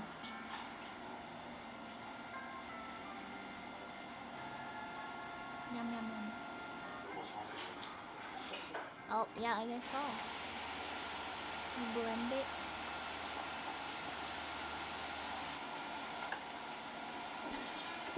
Would you do that, Kanoma?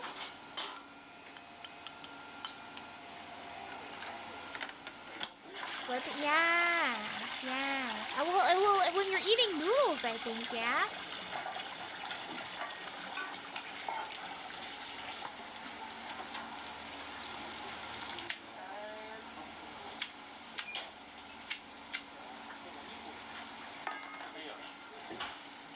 Ooh, that looks good. If I have to.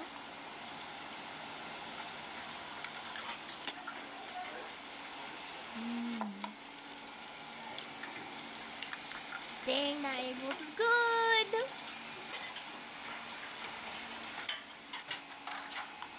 Oh, they're breading chicken?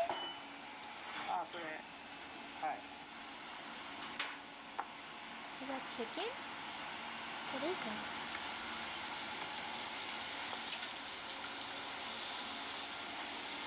Chicken tempura.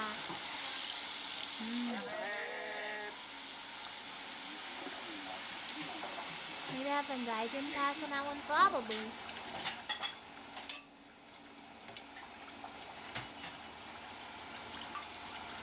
Ooh.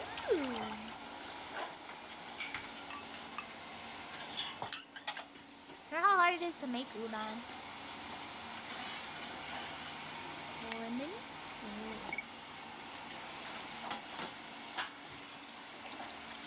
Ooh, that looks good. The hot oil kills the bit rate, really?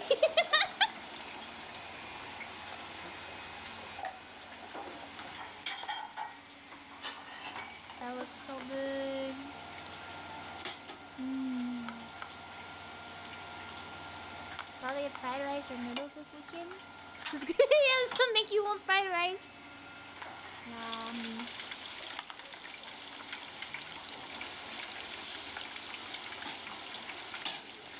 Well, that's like it's a prawn.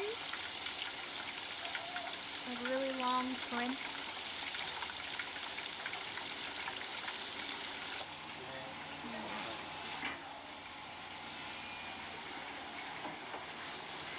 High color seaweed udon.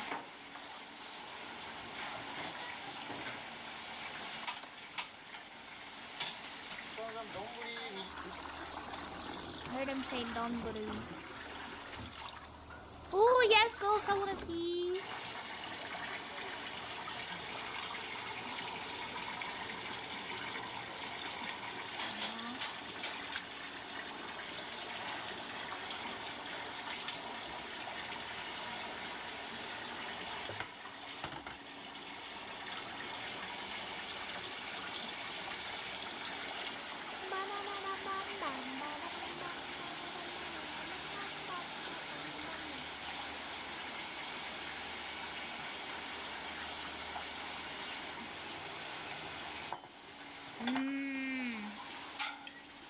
So far, I would eat all of this, right?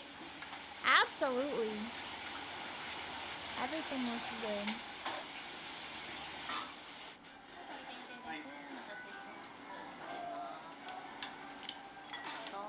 Look at him hanging out. 結構来ます。今日は鶏天ぶっかけです。だしぶっもかけ効いてるんで、タレ自体美味しいですし、麺がコシがあってめっちゃ美味しいです。どうですかお味？美味しいです。おいしい。それ以上はちょっと。おいしい。コメントのしようが。Oh, they're slurping. They're slurping. Oh, no, that looks good too. It all looks like. Oh my god. In my belly. It all looks like comforting to eat, like warm. Oh, you're not allowed to know that word. Hello, Bukase! Welcome back! We're watching delicious Japanese udon restaurant.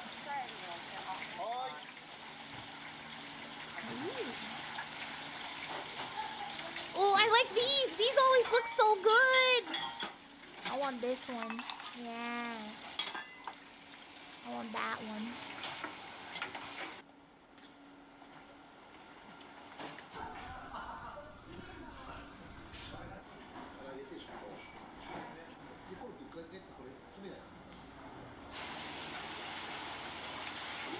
Ooh. What is the white stuff?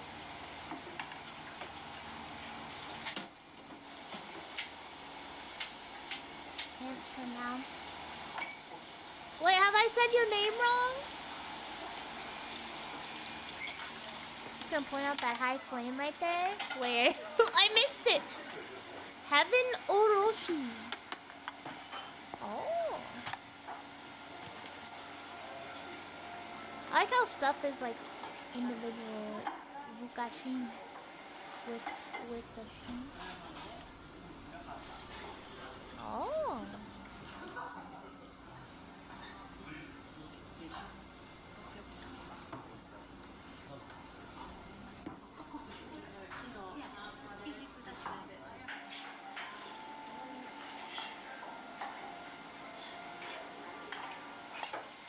They're busy. Vukashi. Okonomiyaki. Oh.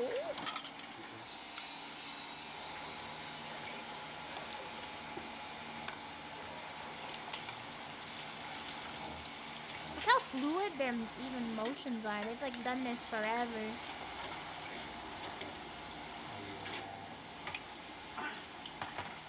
Oh, wagyu beef! Wagyu beef! Wagyu beef.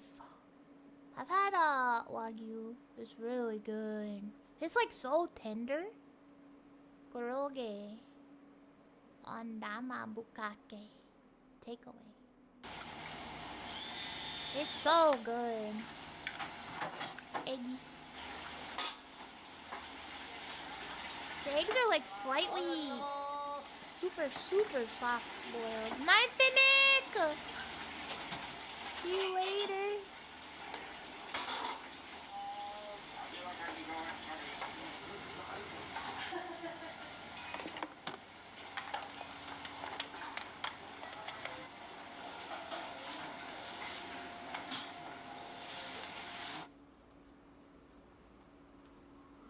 Takeaway. That's what we should do. Just order takeaway. Take it back to the hotel. Nom.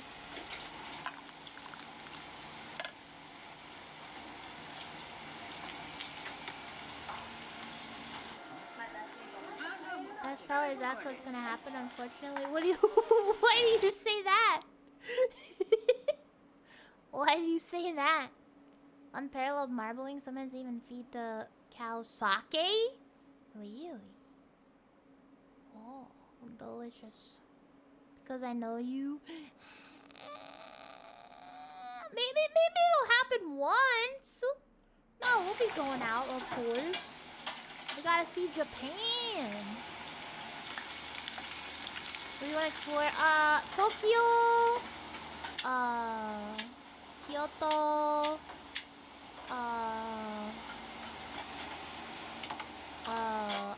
My brain no working. Definitely Kyoto, Tokyo, like Shinjuku. Where's all the nerd stuff? Akihabara. Ooh.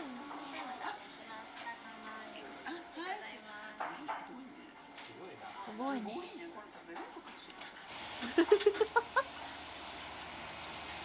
Yeah, Akihabara. Hokkaido, yeah. Ooh, what's this? That's a cool plate.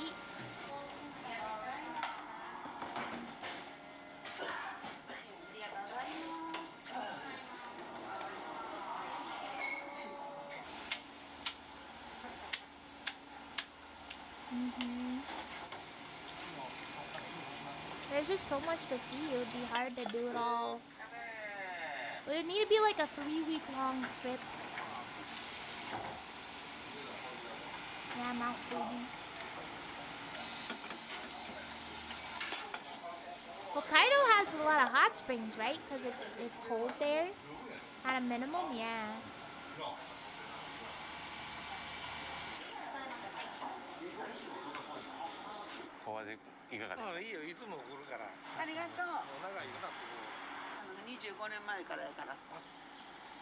Bye.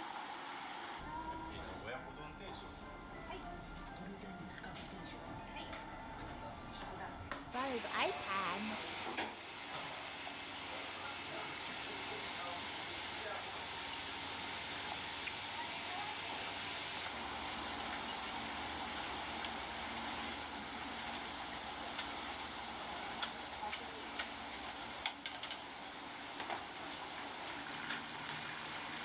Oh, what is that?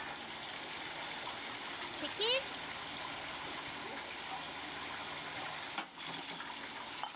They used to dream about a flame. Holy crap! That is hot! That's a blowtorch. Yeah, there it is again. They getting it done. Getting cooked. I wouldn't be allowed. Oh, you have tattoos? You find ones that allow, but like a private hot springs. No problems there. Oh, they don't bring them out all at once. They order one at that. Oh, I guess because it's literally made to order. It's like made hot and fresh.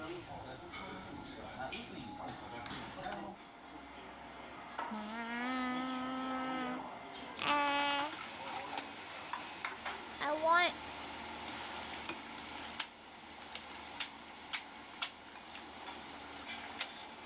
Yeah, you're like part of the heckin'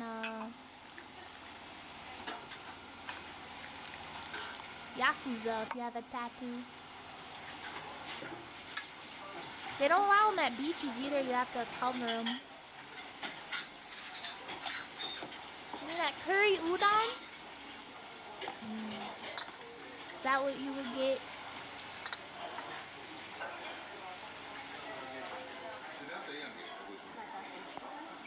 I wonder how hard it would be to order there if you don't know Japanese. Just point.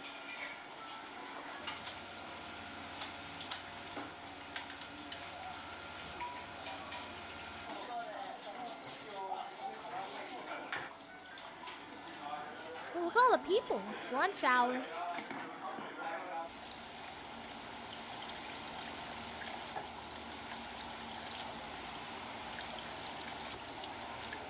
I like those little plates.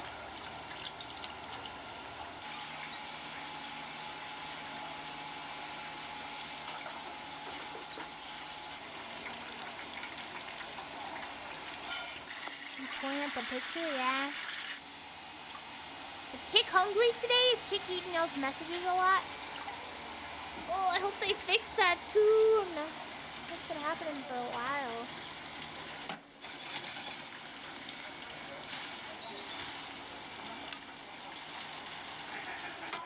mother's bowl. Ooh, that looks good. Look at that. Ugh. Oh, wait.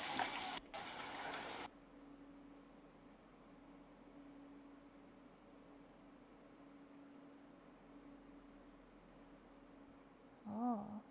So that's like $20, $40, $25, 20, $60. That's crazy. Nom nom. Pork cutlet! I want pork cutlet! Yum yum. That looks so good. That's nasty today? What do you mean? Oh, kick! Oh, I thought you, I was like, huh? Yeah, dang. I wonder why. They gotta fix that. I wonder why that happens even. Why does that happen?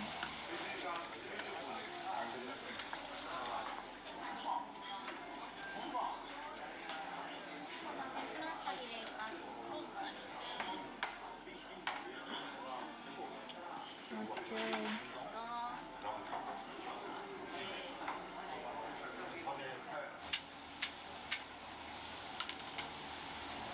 Used to be 1 yen is 1 cent. It's a bit different now. Yeah. I think our dollar's gone up there or something. I don't know.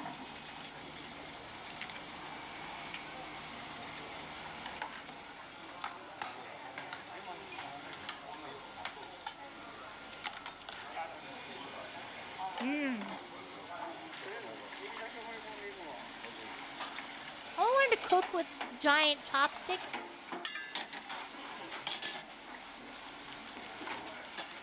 Why'd the yen go down?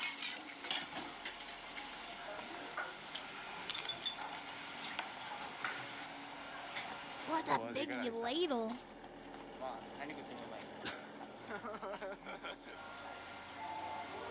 Says delicious no matter what you eat.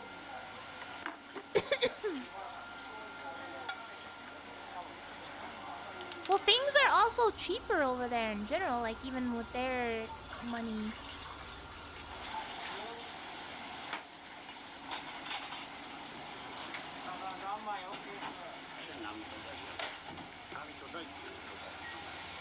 Like, their food set was like $8, and here that would be like $16. You know?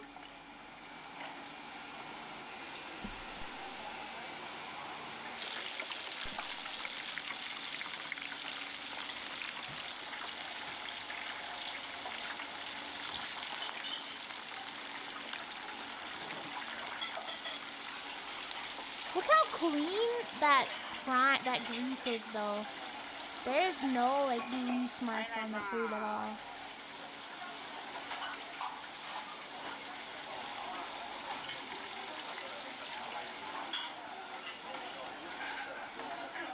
Last one. I know Kyoto suffered a lot during COVID because they're a big tourist income place.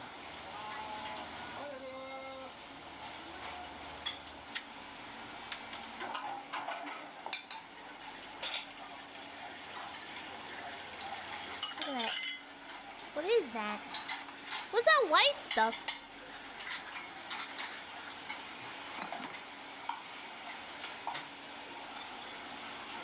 Yeah.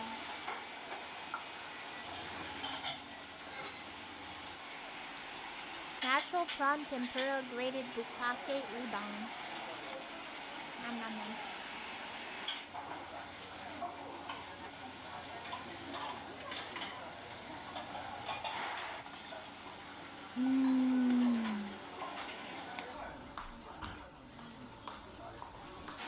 What? I saw a high school uniform!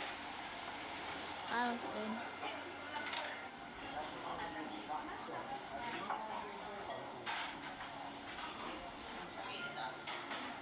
Kakikomi tempura bowl.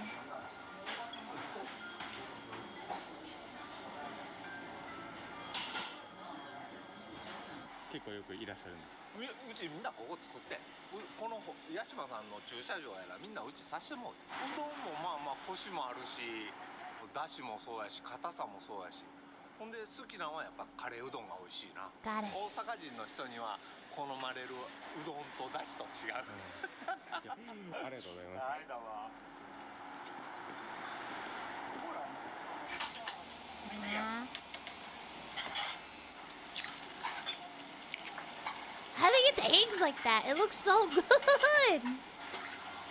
It's like barely boiled.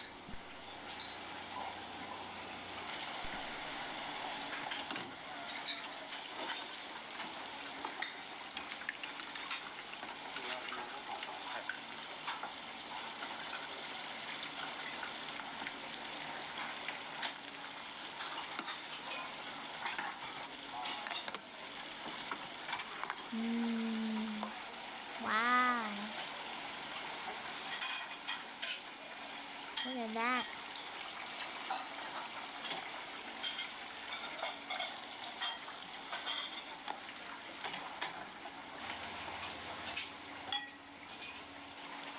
Man.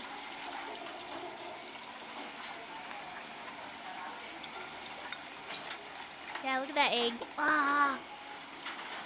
Eggy!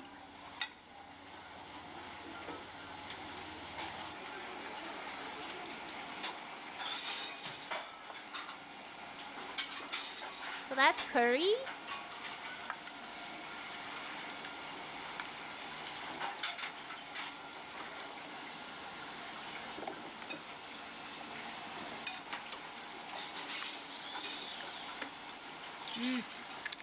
Yeah, look at that egg.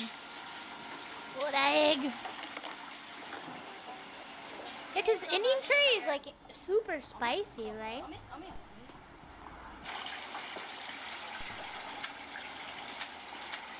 Hello, man cat. This is making me hungry for udon.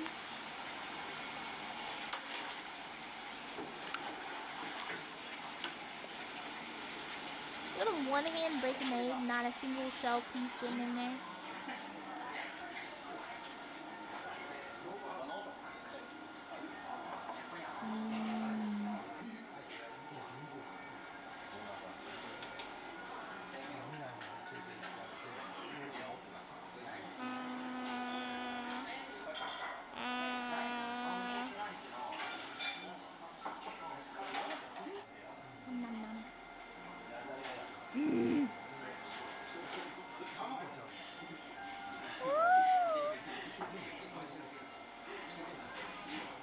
Do what? Looks so good.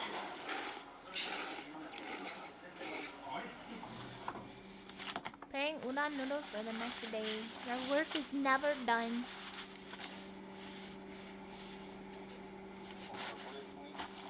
Oh, let's go. Old school style.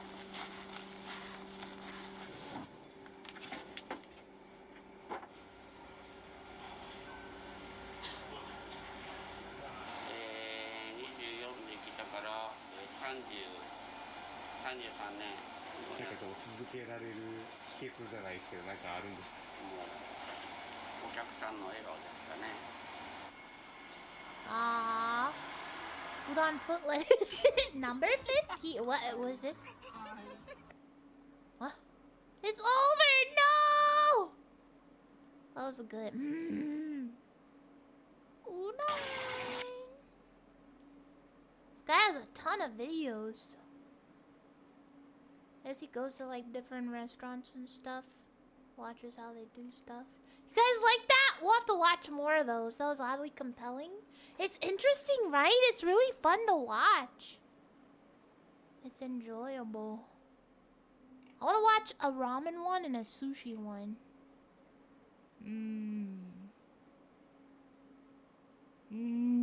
We'll have to watch more.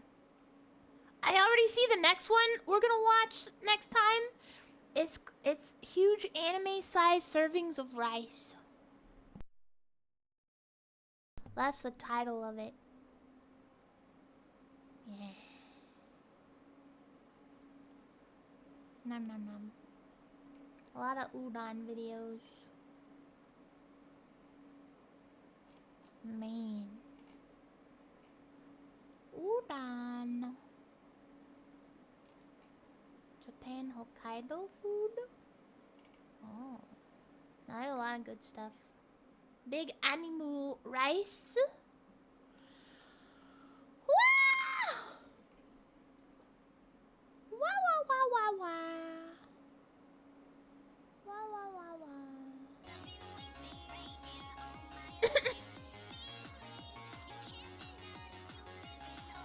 There we go. Wow. Wow, chat. What a night. What a night. Takoyaki, octopus balls next time. Oh, octopusy. Itachi Ryu, thank you for following. Oh my god.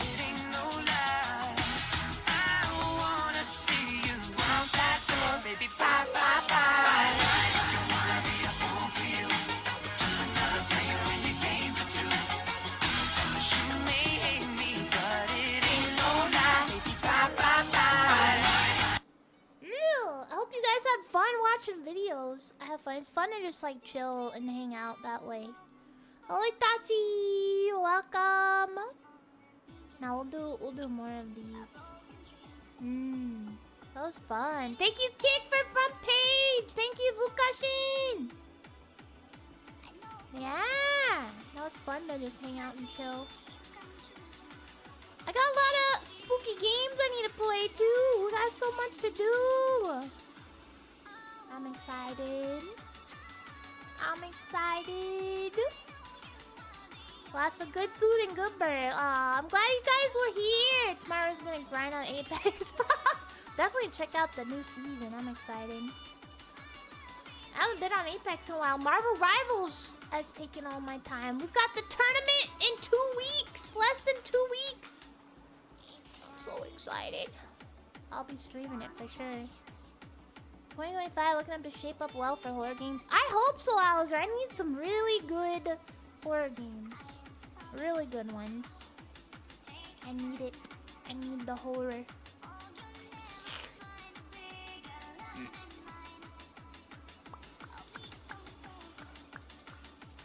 The possible alien isolate. What? Really? Doki needs to win the tournament? Heck yes, we do! We got so much talent. We got so much skill. I think we could at least do well. There's probably a lot of very highly talented people. We'll see. It'll be hard. It'll be Doki +2, yeah. But we'll see what happens. Yeah, I still need to finish Poppy Playtime 3 before I start 4. So that's something I'll probably do this weekend. Because I don't know how far I was into it. I think I was a little over half. Because I do like Poppy Playtime. I want to play the 4th one. Ah! Let's be Abstract and Zooty. Truth! We hacking got this, dang it! Oh yeah, it'll be fun. It'll be fun. When is it?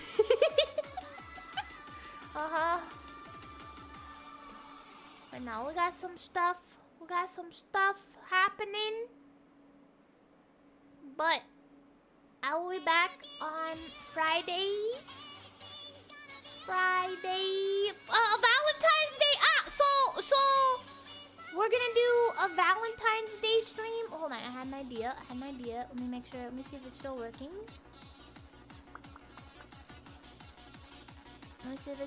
Hold on. Okay. Yeah! What was this?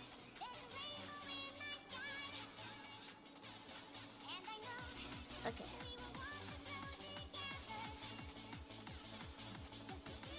Oh wait, hold on. Does this work? Yeah, Singles Awareness Day. I had an idea. You can go to this, and then you guys can anonymously tell me messages or secrets or weird stuff or I don't know. It just sounded fun. I'm gonna post it in Discord tomorrow. But yeah, I figure we can like look at them on Valentine's Day and just like hang out. Maybe do a community. Well, then I'll know that's from you, Ghost. Do like a community lethal company abstract. Will be fun. But yeah. Yeah, just do. I'll try to think of a theme or something for it. Could be interesting.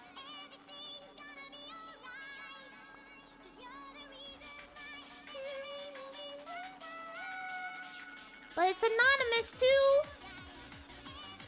I'll think of something. It'll be fun. You can confessions or messages or I don't know.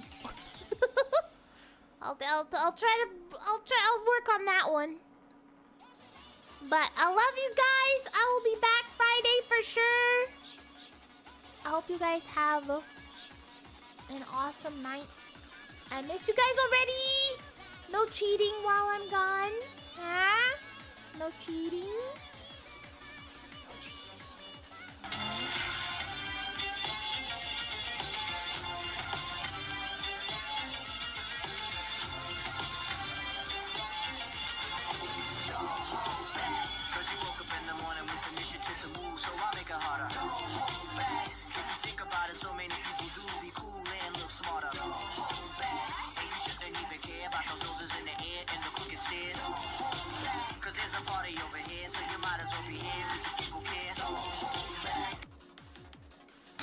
I love that. I love that. Thank you, Rushna. I love you guys. Or no, thank you, Mad Cat. Heck yes, I love that one.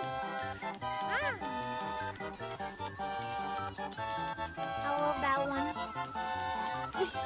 Thank you, Mad Cat. Thank you, Rushna. Yes, I love you guys. I'll be back. I'll miss you. I'll see you in Discord. Be safe. Be adequate. Oyasumi. Good night, all. I'll see you later. Thank you for such a fun night. Thank you for the gifted subs.